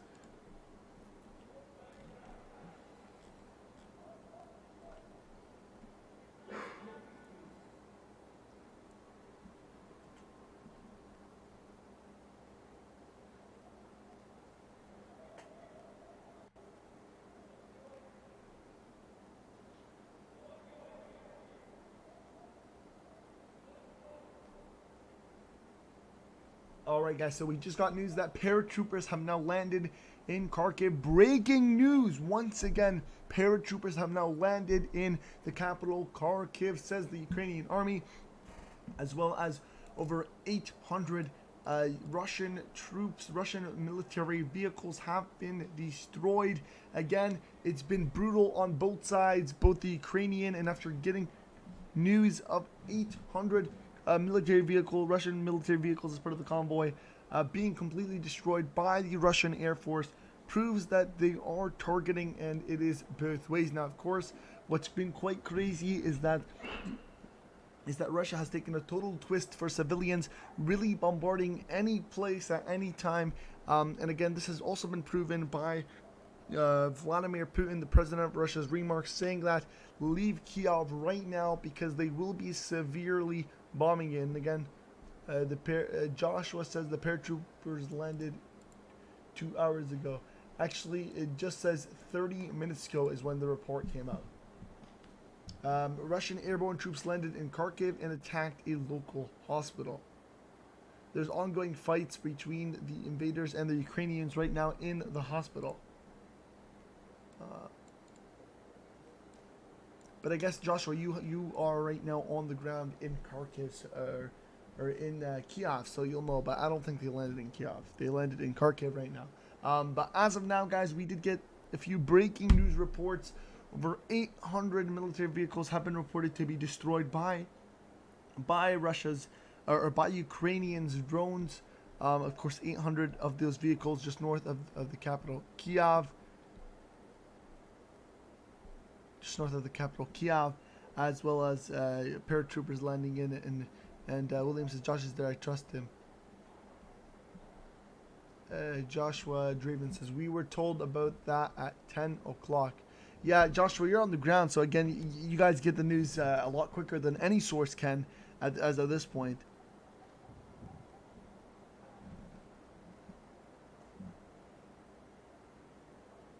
Ivan says, I was not expecting Russia to be direct this hard in Ukraine. Again, Russia has taken some big hits.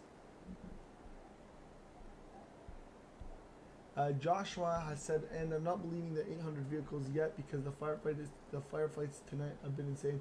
Yes, again, this is what we've been given. Again, this is by the Ukrainian army really citing that and saying they've destroyed 800 now. Whether they were able to actually count 800 is really on the rough end, because I think it's impossible to really know the exact number. I guarantee they probably hit a decent chunk, but again, 800 or less, most likely a few hundred in the large scale of thousands, tens of thousands of vehicles is really only a small chunk. And this is why no matter how much at this point Russian troops are going to be able to outnumber Ukrainian troops in a very vast number, of course.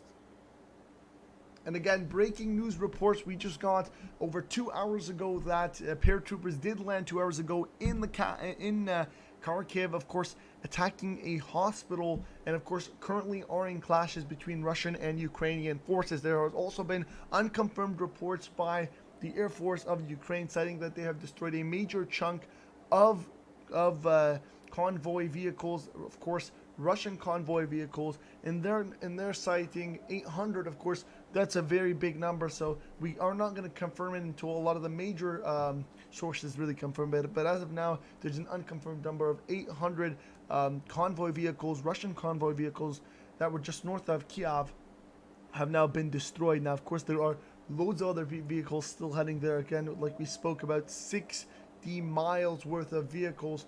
Again, a huge number, all heading to one place, which are now again trying to surround Kiev. We did hear, and again, these are unconfirmed, that they already have arrived and are just encircling Kiev as of this point, and are trying to find the most strategic way to enter in. Let's enter in. Josh, William says, Josh, did you get food? Josh says they're across the street now eating ice cream. Joshua Draven says all the stores are out of food. That's crazy. That's quite crazy, to be honest. Joshua also says, or Karna says 800 news, same like the 13 soldiers on Snake Island. Well, that's true. If you guys didn't know already, there were 13 soldiers that were supposedly, dead by troops. They were cited to be dead, but it turned out they were alive. Josh also says we were told a shipment of food could be coming from Poland. Spiritual says Kiev still dark at this time. Kiev. The sources that we have, I can go ahead and check again. These are live cameras, but I can go ahead and check again. Give me one moment. Let's check my other cameras. Again, we have plenty of cameras. I'll just double check if these are frozen or not. But we have plenty of cameras all around Kiev.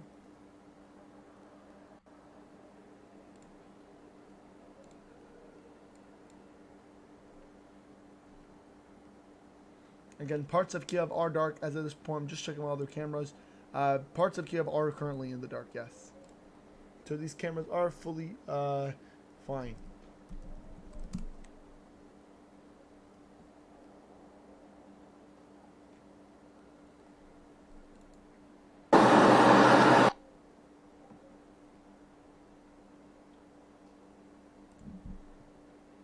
I'm just gonna...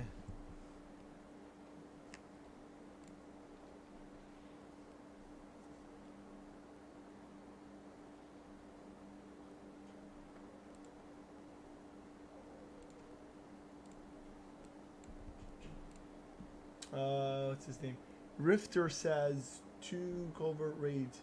Marshall says maybe 800 in the convoy, not 800 destroyed. Yeah, again, this could be misinformation given by accident by the Ukrainian Air Force again. But this is what they've tweeted, is that they have destroyed 800, and this is again what we're using. Again, I'll go ahead and switch something up right now.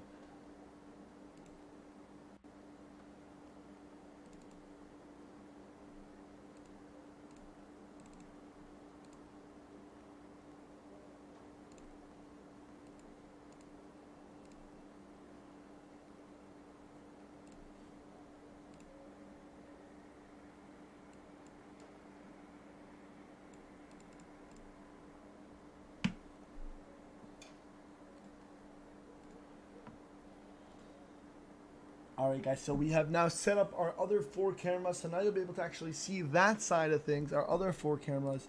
again, also located in the capital.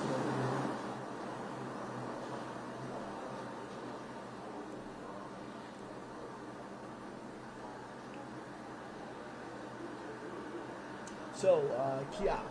At least it's Kiev. I wonder why Russia isn't raiding in Kiev. Spiritual says just checking in. At least it's Kiev. Joshua says the sun is up. It's almost 7:40 here. One says that there's actually a nuclear bomb that sucks in the air around. It's the cartoon on the picture. Riley says Poland giving Ukraine more jets for Russia. And this is what we're talking about in terms of why are they still supplying Ukraine? And this is why, again, fighter jets are they're one of the most important aspects of battle, and that's why they are supplying them. Guys, make sure you hit that like button. It definitely helps me out, and it makes people know about the cause. Again, I'm doing my part of streaming it to you guys. I'm going to be streaming for 48 hours straight, which is mind-blowing and crazy, but I am going to be doing it. And all you have to do is hit that like button, because it definitely helps me out. You subscribe to the channel, and share this to your friends and family. Let them know exactly what's going on in Kiev and in Ukraine. And if you want to top everything up, because coffee is basically what I'm living on right now, coffee and energy drinks, you can buy me one by using a super chat. That'd be fantastic. Or you can even click the join button.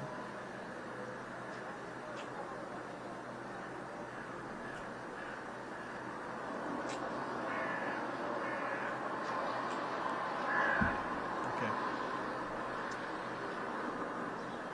Cheddar says, I think that Poland decided not to send those fighter jets. Joshua says the sun is almost up. It's the sun is almost up. The sun is up. It's almost 7:32. Good. Gunfights, guys, can be heard.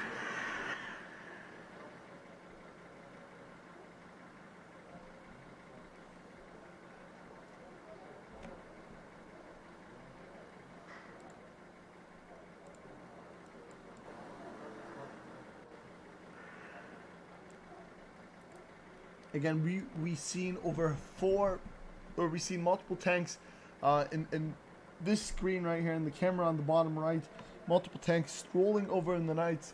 Again, we suspect they are Ukrainian tanks. We are not sure, but we did see them rolling through. Again, massive clashes can be heard in the background. I don't know if you can hear them, but they are battles right now.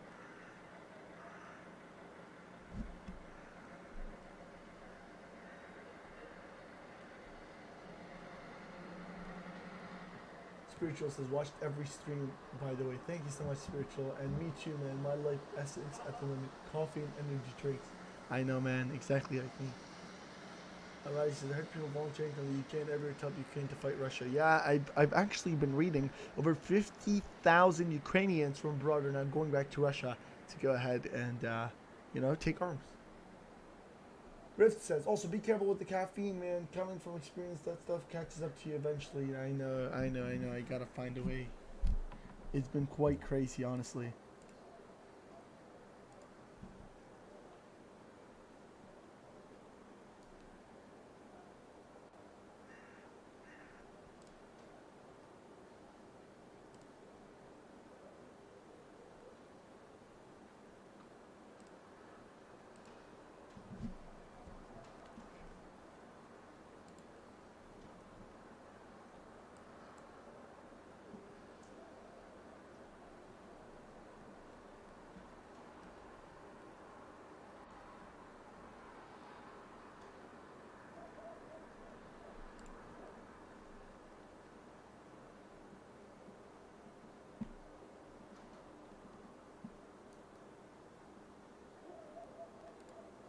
Let's go back to that.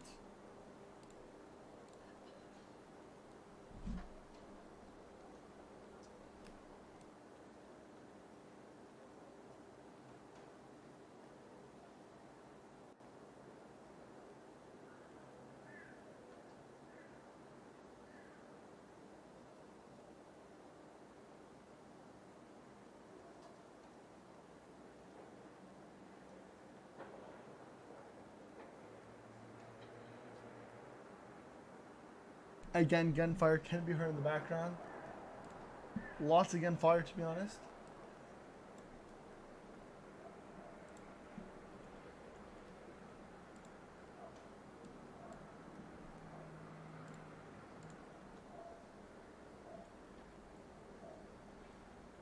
I don't know if you guys can hear that.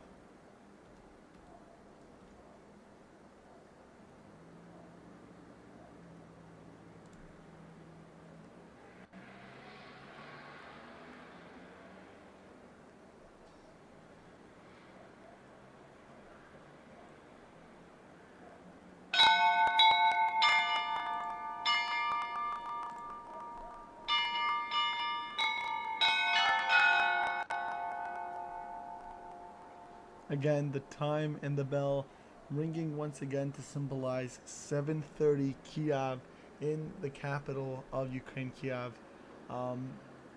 Again, guys, if you guys can hit the like button and subscribe, it would be fantastic. But South Side says I do nothing but one. Riley says they banned Russia. Numa says.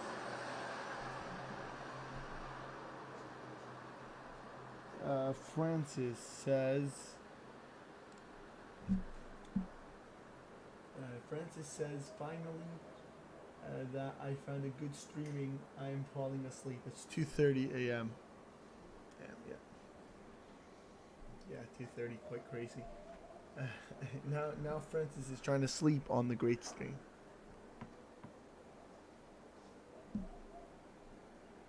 Uh. 5:30. Spiritual says it's 5:39 a.m. for me.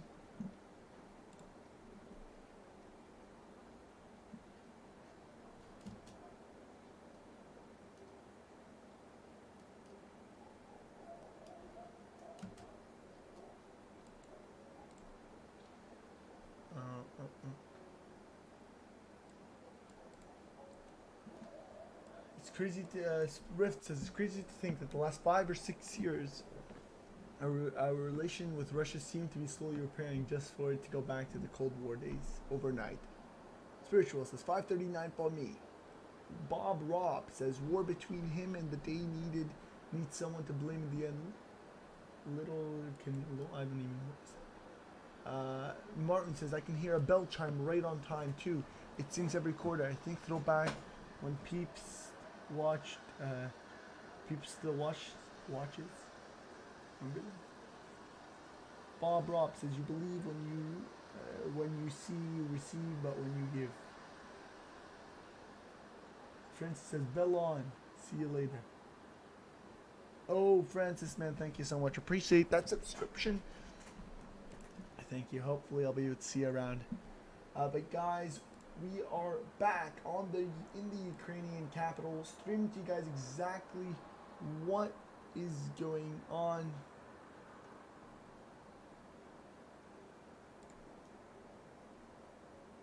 In the capital of Ukraine.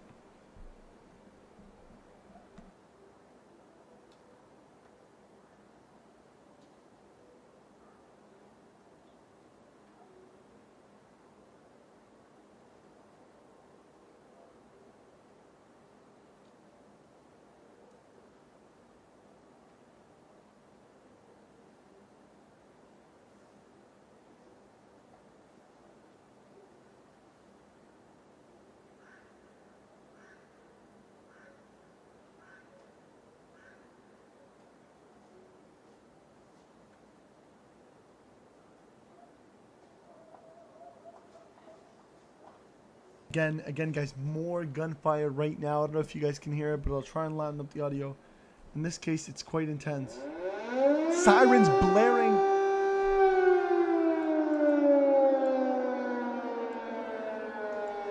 Sirens now blaring in the capital of Ukraine, Kiev. Gunfire.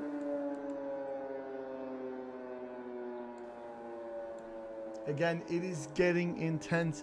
And again, this is what we were talking about as we spoke. Guys, the Ukrainian capital now under attack. Share this, guys. Let's let everybody know what's going on. This is quite crazy and insane. What is going on in the capital of Ukraine? Again, it is, to be honest, quite mind-blowing. Wow, it's just mind-blowing to see this, honestly, at this point.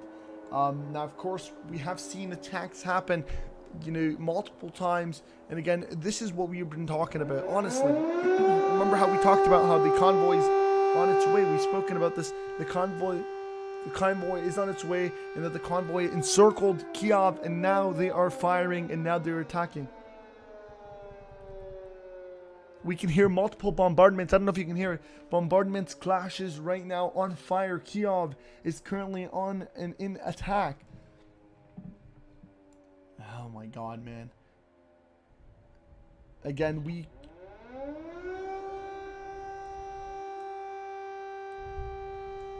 this is serious. And again, this is what we've been talking about.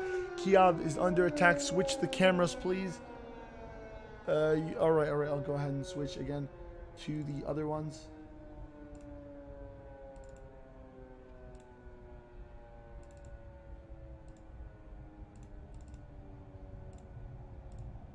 Again, we have 8 cameras in total, 4, another 4, and again, Kiev is currently just telling him what you need.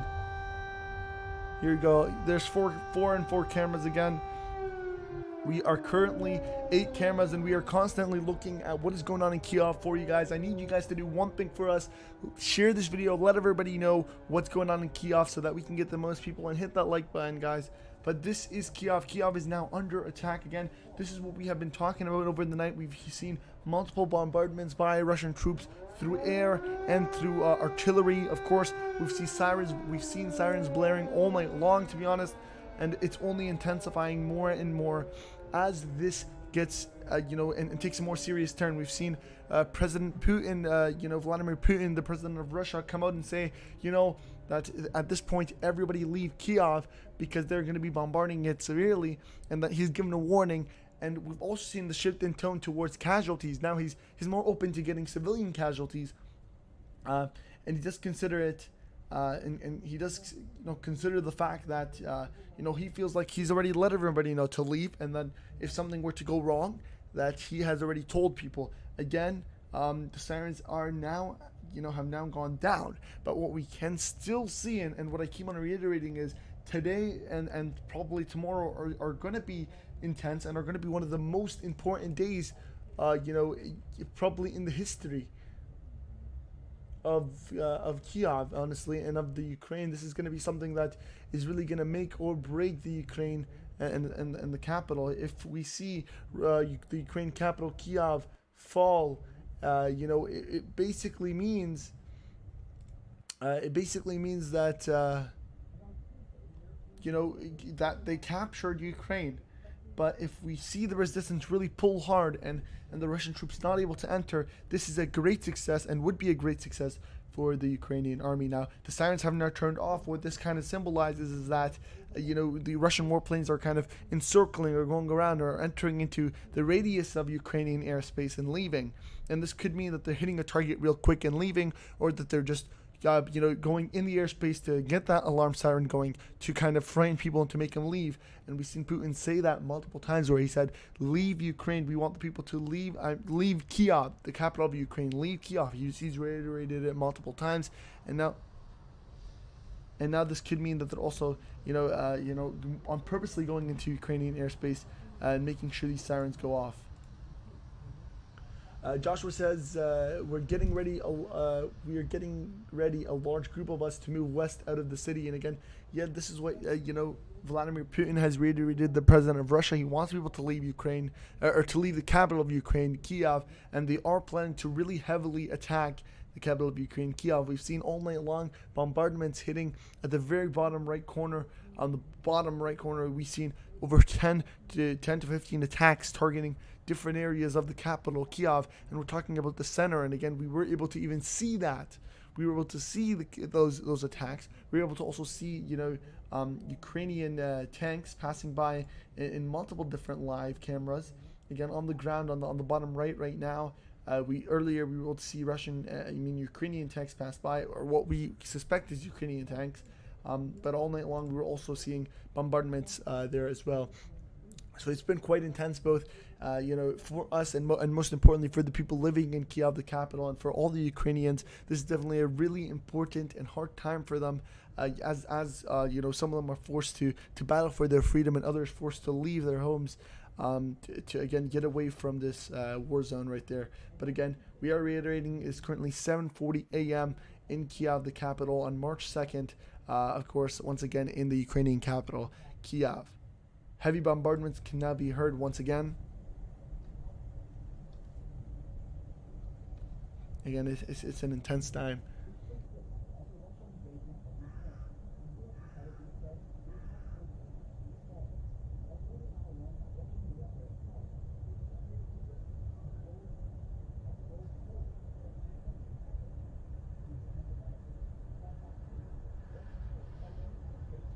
Martin says they won't be coming at 50 kilometers an hour. I'm sure they will be crawling up the streets, having to take it bit by bit under small arms and anti-armor. If in Kiev, it's urban warfare, it's slow advance. Yeah, and this is, I think, the big worry for them is they don't want to go into guerrilla warfare, or in this case, the Russian is who I'm referring to. They don't want guerrilla warfare, and the big frightening thing is that how. Again, gunfire can be heard at what sounds to be distance.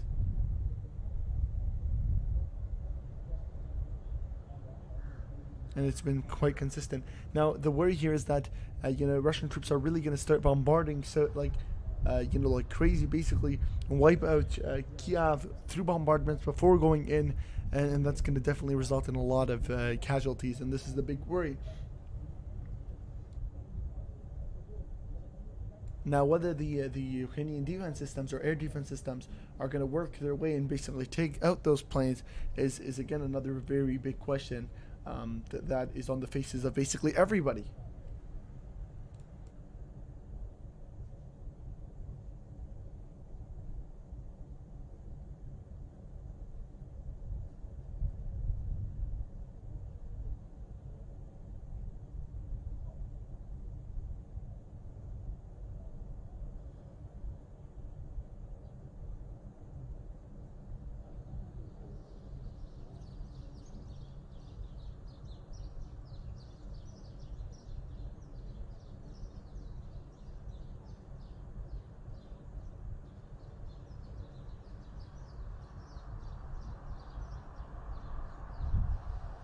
Honestly, if you listen closely, you'll notice that what seems to be is rapid fire, but again, it's it's so low and in the back, but if you are able to concentrate, you hear almost a consistent rapid fire attack, and it seems to be Russian and Ukrainian forces clashing together. And again, on this morning at 7:43 a.m., what we suspected, or what we hope to be a beautiful morning with the birds chirping and peace and quiet, is now blown away by targeted attacks, clashes between Ukrainian and Russian forces, artillery, and a lot of other terrible things.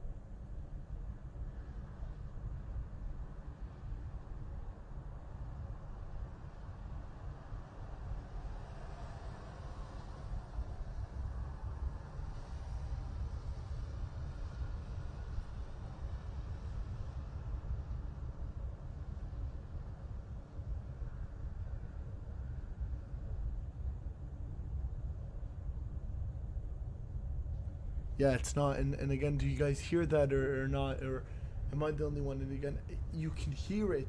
It's clear. If you were to just zone in on the background, you will hear consistent rapid fire that really doesn't leave.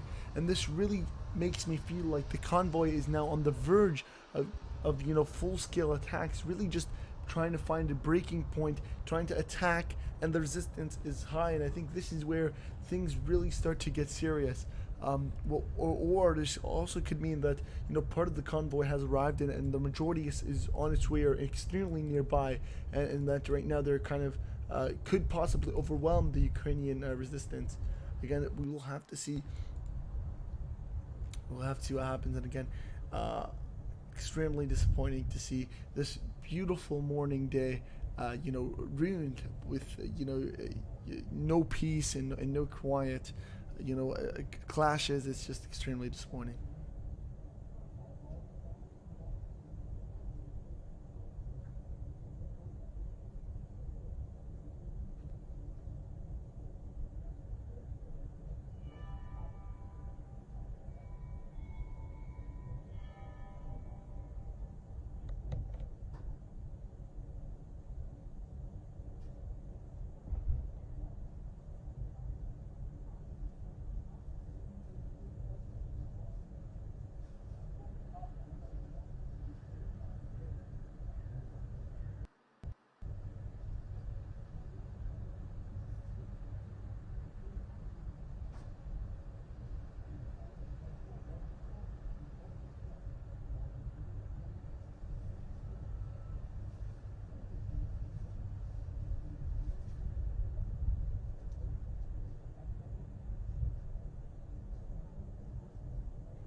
Daniel says I think he's referring to Russians, brought a lot of old stuff to the land. Those units get knocked out bad. I think he's referring to Russian units, and this is what a lot of people have been emphasizing. And this is even when we talk about the possible or the unconfirmed 800 units that were part of the convoy that have been destroyed, and even the amount of warplanes that have been destroyed, Russian warplanes.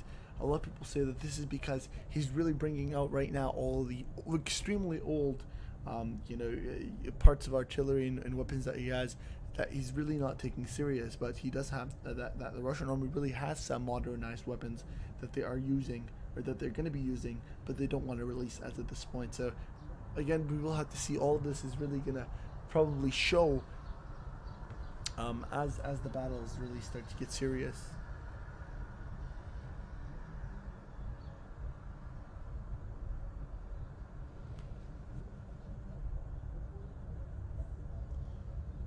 And Daniel said one Abram, which is I think the Ukrainian fighter jets, can take like 20 of those exactly. And this is again what a lot of people are saying, that a lot of these airplanes that Russia is using are extremely outdated, pretty much easily destructible, and easily can be destroyed.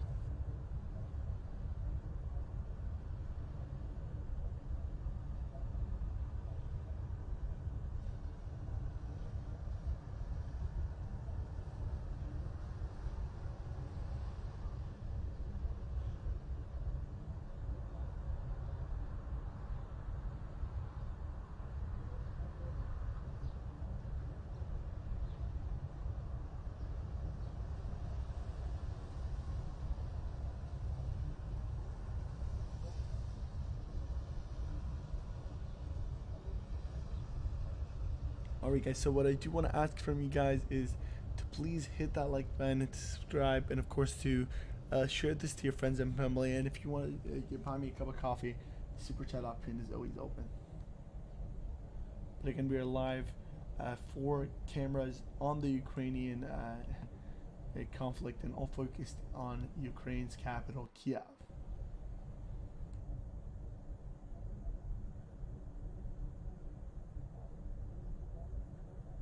The current time in the Ukraine capital is 7:48 a.m.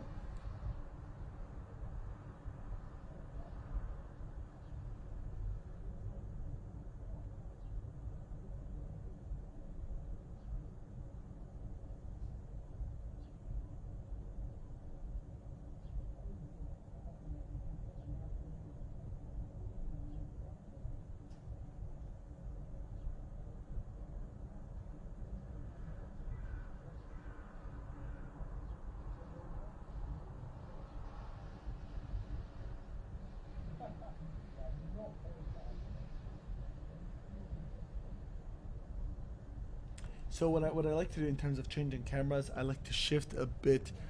This is the one that I'm really focused on. And this is because these two cameras right there, and we have two at the top. Again, these are all different parts of Kiev. So like you can see, the other four cameras, it's morning.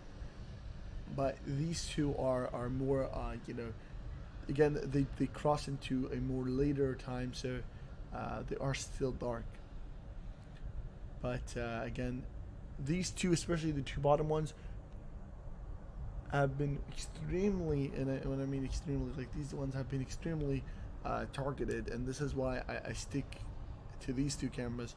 But then we have the other four cameras that we have also got, and we are constantly on the lookout using.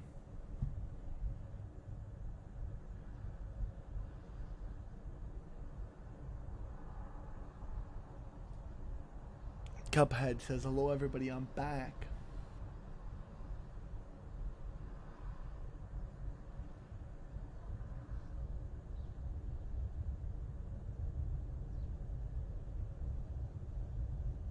Guys, make sure you do hit that like button. Let's get everybody to hit the like button right now. It definitely helps me out, and it definitely boosts this stream, and it lets a lot of people know what's going on.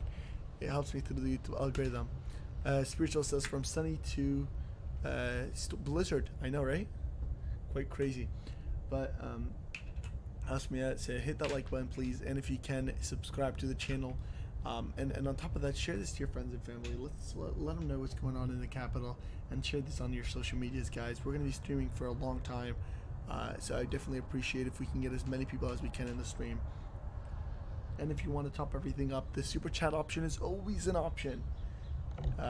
And I even now have a join button, so if you want to join and be a part of an exclusive membership, part of the channel, and even get some cool emojis that you get next to your name, and even some you know, text emojis that only you get as a person, click the join button. It's like, I think, $4.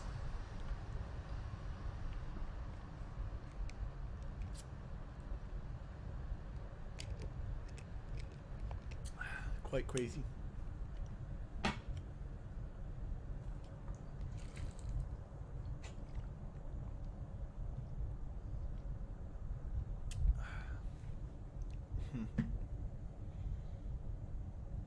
This is quite crazy. We've been monitoring everything as it happens for the past few days now, maybe a week, and I have to say it's been quite intense. We haven't. The sleep schedule has been. Some gunfire has not been heard. Lost the gunfire.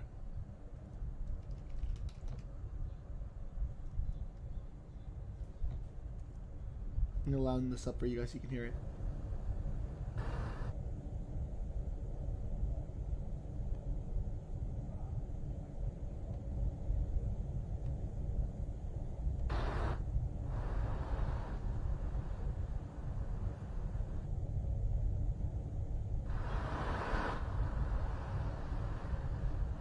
Okay, guys, so I was just looking in this. What is that?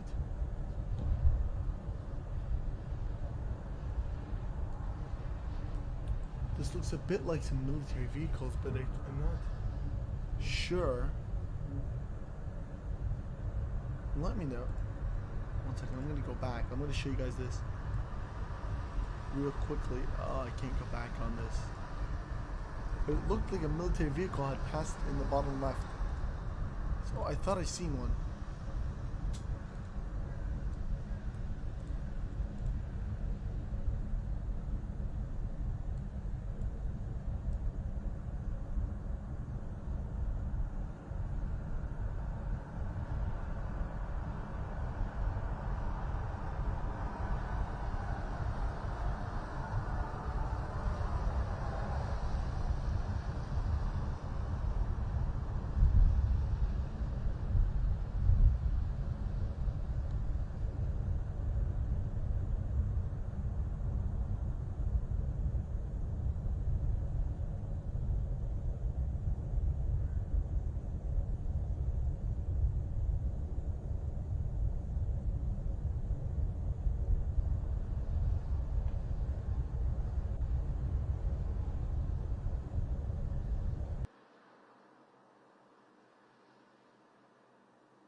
And there we go. The cameras have now been updated.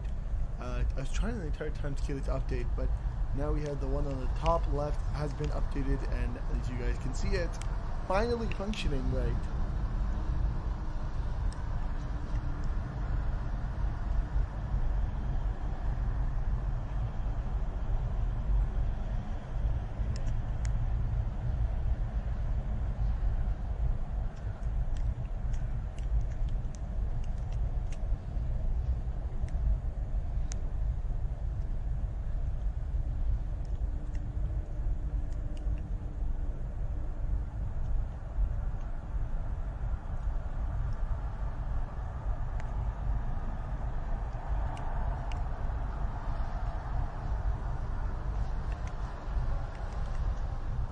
Guys, everybody right now, please hit the like button. Let's get this stream to 200 people. That's not a lot. Share this to your friends and family. Let them know what's going on. Hit that like button. You know what? Let's see. Where's everybody from? Comment where you are from in the comment section below. And let's give some shout-outs to some countries. So let's do that. And again, guys, a huge attack. A huge bombardment. Oh, my God. Huge bomb. Huge bombardment. Is that rain or is that bombardments for a second? Is that smoke or is that raindrop? Oh my God, is that a raindrop? Let me know, is that a raindrop or smoke? For a second, I panicked for a second. I was like, I didn't catch it. What is that? What is that? I think this could be a raindrop or a water drop from the blizzard that just occurred, or flurries or whatever.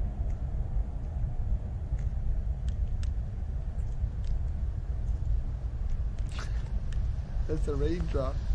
I thought so. That's why I see, but I caught it. I caught it before I full out. Hey, that would have been crazy. Yeah, I thought so. Okay. Let's see. Southside says Illinois here. Illinois says Michigan. Shout out Michigan. Shout out Illinois. Evan says, "Oh my God, people using water." G says, "Rain, bro." Southside says, "That's a raindrop." Cuphead says, "I can't tell if it's snow, rain."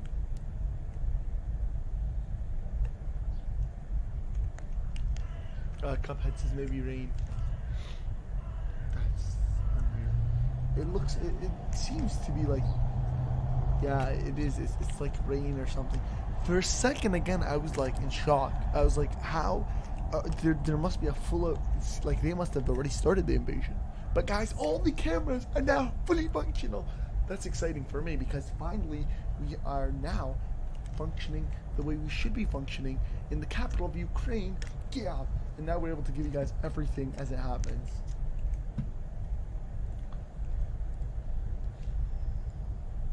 Again, guys, hit that like button, hit that subscribe button. We're streaming all night long.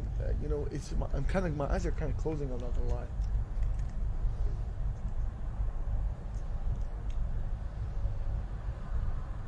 Man, my eyes are closing, guys. I need a cup of coffee. And again, as the time hits 7:59 in Ukraine, we see the bells ring once again. And I do have a timer on this, if you guys notice.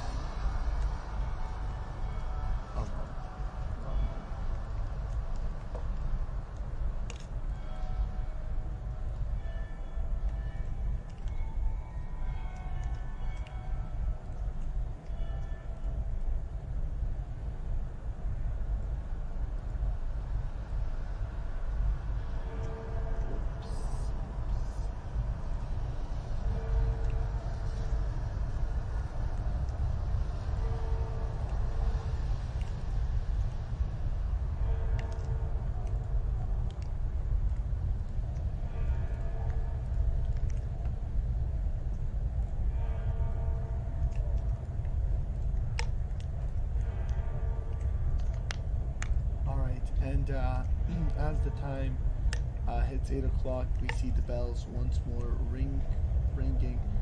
symbolizing that the time has hit the 8 a.m. mark. The curfew for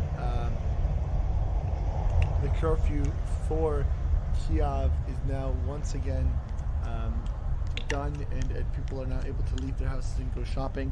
We do have to reiterate the warning that Vladimir Putin gave the president of Russia, warning people to leave Kiev as soon as possible, because they will be heavily bombarding it, and anybody that stays there will be there, and again we'll face the casualties of war. Spiritual says 6 a.m.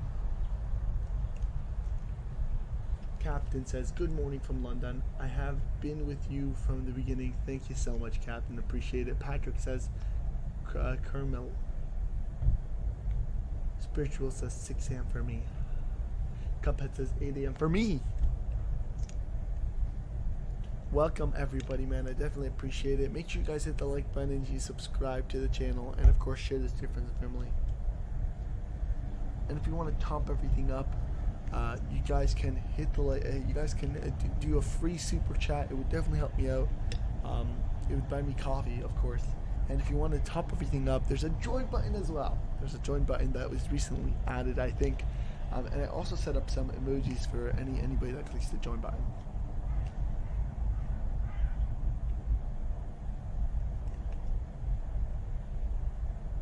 Southside says 12 a.m. for me. Currently 8:02 a.m. Spiritual says 193 likes.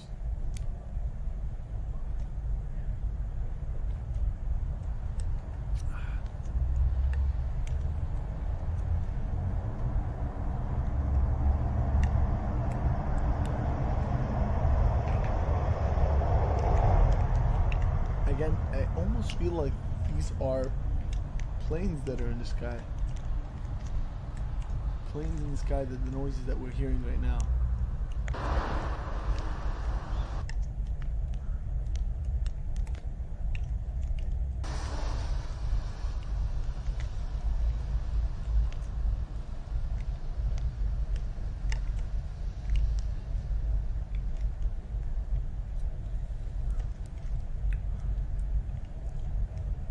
Cuphead says 5 p.m.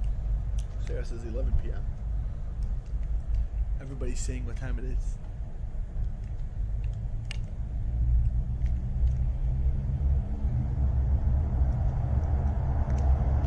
So there is some breaking news that you guys can see.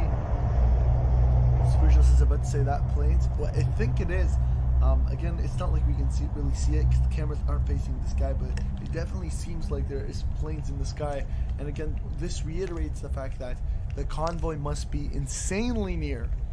That now Ukrainian planes are flying and are basically monitoring the sky of Kiev, the capital of Ukraine. And there is some breaking news that we have here, and of course I'll quickly read it to you guys because I think this is this is a big deal. So first off, we see that President Zelensky says, "Prove you are with us," to Europe, and he basically he's telling them that all to tell Russia that stop and bring your troops back to Russia. I come at this IBAK.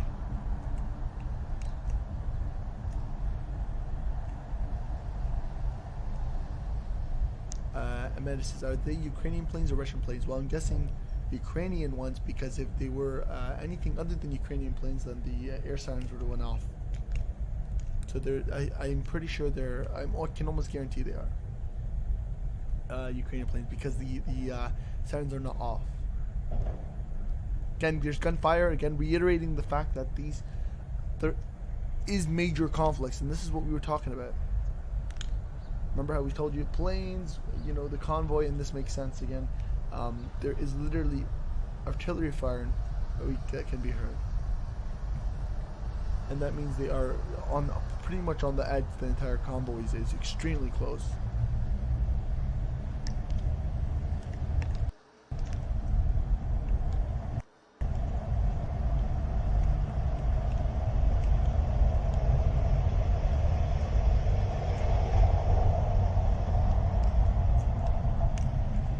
guys, make sure you hit the like button and you subscribe and you share this to your friends and family.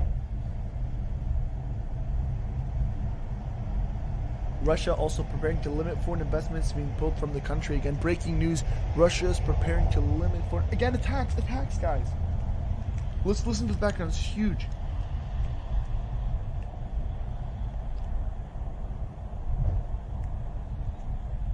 Definitely crazy battles in the background that can be heard.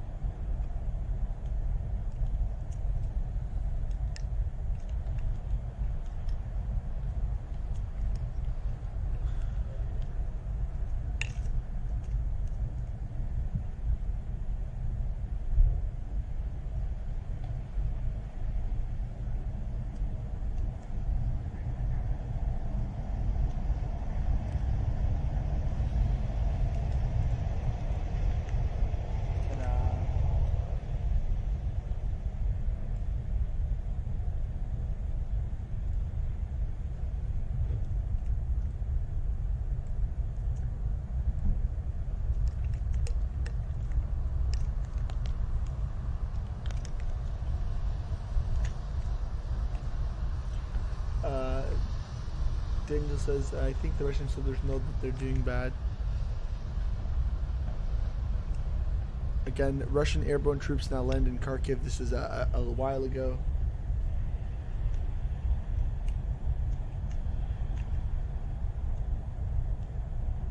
The sound is coming from the one at the bottom right.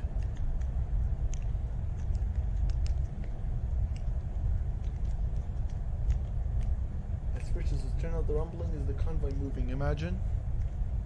That'd be crazy.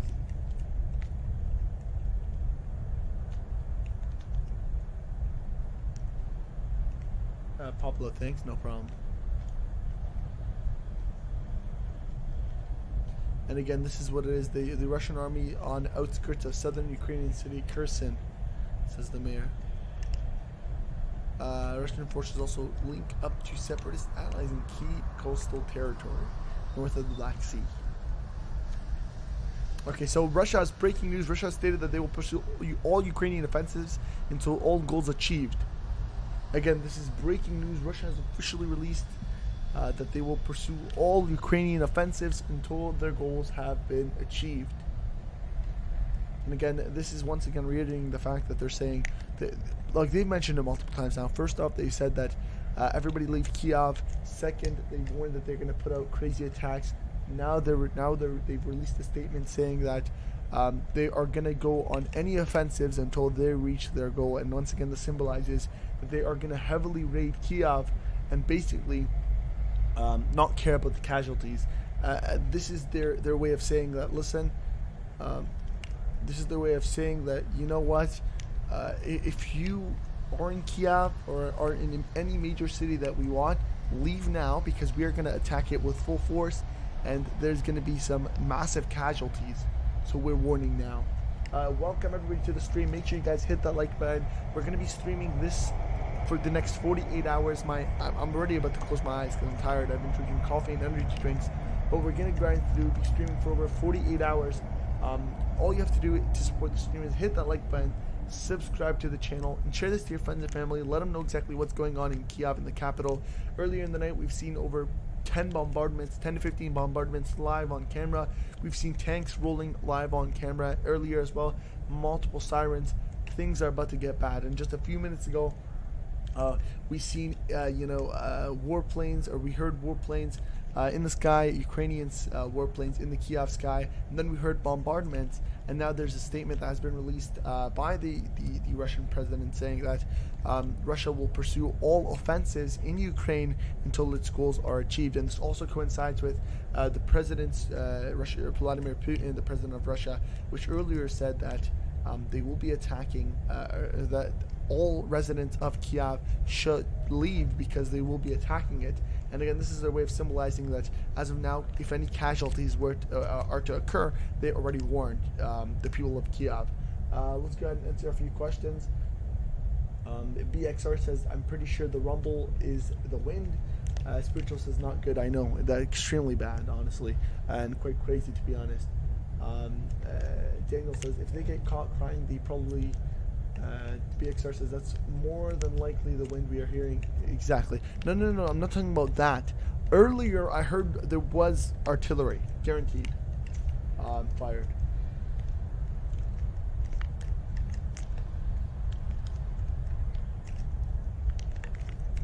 But again, it's been getting quite intense for the last little bit. We've been monitoring on over 8 different cameras, and that has led us to see multiple different bombardments by Russian troops. And again, there's been some unconfirmed reports of 800 vehicles of Russian convoy has been attacked. Now, this is unconfirmed, and it could be, turn out to be different and significantly less.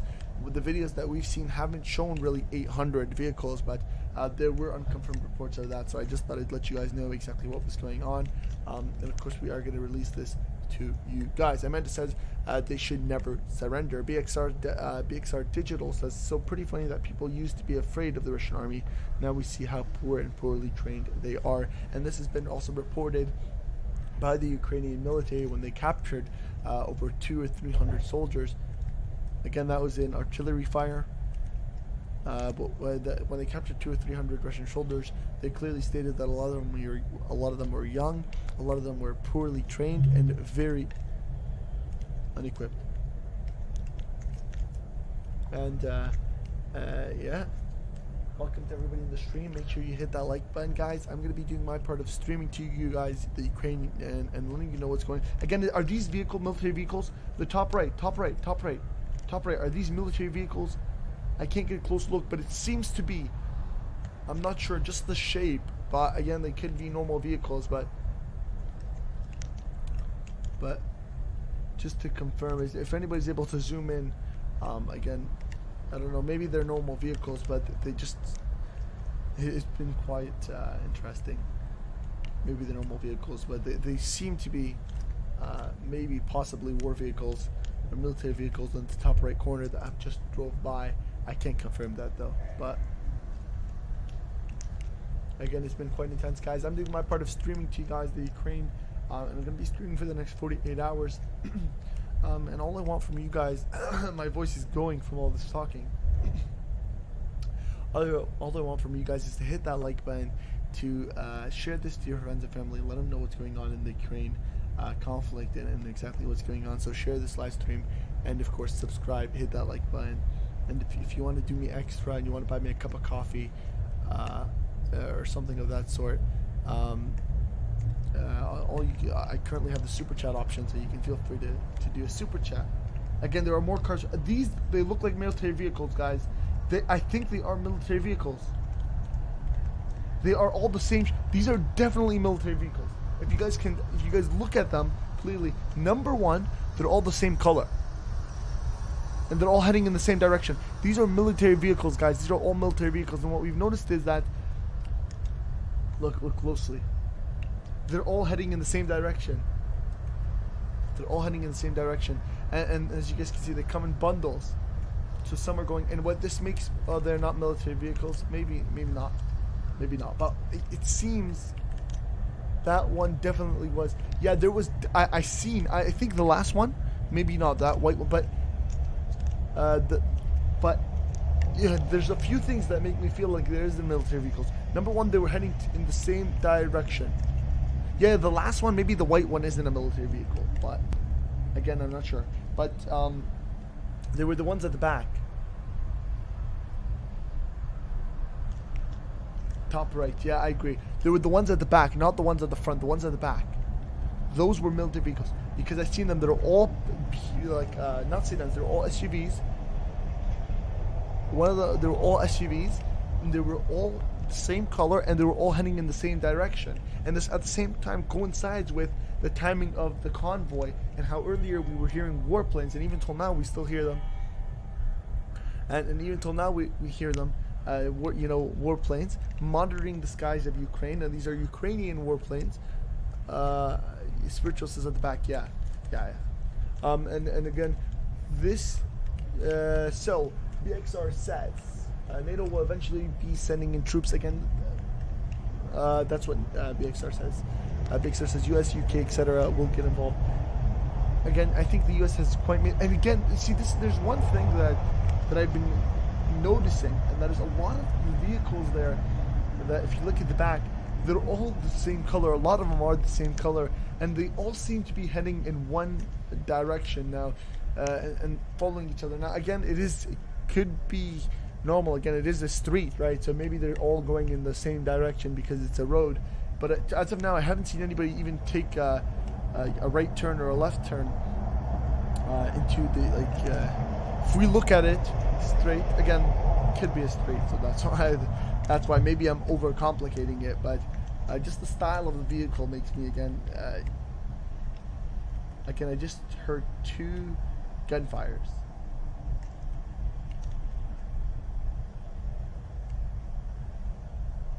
Again, the only thing that makes me once again reaffirm and think that these are military vehicles. Pud says they look like it to me too. BXR, I think you're right. Just waiting to get the troops all ready. Shaw says, BXR, I think they're all okay.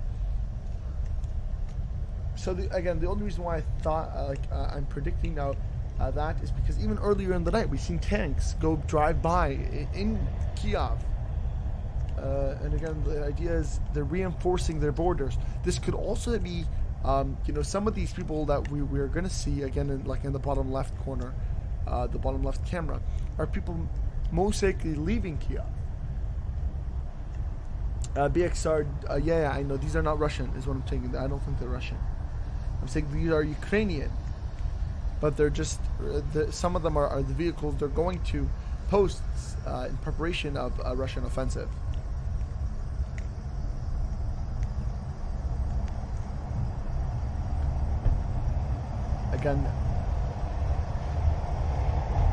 Again, this sounds to me like some airplanes in the sky.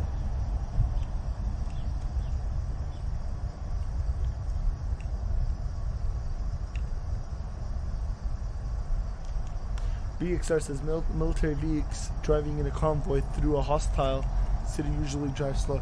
Yeah. See, Kiev is still under Ukrainian control 100%. What I'm saying is, or what my prediction is, that these are going to their posts in preparation for a possible Russian offensive. That's it. Again, nothing is a guarantee, though. I'm just blatantly predicting, kind of connecting the dots. BXR says the Russians will most likely starve the city out. Guys, if you guys can hit the like button, it would definitely help me out. Hit that subscribe button as well. And if you want to be extra, buy me a coffee by that super chat button as well, or click the join button.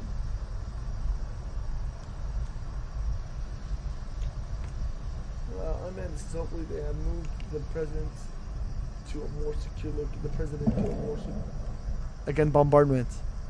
I don't know if you can hear that. Hopefully they have moved. It says hopefully they have moved the president to a more secure location. Capital will be the target. Most definitely, yes. And they have made it clear that Kiev is the target. BXR also says once the city is starving, then the infantry will move in.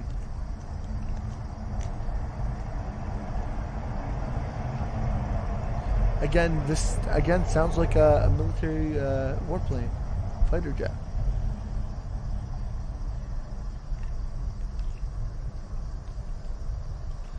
Again, and this is what kind of reinforces my thoughts of this kid. Spiritualist is definitely military vehicles. Yeah. See, this is why.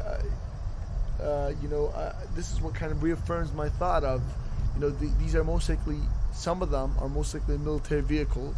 Again, maybe not all of them, but some of them are military vehicles heading to their outpost in preparation, because I do believe the convoy is extremely close to Kiev, if not already there. Spiritual says, definitely, dude sounds like a fighter, exactly. Jagger, Ukrainian military, not Russian. Yeah, exactly. That's what I was saying, Ukrainian military.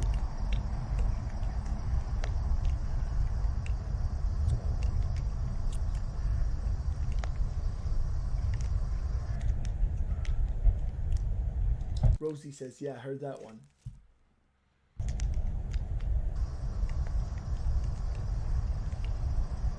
By the way, guys, just going over earlier in the day breaking news. A few minutes ago, we got the president of Russia, Vladimir Putin clearly saying it loud and clear that Russia will pull out any and all offensives it decides on to reach its goals in Ukraine. And again, this reaffirms the idea that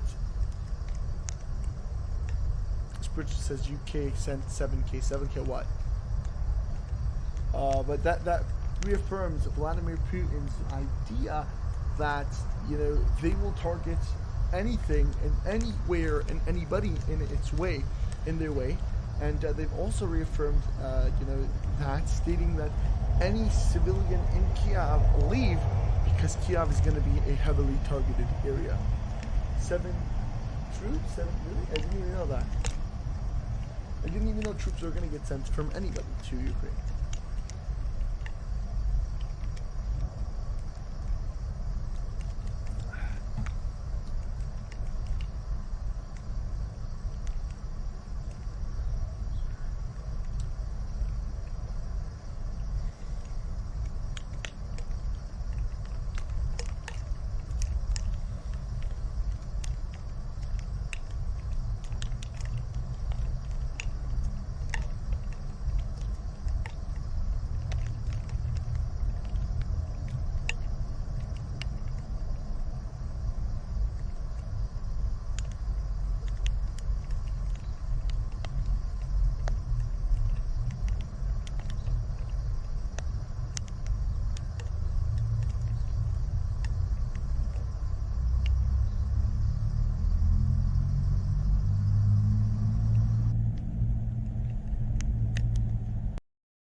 And the sanctions have begun. We've seen almost a tit for tat style.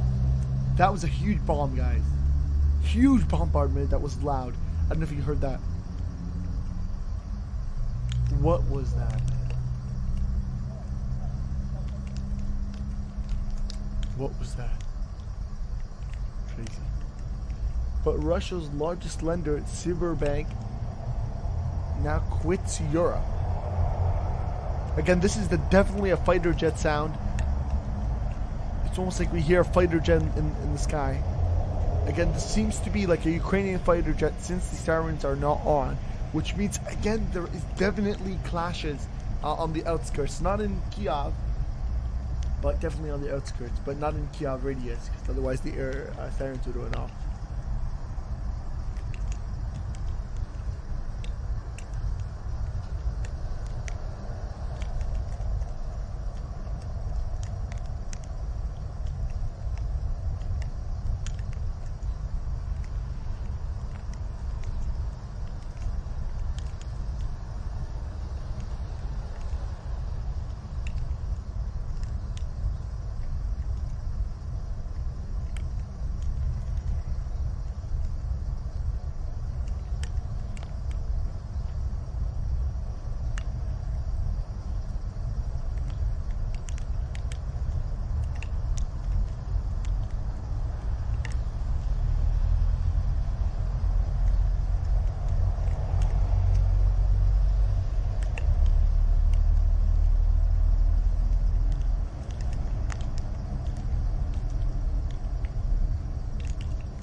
Russian or more Ukrainian warplanes in the sky of the capital of Ukraine, Kiev.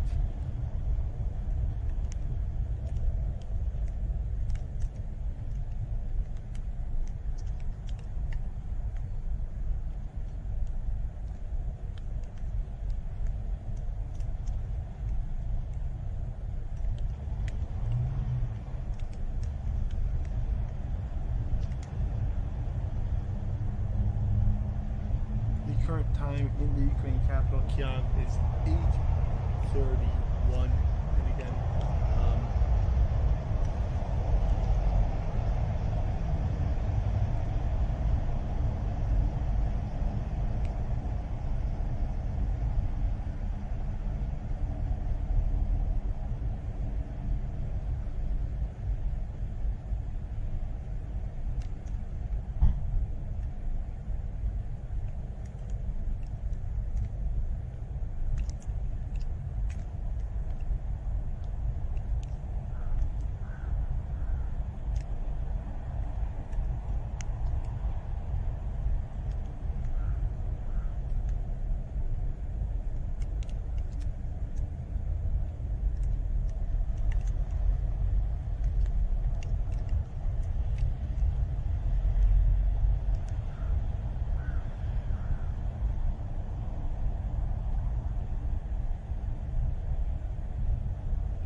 Hello. yeah, Can you hear me okay? yes, the audio should be fine. Okay, great. So, again, you guys are seeing live images right now from Kiev, and where it sits at 8:30 a.m. The curfew was just lifted about a half hour ago. As you probably seen throughout the night, we've had explosions, various explosions throughout the capital, and some bombardment by the Russian forces on the capital as the Russian forces surround the capital, and as reinforcements begin to come in from the convoy, the 40 to 60 mile long convoy that's set to join the fight against the capital of Ukraine, Kiev. So again, there were reports of 9 killed in an airstrike from late last night, and reports that the intelligence building, everybody around the intelligence building in the capital, asked to evacuate by Russian forces, likely an indication that will be a strike. There were early news as well of airstrikes, Ukrainian airstrike against part of the convoy set to join the fight in Kiev. No confirmed reports, although unofficial reports claim that there were 800 military vehicles and gear destroyed in that Ukrainian airstrike. We have not been able to verify any of that yet. But a bit of a quiet these early hours of the morning in Kiev, and a bit of a tense wait as we await the developments on the ground. Kharkiv, the second largest city, was also bombarded very heavily last night, as Russian forces claim to have to be in advancing quite well in that city. Yeah, I also want to go back and announce some of the breaking news that was earlier, and that is that President Vladimir Putin, the president of Ukraine, went ahead and stated that Russia will pull out any offensive on Ukraine to reach its goals, and again that it will not back down until those goals have been reached. So that's some breaking news once again, going back and coordinating with what he had previously stated about Kiev, stating that everybody to leave Kiev, any civilian to leave Kiev, because there will be heavy bombardments. So we've been seeing that over pretty much the entire night.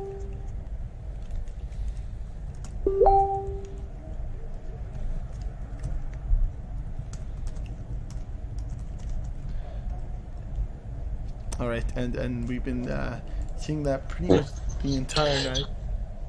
So yeah, as you guys can see, some live images from the capital of Ukraine, Kiev, the capital that's been surrounded by Russian troops, and that is awaiting the full-on Russian offensive.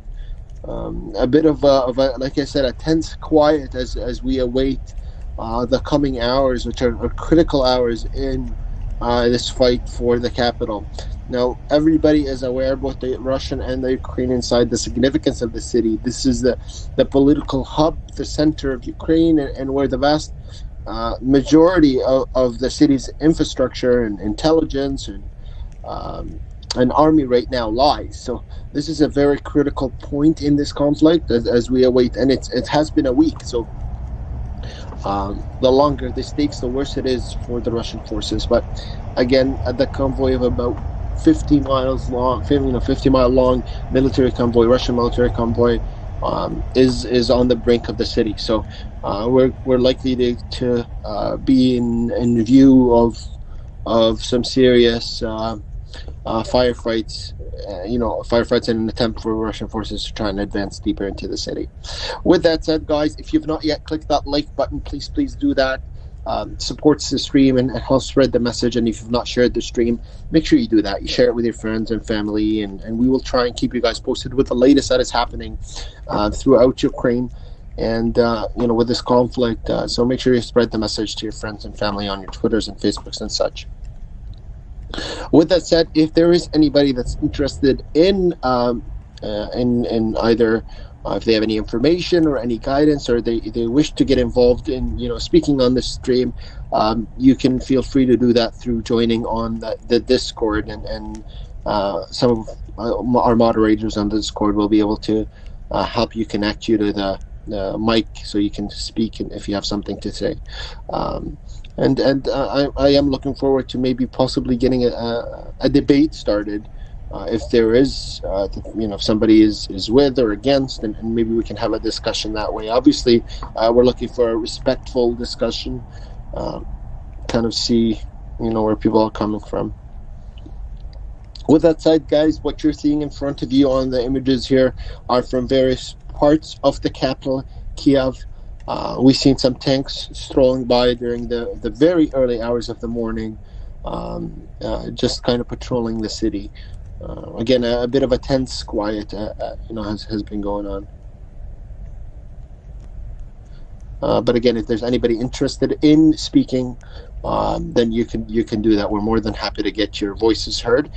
Just you can join in through the Discord. I believe the link for the Discord is in the description. Is that right?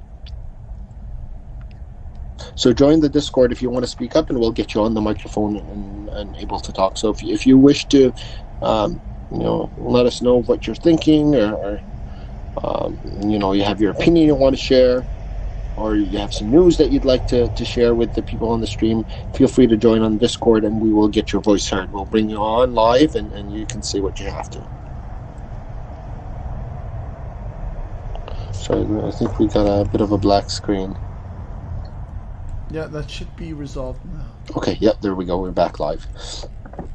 So, guys, again, you're seeing live images from Kiev. It's 8:40 right now, approximately, in Kiev as we await, like I said, the tense hours of this morning.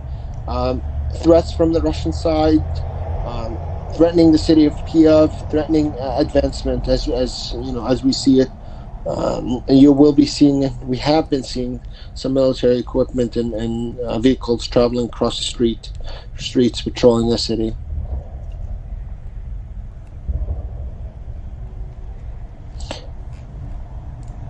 BXR says that's the link. Spiros says I'd call, but way too early for me. Right now, family's still asleep. I understand, no problem. Excuse me. Uncanny Ricardo says, I don't give about no command agency.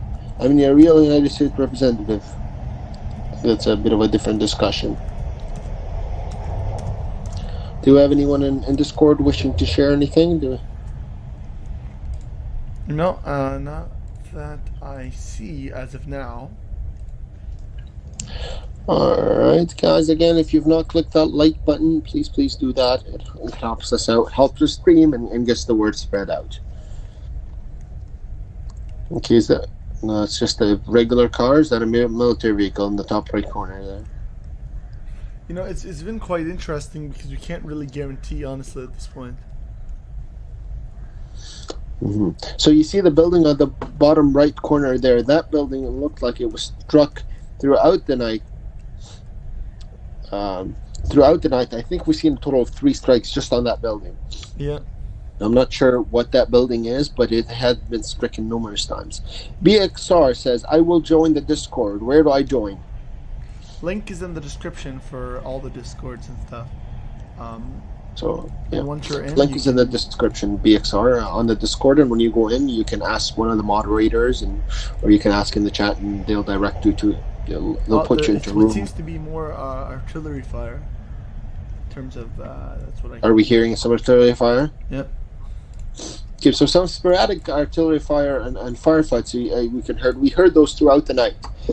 Some artillery fire, and I think throughout the night, in the first 45 minutes of the stream, we had about 7 strikes already. So, like I said, BXR, once you get into the Discord, they'll be able to, and if you message, they'll direct you into a room where you'll be able to join and speak and get connected to the live stream. Go ahead and join there's a stream room, I think, if you'd like to join that. There is a stream room available. Okay, so yeah, you join the streamer, and then we'll be able to put you on audio. Or the lounge room, yeah, and then we'll be able to shift you. And again, I'm very interested in getting a discussion going, even an audio discussion on the live stream. If there is anybody that has a different opinion, where we'll hear what you have to say, and as long as it's a respectful conversation. Spiritual says, "Yeah, let him just contact the president."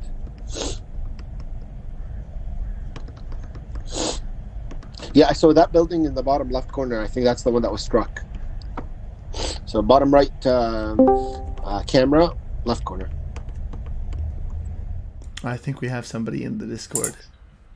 Okay. Hello? Hey, how's it going, man? Hey, doing pretty good. Okay, let's get the audio working a little bit better. Maybe get directly sound from the computer. Let's get the audio working directly from computer for the Discord. That way we can hear him better.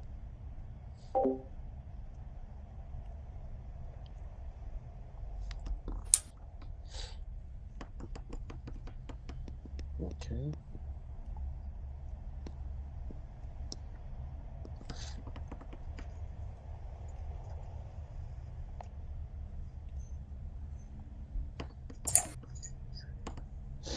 So just bear with us, guys. Again, for those of you that are joining new, you have some live images right now from Kiev, the capital of Ukraine. As we await, the tense moments of this morning, and anticipation of advancement in this offensive by Russian forces towards the capital of Ukraine, Kiev. We have one of our...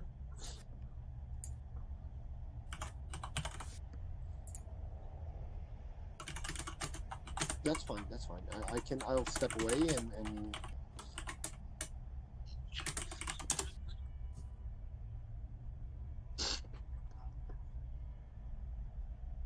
That's fine. I'll step aside.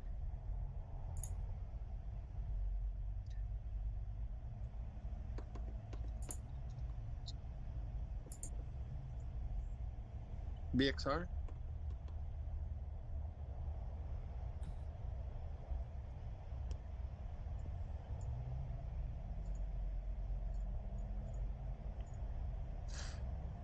Okay, so this is the way it's gonna work, guys. Yeah, can you hear me? Yes, yeah, okay. So the only difference is gonna be a bit delayed.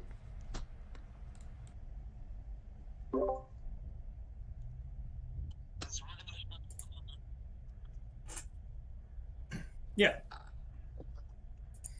Okay, that's cool. Yeah, that's cool.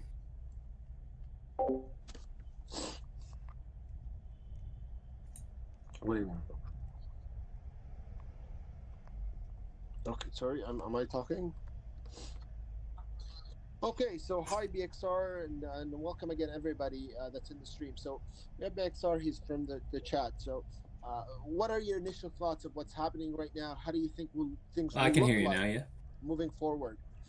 Over the next couple of hours as we hear about this convoy approaching the capital.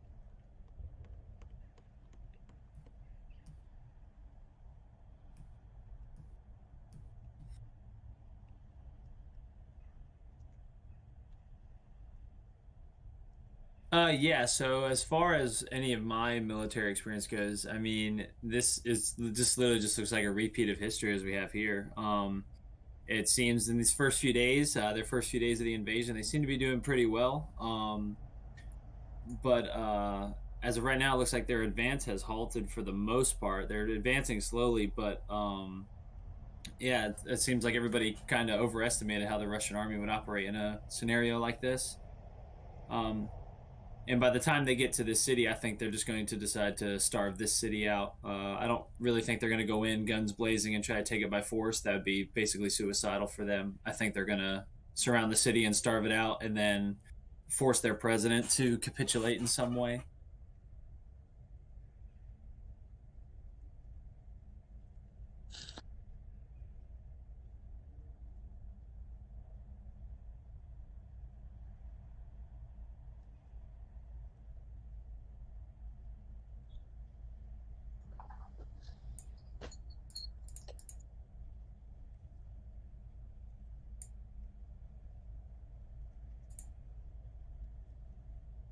Yeah, so again, this is definitely something that has been consistently debated, to be honest. Whether it's going to be a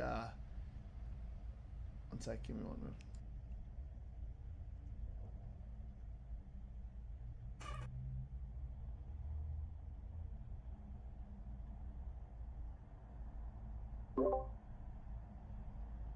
Yeah, I can. Okay, good. So, do you think it's to the advantage of the Russian army, though, to be on the outskirts of Kiev for that long, especially with the sanctions? Like every single day that the Russia stays in this war, they're suffering significantly financially through all the sanctions globally. You think they can stand off and wait and try to starve out Kiev? Advantageous, possibly. They could be currently setting up defensive positions in case the Ukrainians try to counterattack and take any land back that they may have already lost. So far from the Ukrainian military, we've seen mostly a defensive campaign. We haven't seen too much offensive capabilities of the Ukrainian military at this point. We haven't really seen them take back any major land that they've lost. I haven't heard any reports of any sort of night behind enemy lines operations like sabotage or anything like that. And the Ukrainian military isn't even bombing that convoy on the highway, which if you've seen from the satellite photos on TV, it's just a sitting duck right there. So the Ukrainian Air Force may not be in as good shape as we think it is.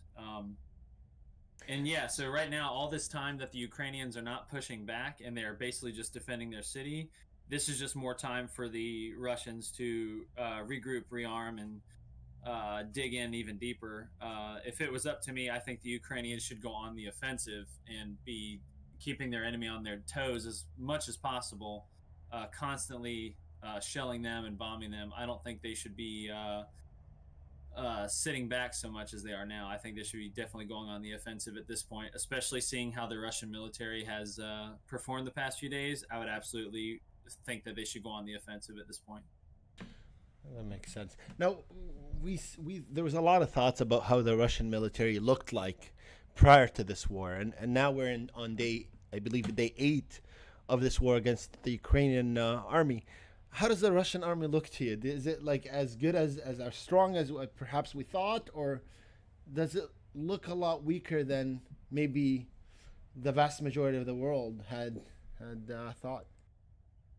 Yeah, it definitely looks weaker than the world had thought, but that could be a multitude of things. That could be if these videos are real of these Russian POWs saying that they were lied to and they thought they were in a training exercise. that could be part of it. If their morale is broken, no matter how well of a trained soldier they are, if their morale is broken, they're not going to want to fight. You could be the best soldier in the world, but if you have no morale, you're not going to want to fight. So in a situation like this, no, they're not performing to what I think the world was. Now, if this was the opposite and somebody was attacking Russia, you may see a different outcome with their military. But I think at this point, they have their morale is so broken, their supply lines are spread so thin, and their command is so decentralized that they're not operating at their fullest capacity at this point. Do you think their mission changed throughout what happened? It felt like at the beginning there was a target of going into Kiev, changing leadership, politically, perhaps the army going in and changing the leadership there, and then backing out quickly into Russia. But that doesn't seem like it's the case now, especially with the threats being made to evacuate these areas, and now targeting media buildings and other infrastructure. Do you think it's changed, or do you think that was from the beginning it's kind of going as planned?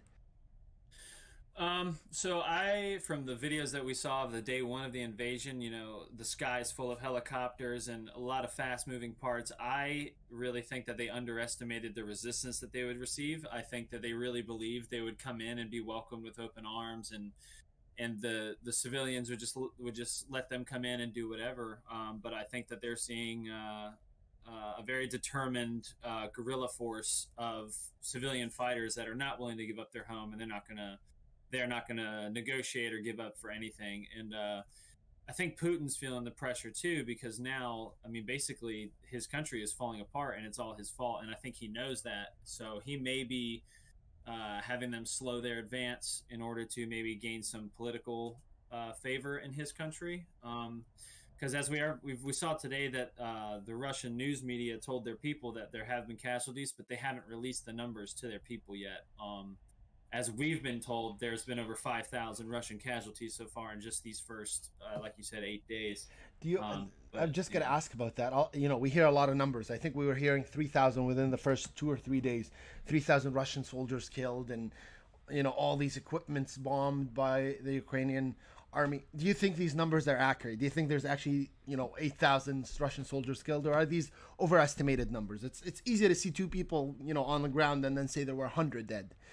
But do you think there's actually as big of a casualty count as we're reading on a lot of the social media outlets and news stations? I would not say that they are accurate to the exact body count. Especially in a war like this, a conventional war between two,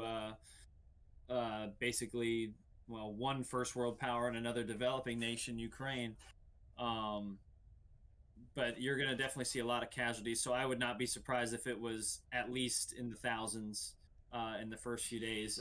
If you just look back at World War II, in 8 hours when the Allies invaded Normandy, it was 3,000 people in a day, and that was just the first day, 3,000. So this is a lot different than a guerrilla war you're going to see in the Middle East, where it's a lot of open country with not a lot of people that live in it. Ukraine is a very densely packed country with lots of cities and villages, and it's not like an open desert where nobody lives, so it's constant fighting. You're going to run into fighters every step of the way. If you look at the Middle East, you'll have highways that are miles and miles long with not a soul in sight. But here, it's people at every turn, and these are some pretty determined people. So I think absolutely these numbers, they might not be accurate, like exactly 8,000 casualties, but I would not be surprised if it was definitely in the thousands, probably close to that number. Makes sense.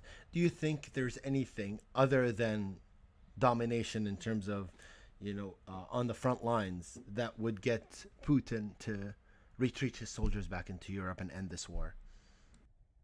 As far as retreat goes, I do not believe so. I believe Putin has invested so much money and so much time into this operation that he either has to fully commit, and he either has to up the assault and completely take over the country, like as in bomb the entire city until they force them to surrender, or if he retreats now, he's going to know that to the world he failed, and even if he retreats now, the economic sanctions are not going to be lifted. So at this point, he has no other choice but to continue this and hopefully get something out of Ukraine. I think he's already accepted the fact that that win or lose, he's going to be seen as the bad guy, and especially if he loses, yeah, he's definitely going to have war crimes to answer for, most definitely. Makes sense. Probably to him seems like if he goes in, at least he'll lose against the world, but maybe have a bit of, his people will have a bit of faith in him, in their military aspect. If he pulls out, he loses the global influence and he loses the Russian population. He got us into a war and all these soldiers killed without anything to back it up. Now, how do you think things will end? And over the next couple of weeks, probably. Do you think it'll end in Russia capturing Kiev and then walking away, changing leadership and walking away? Do you think this will go on as a never-ending battlefield with, Russia trying to invade and keep control over Ukraine? Or yeah, I think it will be both. I think the Russians will take this city of Kiev. I'm not sure how long that would take, but I think that they will eventually take this city, whether they starve it out or they just full-on assault the city. They will take this city. I do not think the Ukrainian people are going to surrender no matter what. So if the Russians do capture this city, it's going to turn into basically their second Vietnam. They had Afghanistan in the 80s, and they couldn't take over the country. Neither could the United States. So now they're going to experience that for the second time. These people are going to fight day in, day out, and especially when it gets into this city, it's going to be some brutal fighting. House-to-house fighting is something that's not easy to do.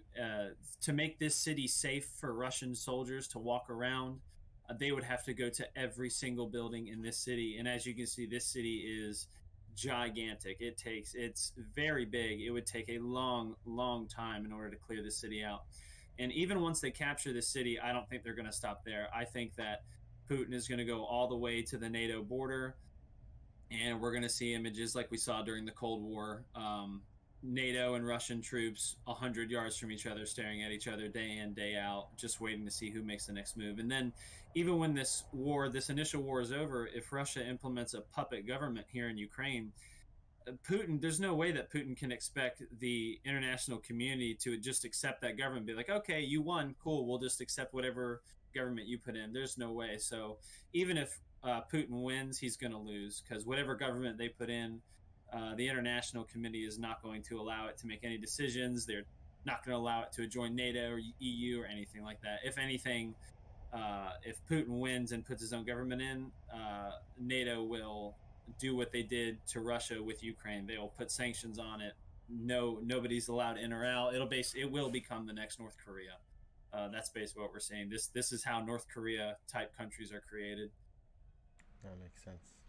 Now, do you think if the leadership in Ukraine step aside and say, you know what, we will comply with Russian demands and whatever is requested of Russia, do you think the Ukrainian people will follow suit and be okay with what they're saying?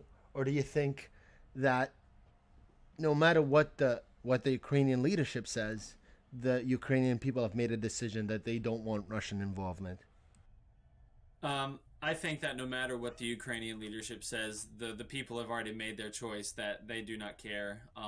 If President Zelensky comes on the news tomorrow and says that they're surrendering, I would be very surprised if the people of Ukraine followed suit. I mean, obviously you would have some people that do, but I would be very surprised if they all just laid down their weapons and gave up. At this point, they've committed too many of their brothers, their sisters, their husbands and wives. There's a lot of anger, so these people they're going to be out for blood.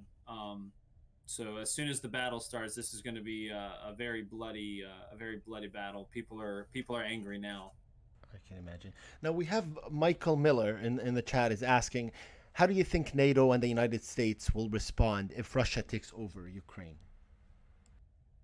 If Russia takes over Ukraine completely, like I said, I think it's going to become the next North Korea. Nobody's going to be allowed in or out. It'll be exactly like the Cold War. I mean, you can look up images of the Cold War where NATO troops and Russian troops are staring at each other all day and all night, just like the North and South Korean border, just staring at each other, waiting to see who makes the next move. I think it will become like that. But in my opinion, I don't think that Russia will stop at Ukraine. I think he may keep going.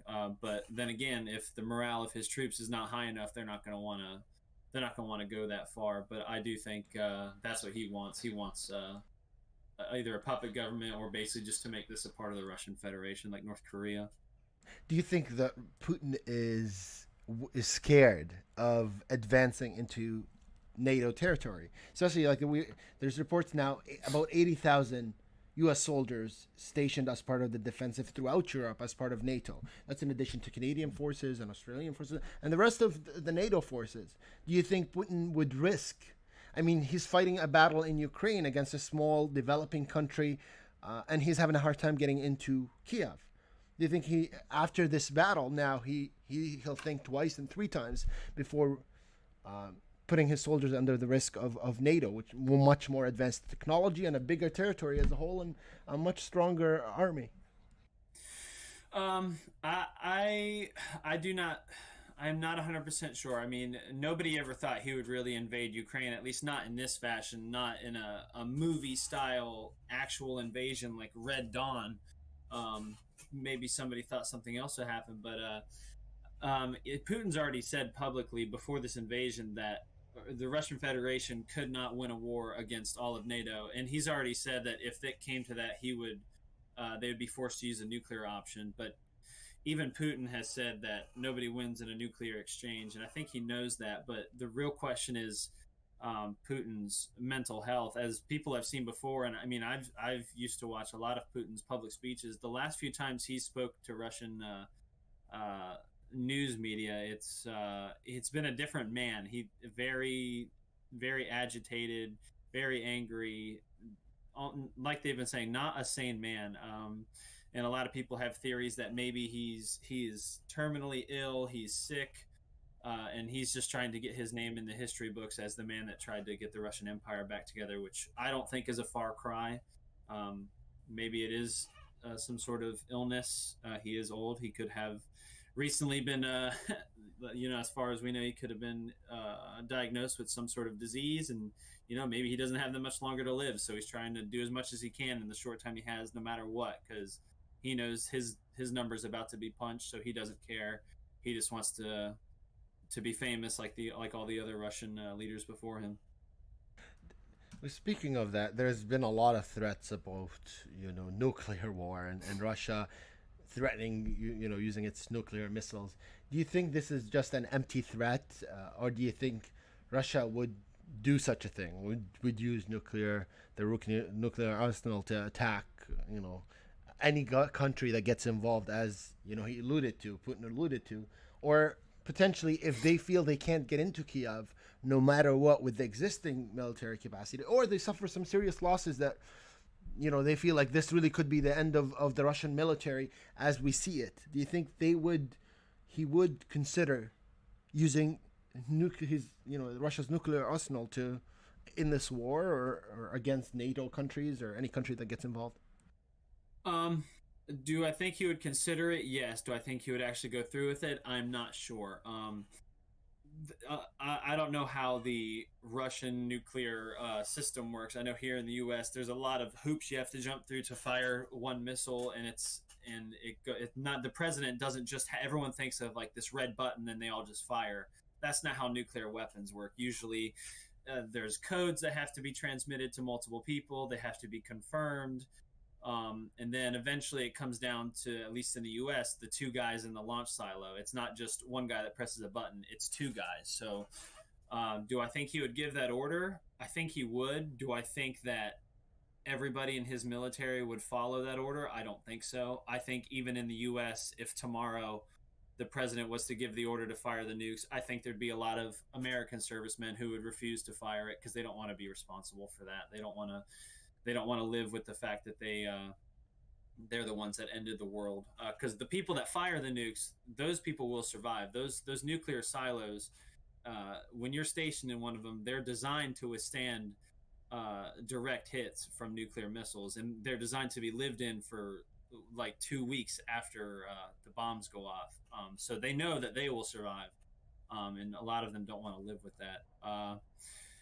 I think that if it came to that and Putin was going to give that order, I think at that point, judging on how at least our media has portrayed it, I believe that his generals would probably overthrow him in some form or fashion, and Putin would no longer be the leader of the Russian Federation. I think the military would take over. Makes sense. Do you now? There's a lot of talk, or we're seeing on media outside of Russia, obviously, about internal problems within Russia. You're hearing about protests and people going out against Putin and arrests and things of that nature. Do you think, first of all, that is significant enough? Do you think it's a large part of the Russian population? And do you think there will be change as a result of that in Russia, politically or within the leadership or such? Do you think that really has any meaning, or is that a small number of people that really will have no impact? I think it will have an impact. I don't know the exact numbers of how many people are in these protests. I've heard they're in the thousands, but I think they will have an impact, even if they don't have an impact on the Kremlin or any Russia or correction, any like Putin and his general staff. I think it will get all those people in the little villages in Russia that don't pay attention to the news, or maybe they don't even have the news.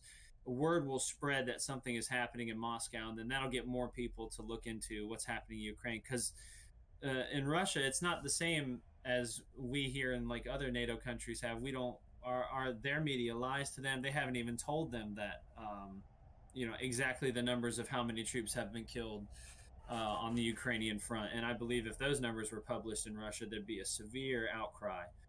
We saw at the United Nations, I think it was yesterday or the day before, the Ukrainian representative held up a text message from a Russian soldier whose mother was trying to send him a package. And he said, "Mom, how are you going to send me a package? I'm in Ukraine." And she had no idea. And then a few hours later, he was dead. So a lot of these people, they don't even know where their sons are. Makes sense. Yeah, it's a really tough situation. I think we see in a lot of images of Ukrainian and even Russian soldiers before the advancement into Kiev. I think things are shifting right now as this gets more global attention. But we've seen, even the nuclear site that was within Ukraine there, it was defended and protected to this day by both Russian soldiers and Ukrainian National Guard. So, and they're working together to defend that site. So it doesn't seem like it's something between, the individual soldiers. It's seemingly clear that it is a leadership decision. But at what point do the soldiers disobey orders? And I think perhaps in Russia that's a big deal, for somebody to disobey. And it sounds like treated very harshly. If they're told just follow orders and you don't need to know why, how, you just need to follow the order, and that's it. Yeah. So as far as it goes, I don't know how the Russian military justice works or any of their laws, but I know here in the United States, all of our soldiers, sailors, airmen, and Marines, we're taught to follow orders without question. But there are some orders that you do question. Anything that would be considered an unlawful order, these kind of things are or morally questionable orders. These are the kind of orders that you could question without having any legal reprehension against you. Now, whether or not a nuclear order would be considered an immoral order, that comes to a different question. To me, I would say that is an immoral order, but it really depends. If my country has not fired the nukes first and another country has, and I'm told to fire the nukes, I would not consider it an immoral order. But if I'm aware that my country is the aggressor, I would consider that an immoral order. I do believe that there are people that would follow that order. but I also believe that there are people that wouldn't. Either way, if that order comes down from top, somebody will follow the order. Somebody will fire it. The good thing is that most modern, I don't know how it is in Russia, but I know that most American missiles, ICBMs, can be detonated mid-flight. So if that order does come and then it's rescinded, it can be brought back. I'm not sure how that works in Russia, however. I don't know if they have that ability or not. I'll end with this. So, do you think there's anything that could get the world involved in a military form in Ukraine in support of the Ukrainian army or the people of Ukraine? Do you think there's anything, a trigger that would trigger involvement either by the United States or global or NATO or whoever to get involved before Russia tries to advance into any other countries? They're likely to get involved if they go into like NATO territory. But in Ukraine, if Russia stays in Ukraine, do you think anything can trigger involvement on a military front, personnel specifically, into Ukraine to support the Ukrainian army? Or do you think that is a definite no, that will never happen? As far as not going into any NATO countries, I believe that there's a few things that I think could. It could be anything from, the U.S. president has already said that he would consider cyber attacks on any of the NATO countries or the United States as an act of war, and he said himself that would trigger the Article 5. So Russia doesn't even have to go past Ukraine. If they just take over Ukraine and then start committing cyber attacks, that would activate Article 5. I also believe that because we haven't heard it yet, but I believe that if large numbers of the Ukrainian people or President Zelensky were to directly ask for NATO troops to come help, American troops, British troops, if he directly asked and pleaded, I do believe that NATO would accept that call, just like we saw with the first Gulf War when the Kuwaiti leader begged the United States to help, and then we got involved because he asked for help. America has usually been one of those countries that when people ask for help, especially when they're begging for it, that kind of stuff, America usually will respond. It's hard to believe that would be the scenario, just because Ukraine has now waived visa requirements for anybody from anywhere in the world that wants to come in to join the fight against Russia. They're allowing people that are in jail that have combat experience out of jail in order to fight the Russian army. And there's been numerous calls. Even at the beginning, President Zelensky was saying that, we're really disappointed in France because they said they would support us in this war and bring, and they didn't. And in Europe, that they would support them and they didn't. So it's hard to imagine that, not see that as a call for support. And I think even at the beginning, when he stated that no one is on the ground helping us right now. We're fighting this on our own. It's hard to see that as not a call for support, or or even go ahead. Sorry. Yeah. I see what you mean. Even today, I think it was either today or yesterday, if you saw when Boris Johnson, this was on Sky News, when Boris Johnson went, I believe I can't remember what country he was in, but he went to a press briefing, and a Ukrainian reporter, she got up and started directly asking him, why do you want to go to Warsaw? Why don't you go to Kiev? Why are you here? Why are Putin's children, why are they safe? Why have all these oligarchs not been, why have their assets not been seized? And I think that was and I think that those kind of cries, those are cries for help. When she said you're not doing enough, I really do think that she wants NATO troops involved. But as far as the language goes, NATO would never consider that unless directly asked. We would like you to send in troops.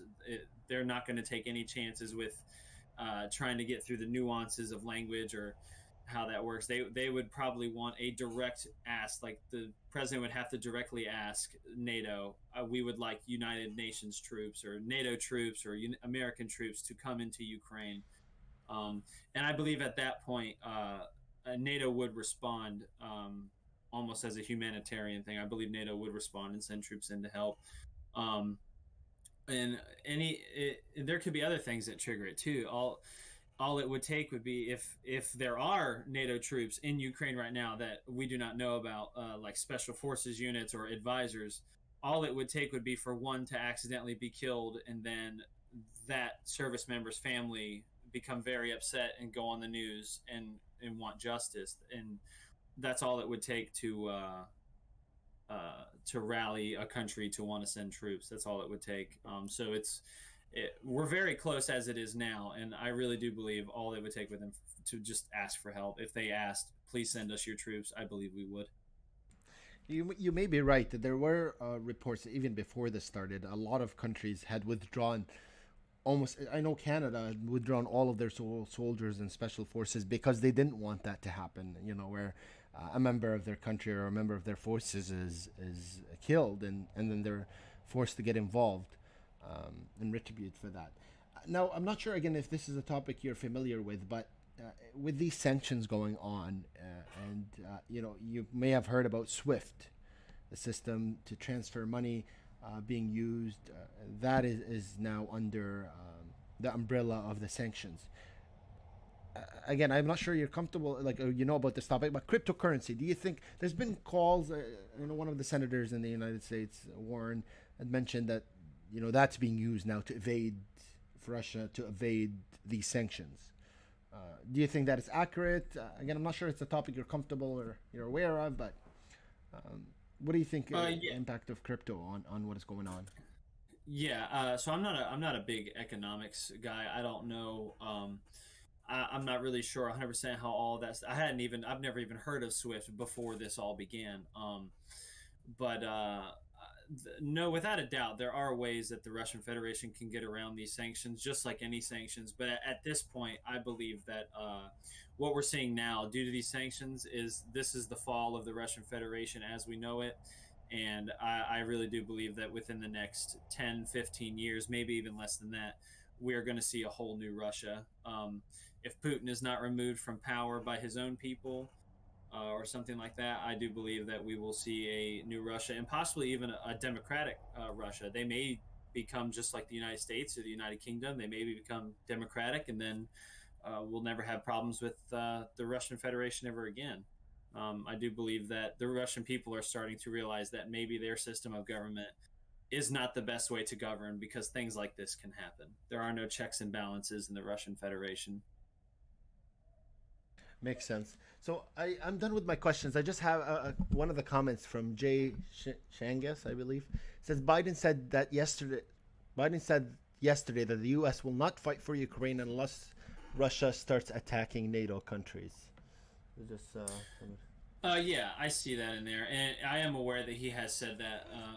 But it's a lot different when someone, if President Zelensky was to directly message his message towards Biden and basically beg for his life, please, President Biden, we need your help. It would take a lot of restraint, or I would even call it cold-heartedness to reject that kind of plea for help. I really do. I think. Do you think that the American people are with U.S. military involvement in this war? I think this is a question. This maybe reminds American citizens of Afghanistan and Iraq and what they've lost there, and perhaps even the economic impact of those wars and involvement by the U.S. Army. Do you think the American people are with what Biden is doing right now and kind of stepping back and just supplying Ukraine with aid? Or do you think the American people want, U.S. forces on the ground and potentially getting the United States involved in a full-on war with Russia? I do think at this point the American people are pretty comfortable where we are putting sanctions in. But as you know, the United States is the land of many nations. There are people. The America is made up of not just one type of people, but from all people.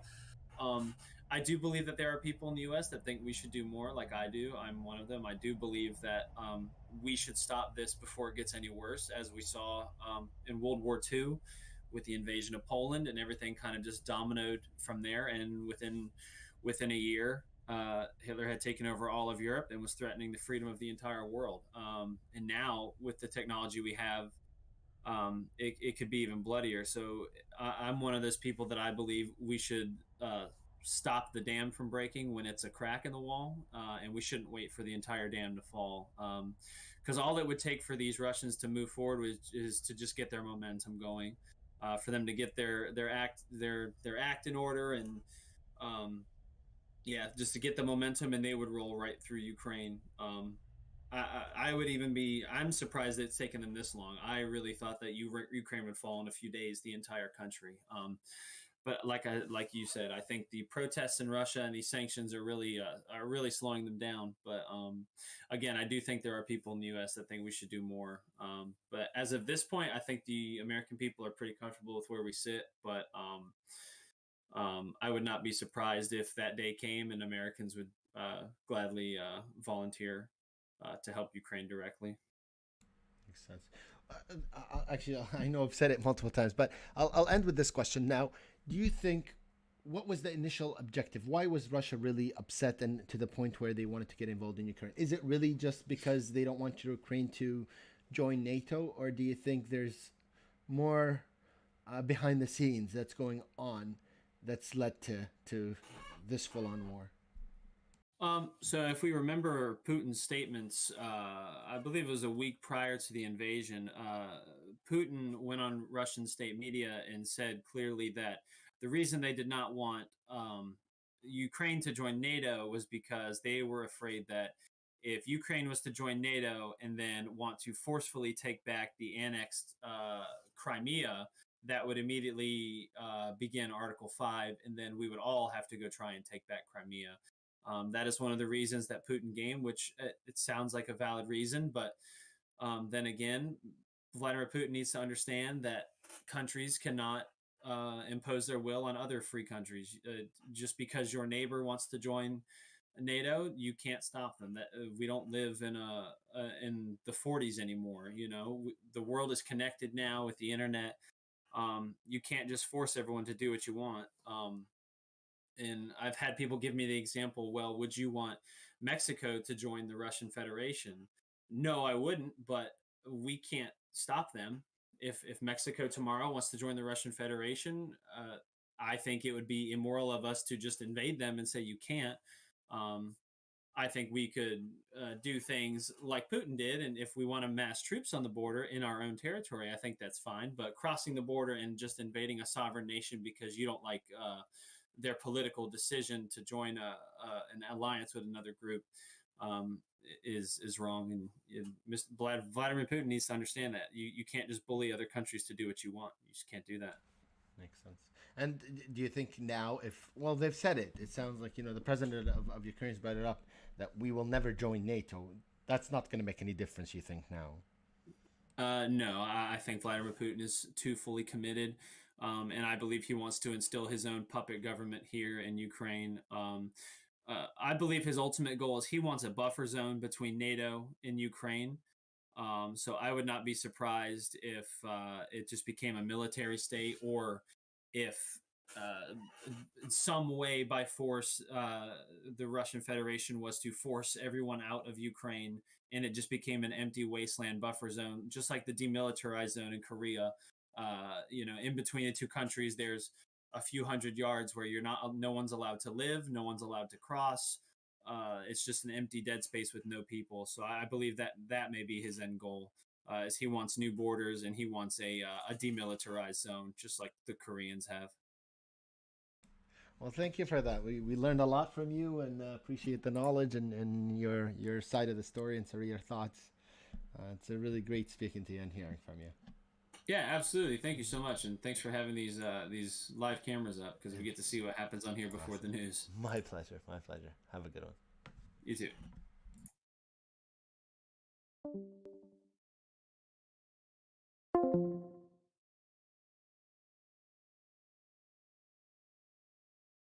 So really interesting to see the perspective of somebody on what they view of what is going on the ground. As I said, guys, you're seeing live images right now from Kiev, the capital of Ukraine. while we await what will happen on the ground. And the situation in Ukraine and in Kiev specifically is volatile, and every day things can change. Every minute, in fact, things can change. We're awaiting a convoy of 50-mile long convoy of Russian troops advancing towards Kiev. What happens on their way and how they approach and whether they do move forward and get into Kiev, or they just stay and try to surround the city and do something else, we're yet to find out. So it's really nice getting more than one perspective.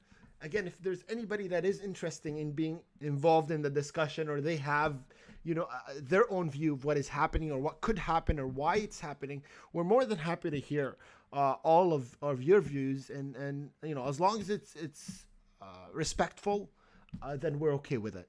And if you wish to do that, then just the link for the Discord is in the description. So feel free to join in the Discord, and we will get you on audio. Like I said, the only condition is that it remains, within a respectful realm, and happy to have a discussion. I'm even happy to have a debate. If, there's two people that have opposite views, that's okay. We'll have a debate and a discussion, again, within a respectful realm. As far as like I said, things on the ground, it is a pretty quiet couple of, last hours. So has been pretty quiet on in Kiev and in, on the cameras. Not too many strikes as we can see in here. But still lots that's going on right now, and lots that we're waiting to find out about. And I think the next 24 to 48 hours are going to be the most critical.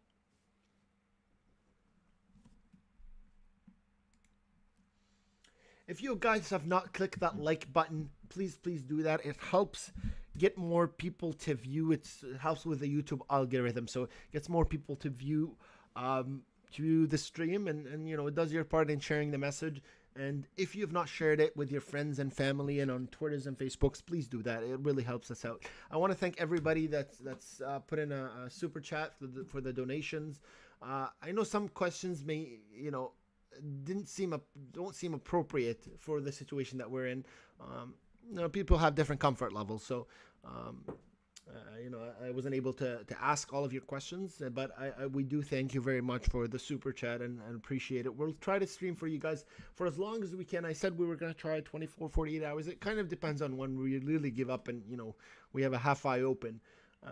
So we appreciate that and the support. I think we've been streaming for about 8 hours now, so great.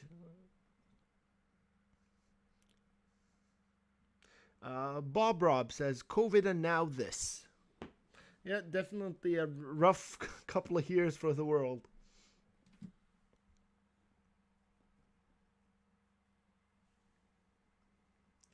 Bob Rob also says, those sanctions will hurt us, normal people everywhere. Absolutely, and the price, Russia and Ukraine are both high exporters of wheat, so we're talking flour. And with these wars, there's almost no export of wheat at all. And plus gas prices, right? You've seen Russia bomb a gas pipeline, different gas tankers, so the price of fuel is being affected. So the average person everywhere, I know we seem to focus that, Russia is being hurt by these sanctions. Absolutely they are, and perhaps more than other countries, but that doesn't negate the fact that, the whole world is suffering, and the prices of a lot of everyday things are going up as a result of this war. So it's not one person. Jay Chinga says, I really believe it will be interesting to see what happens within this month of March. It is for sure with this month.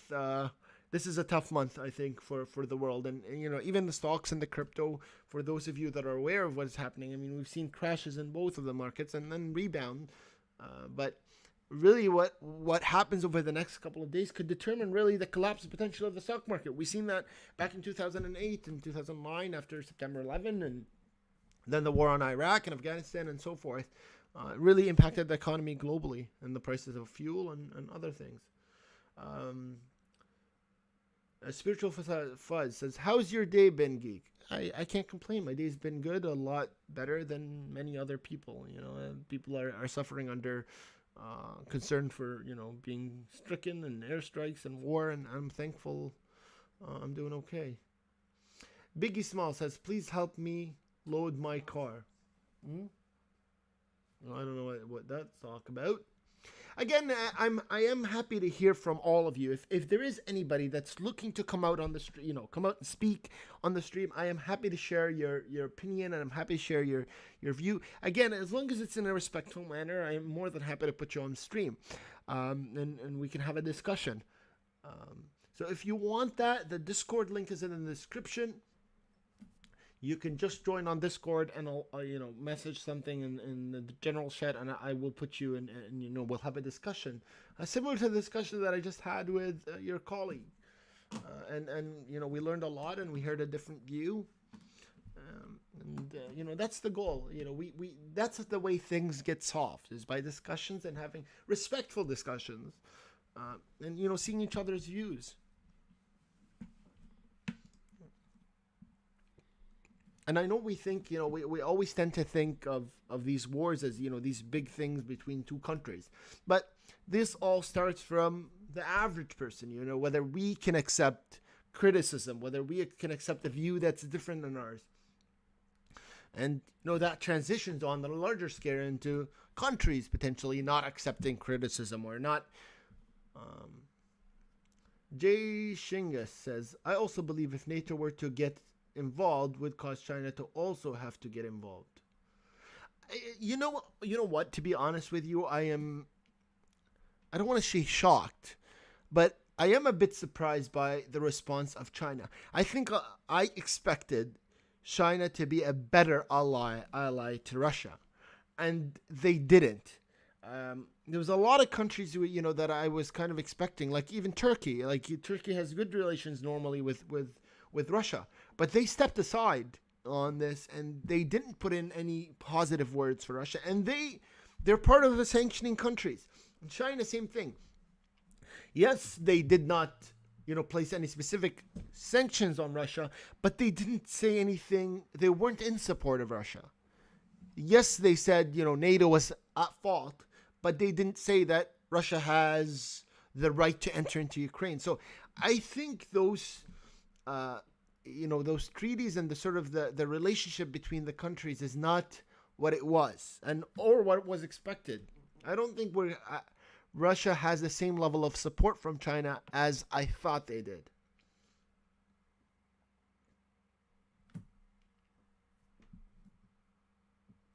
But I do think that if NATO were to get involved, that Russia's targets would change, and I think there's too much on the line for Europe and too much on the line for the United States to risk it. I think if they are going to get involved, they're going to get involved, I want to call it under the table, by supplying the Ukrainians with weaponry and support that they can fight this war and attempt to win it, and training. And I don't think Ukraine lacks people. I think they lack training, and they lack perhaps technology, military technology. So if they're provided with those two things, you don't need to put troops on the ground and potentially have Putin go crazy and start targeting. I mean, the U.S. has military bases across all of Europe and the Middle East as well. So I'm sure that, U.S. leadership has concern for those troops as well. So it's a very destabilizing situation to see Russia start to just self-destruct, and in the process destruct any target around it. And I think that's perhaps the fear.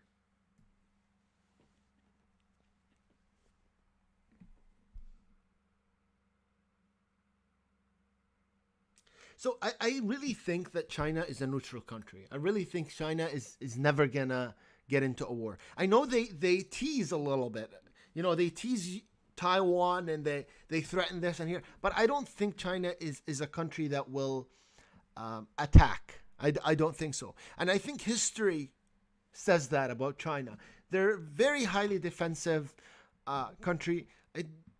They're not really an aggressive country as a whole. I think they may make threats, but I don't think they will get into war with Taiwan. I don't think they will get into war for the sake of Russia. And I don't think Russia really has anything to give to China especially now, with it looking as weak as it is. Maybe Russia has some amazing military force hidden. But I think if it did, this would have been the time, not just because, to take over Ukraine, but this would have been the time to show the world that, look, we aren't a country to play around with. But this has shown Russia to be weak, that, don't rely on Russia. The type of military gear, and I don't know, again, I have zero military experience, but I mean, I'm seeing tanks that look like they're from like World War I. I'm seeing like they're pulling what are they called? I mean, the artillery they have. Again, I'm not sure if this is just really how they look like now, and they still looking like that, but they do look outdated, and I'm not sure if I just don't know what a tank really looks like, what an advanced tank looks like, or these are really outdated equipment. And is this because they weren't expecting a big war and they thought, we'll use all our outdated equipment and just throw it out after? Or this is really all they have?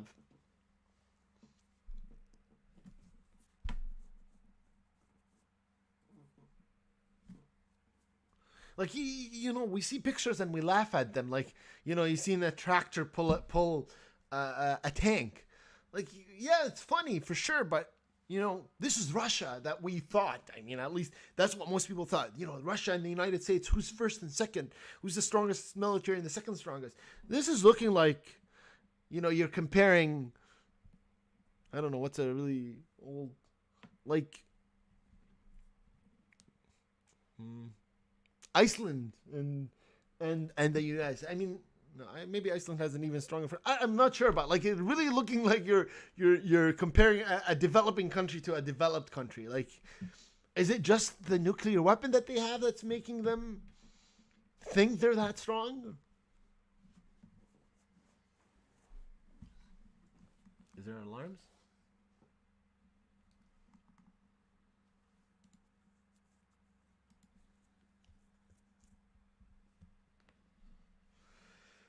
Guys, if you hear stuff in the background, it's hard for me to listen and talk. So if you hear anything, sirens or anything, just let me know and I'll stop so you guys can hear what's going on the ground. Because that's the most important. And if you have not clicked the like button, please do that.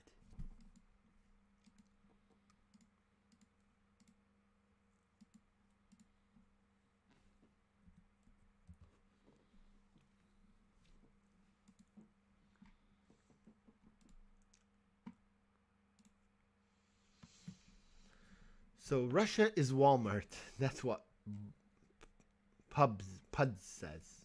You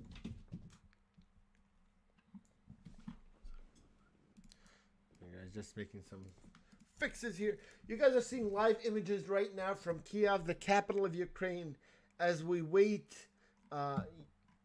Russia has up to 7 miles of military convoys lined up. If Ukraine had drones with missiles, it would be really a hard hit for Russia. Akira says, yes, there's silence going off. Okay, well, my apologies. I didn't hear them. I'll stop and have you guys listen to them. Oh my god, yeah.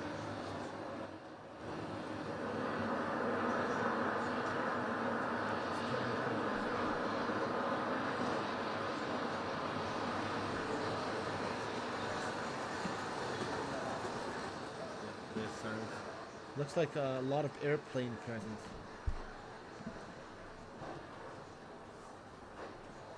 Okay, guys, so I'm going to step aside, but we're going to keep the live running, and Geek News is going to take over for some time. Thank you guys for being in the stream. Geek, why is the Russian mainly attacking at night, do you think? So I think the cover of the night is obviously a huge advantage, particularly to a military that has the right night gear, right? You know, that where they can see at night. And the hope is that, Ukraine has a lot of people that are just been, they give them a weapon or AK or whatever they give them, and they tell them go fight, right? A lot of these people on the streets. So they don't have night goggles or any of that, equipment. So Russia, potentially, and I'm not sure if that is the case, has a higher position, are stronger at night. compared to Russian forces. So they can try to sneak in or advance in places where the Ukrainian army is not able to see them. So I assume that is where, that is why they try and move at night. Guys, if you've not clicked that like button, please do that. I'm going to step aside for a little bit. Like I said, Geek News, he's going to be here as well. So I'm just going to step aside. And we're going to keep giving you live footage from Kiev and Ukraine and giving you guys the latest updates. Again, please continue to click that like button if you haven't done so. And make sure you share this stream with your friends and family on Twitters and Facebooks. And if you want to be a super supporter and you want to donate to us and the stream, you can do that through the super chat option. And we appreciate everything from you guys. Nice meeting all of you.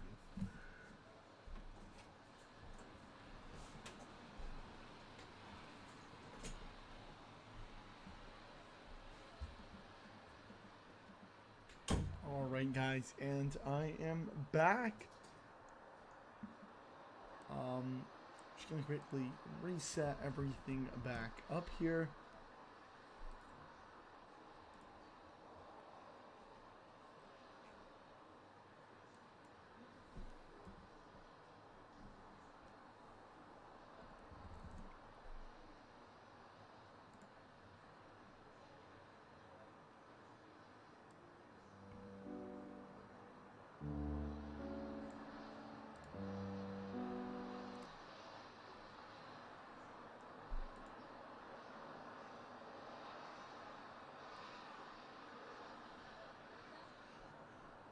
Spiritual says, I'll donate payday. Man, it's fine. Thank you.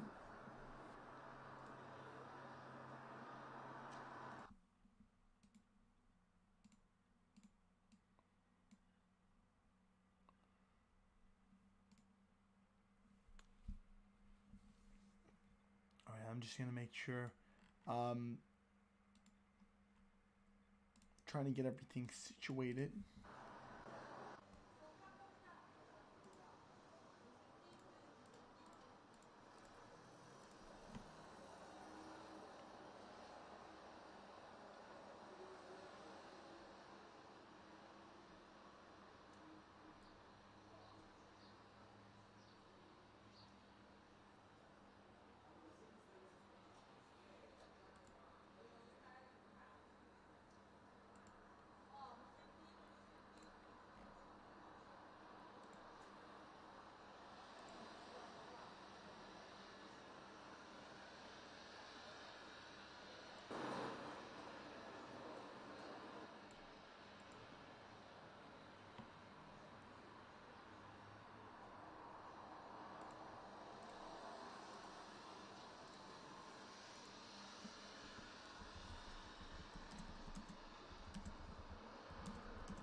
All right, guys. So just a quick.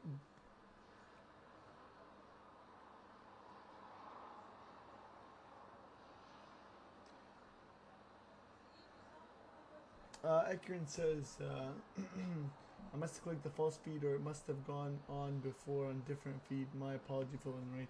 I don't like spreading misinformation, so I don't want to spread it on accident. Yeah, I was just looking back, and to me, it doesn't seem like any sirens went off. But again, it's fine. Thanks for letting us know. We did do a quick check, so again, it really never hurts to double check.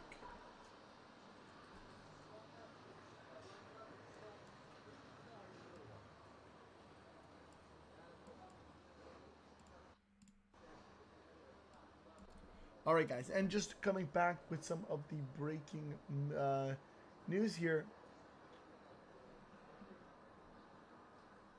Let me quickly go to that.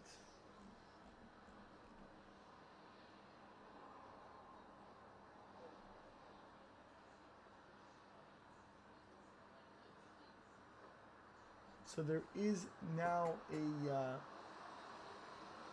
Russian limit. So basically Russia is enforcing a rule where if you are leaving Russia you're only allowed to leave with a maximum of $10,000, and this is a way to kind of sanction people to not leave the Russian Federation. Now, Germany has also released an article or a statement saying they are prepared if Russia stops exporting gas. At least 21 people have been killed in the last 24 hours, with over 112 wounded in the shelling on Kharkiv, the second largest city in the Ukrainian capital, or in the Ukrainian country.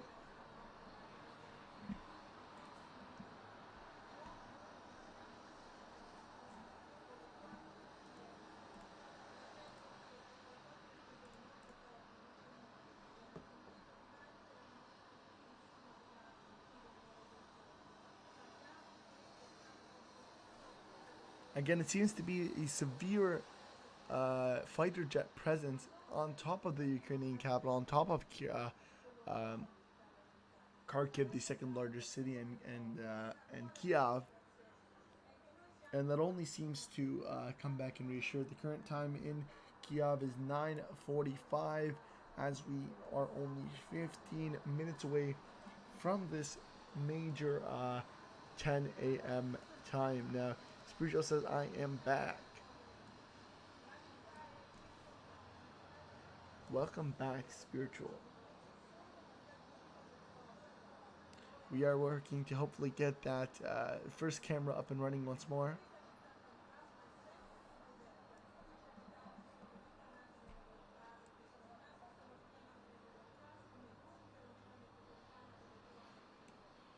I'm back. Spiritual says must be Ukrainian jet. Yeah, that's what it most likely is. As Sirens have now not been one off.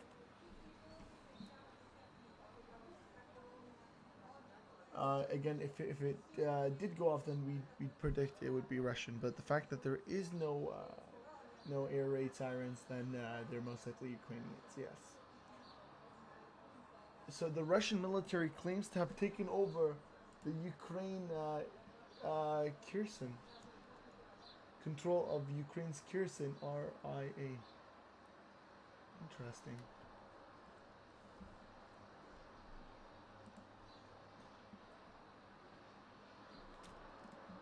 Welcome, Elijah Chandler. How you doing? Welcome. Again, guys, back with some of the latest news again.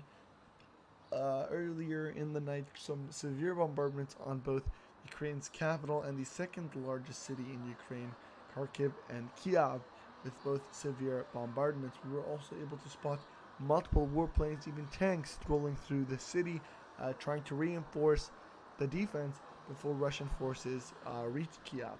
In addition to this, we did get reports that President Putin, or President of Russia, has also stated that Russia will do any type of invasion or will do any type of offensive on Ukraine or on the Ukrainian side to reach their goals, and nothing will stop it. It also comes after a message from President Putin citing that all Kiev citizens should leave the city as soon as possible. This comes up, and this comes and makes us come to a conclusion that there is most likely going to be a severe offensive, especially with the 60-mile long convoy headed to Kiev. Now, of course, we are waiting to see any possible escalations that can be held by the Ukrainian and Russian forces. Moto says, did you say Kiev was taken? No, Kiev was definitely not taken. Yeah, it's not taken. That's a different one. Russian forces claim to have taken a different city. Spiritual says, become a member. If you want to become a member, there's a join button.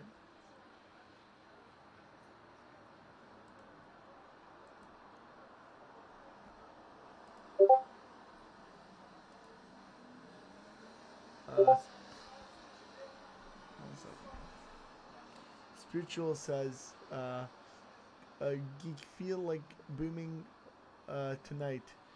Spiritual also says, then convoy will roll in after. That is what a lot of people have honestly been predicting.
you know what? In terms of that spiritual, I do believe as well that there will be a severe air raid before Russian forces and Russian ground troops try and go into Ukraine's capital, Kiev.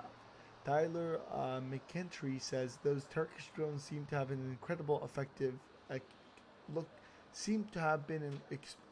effective for the Ukrainian army. Yes, again, I am hearing slight artillery fire and clashes and armed clashes between forces in the background. Whoops, and this is quite loud.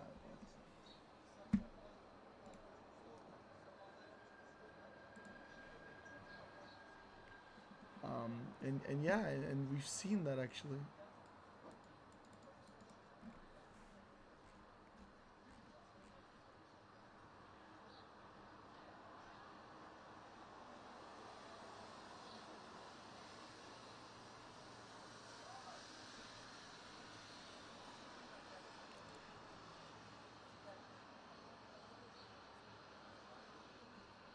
And we've seen that, I've been seeing multiple videos on Twitter and multiple different platforms, and they've been showing those drones really targeting it. And again, it does prove that really Turkish, or that really the Ukrainians using everything they're getting, and yeah, that it has been everything has been honestly quite effective,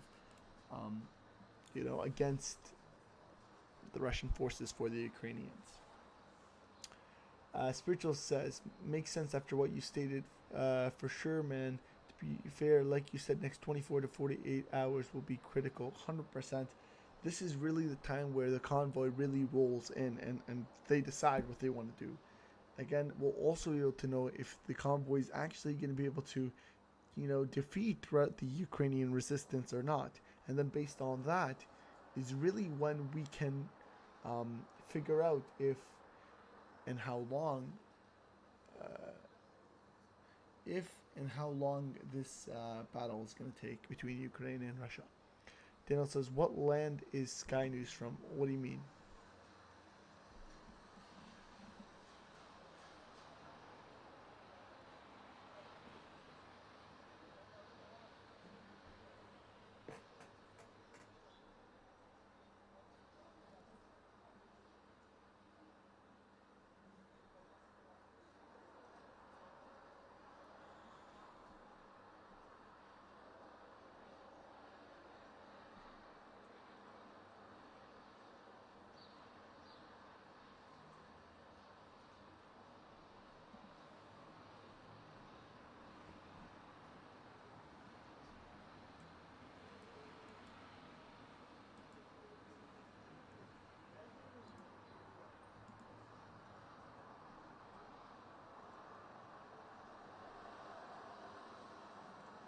Welcome back, Cuphead. Welcome.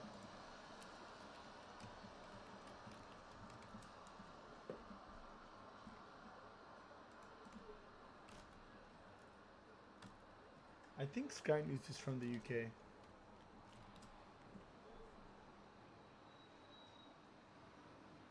Yeah, it's a British, so Sky News is officially British. And yes, guys, Russian forces once more. Okay, there's some serious breaking news that we have here. So Russians claim to have captured Kherson. The Russian defense minister says the country's armed forces have captured southern Ukrainian city Kherson.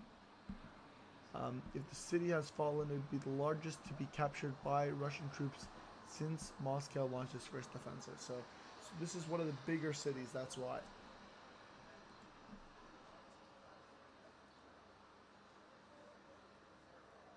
We've also got a count.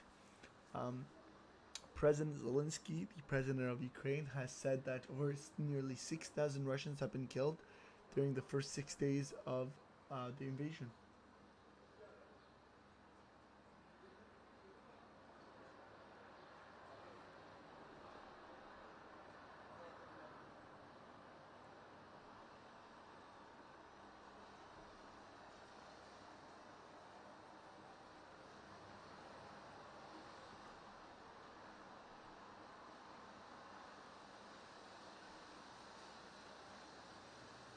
So, breaking news. The count has been released by the Ukrainian president, saying over 6,000 Russian troops have been killed since the start of this war. And we've also gotten reports that the convoy is a very short period away from Kiev. Again, you might see my voice just start to tune down. It has been a crazy day live streaming. I've been live streaming for over probably now 9 hours, just about almost 9 hours, and I had to wake up extremely early today. So I am tired, extremely tired. If you want to go ahead and support the stream, hit that like button, subscribe, and share this live stream to your friends and family. If you want to be extra nice, feel free to drop in a super chat or the join button.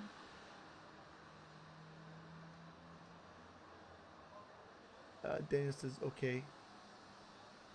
Spiritual says like Fox but British, basically.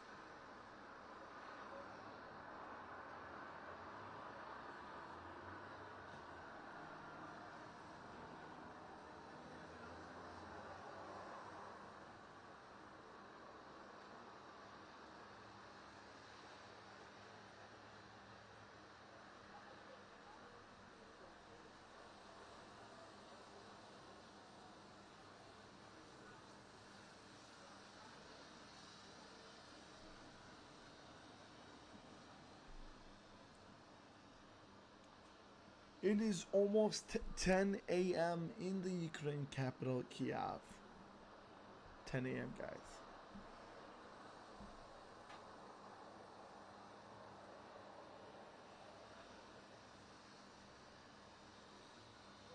Okay, I'm going to take a little bit of a break and I'll be right back.